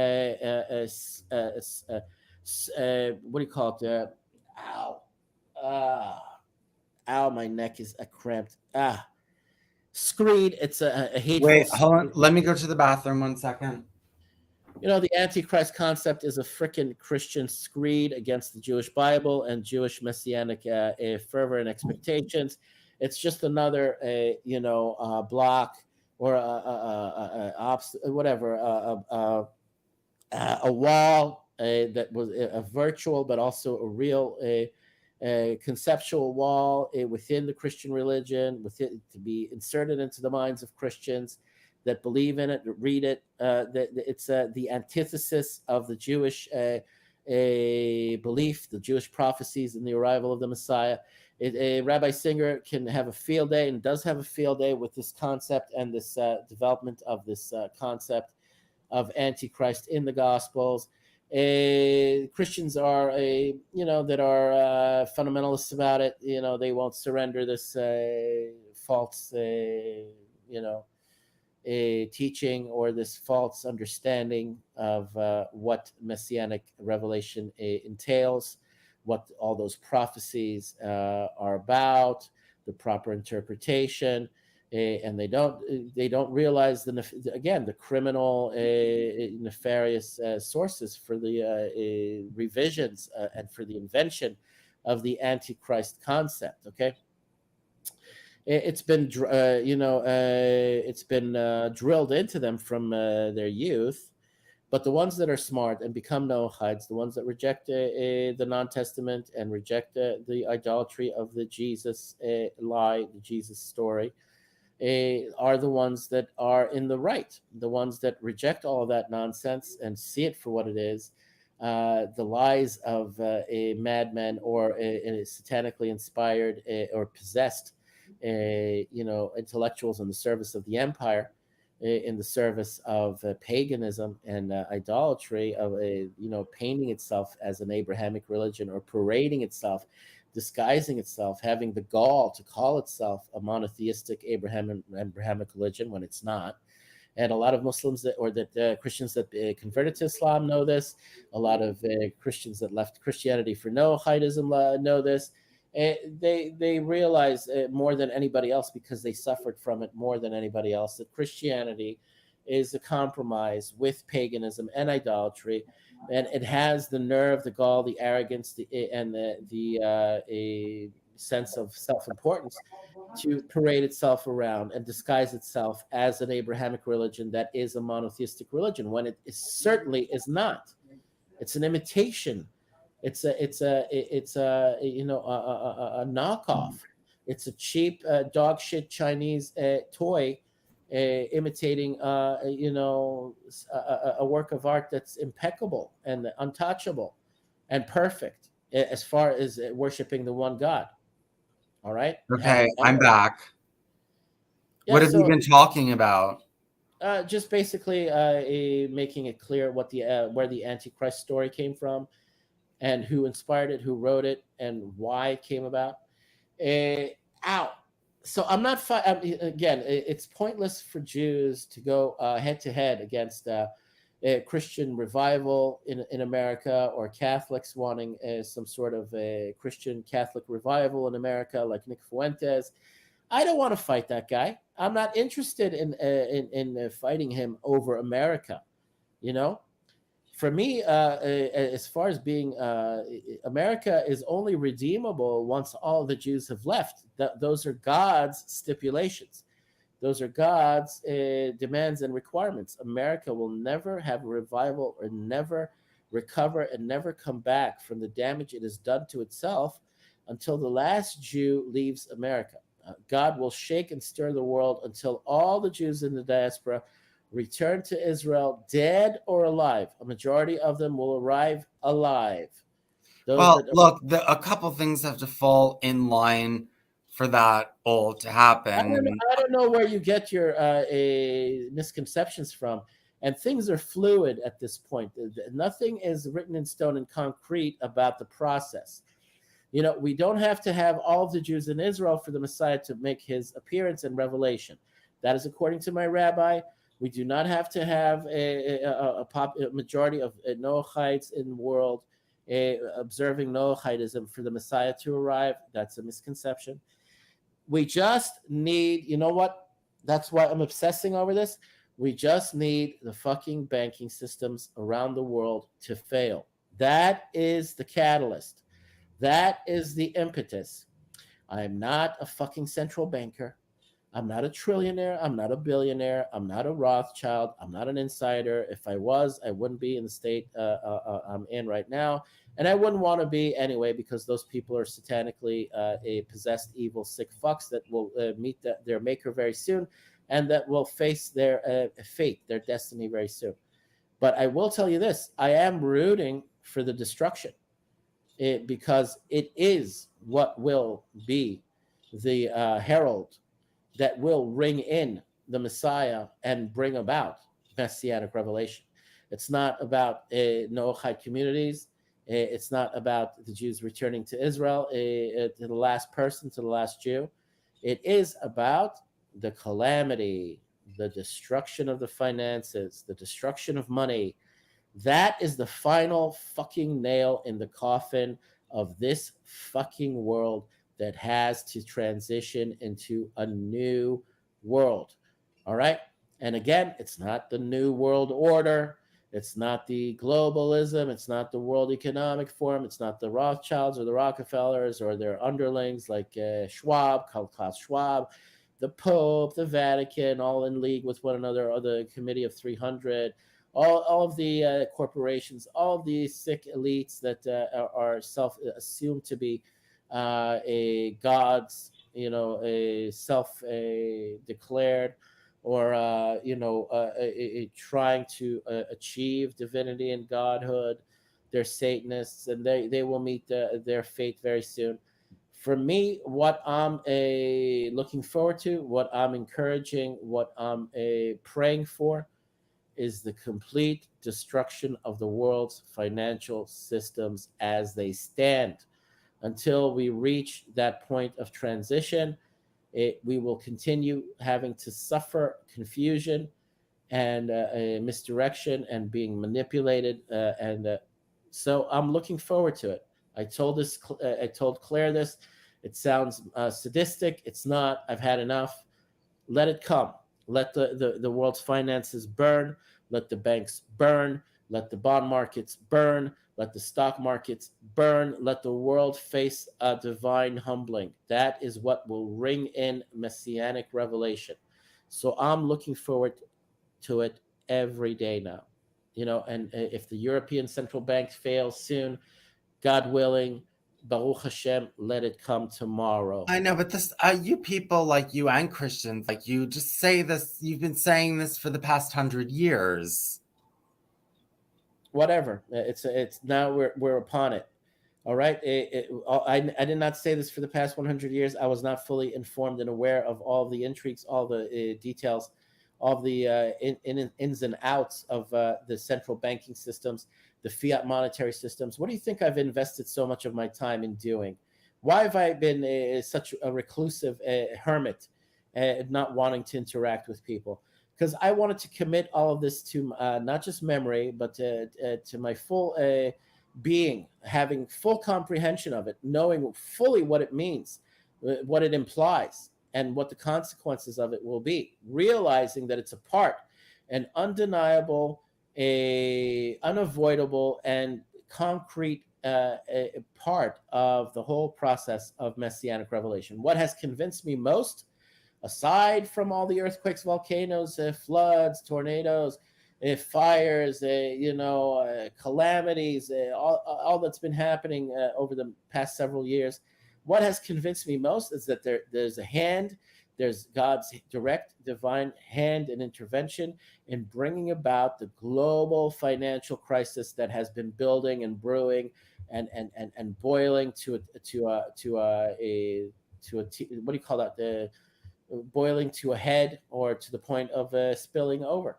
And so that is the gauge. That is how I measure how close we are to messianic revelation.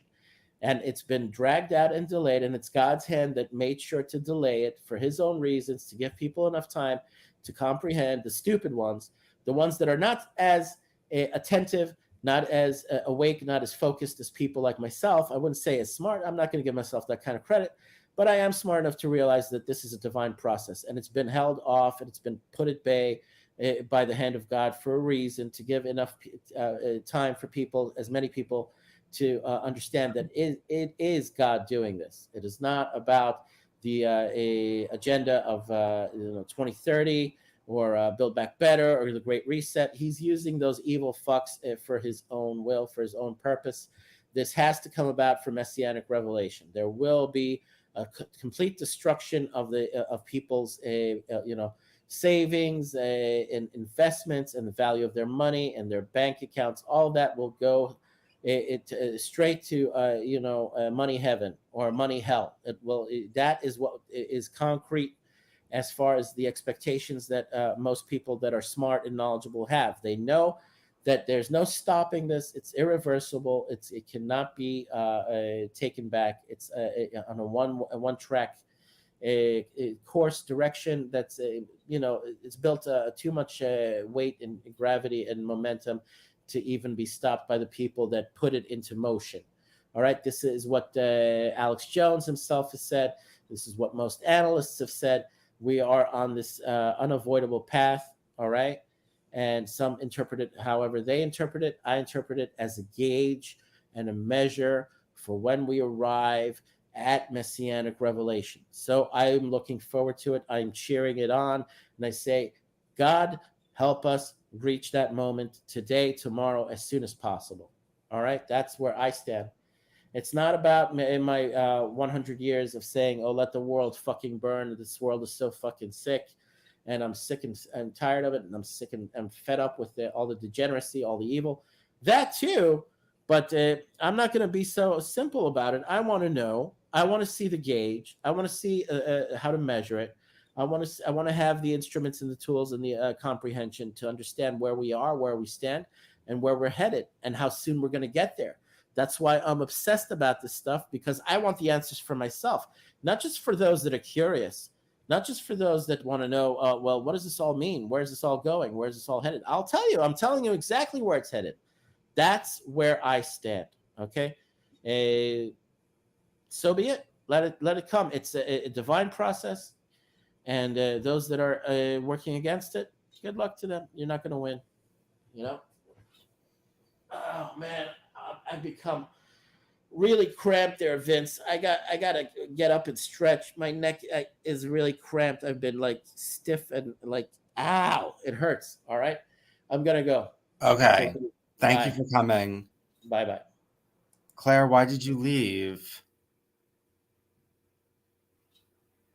It seems like everybody left. I don't know why Claire left. Well, I guess that's the end of the stream then, since there's no one here to talk to. But I hope it was an informative stream, and I hope everyone had a good time. Bye.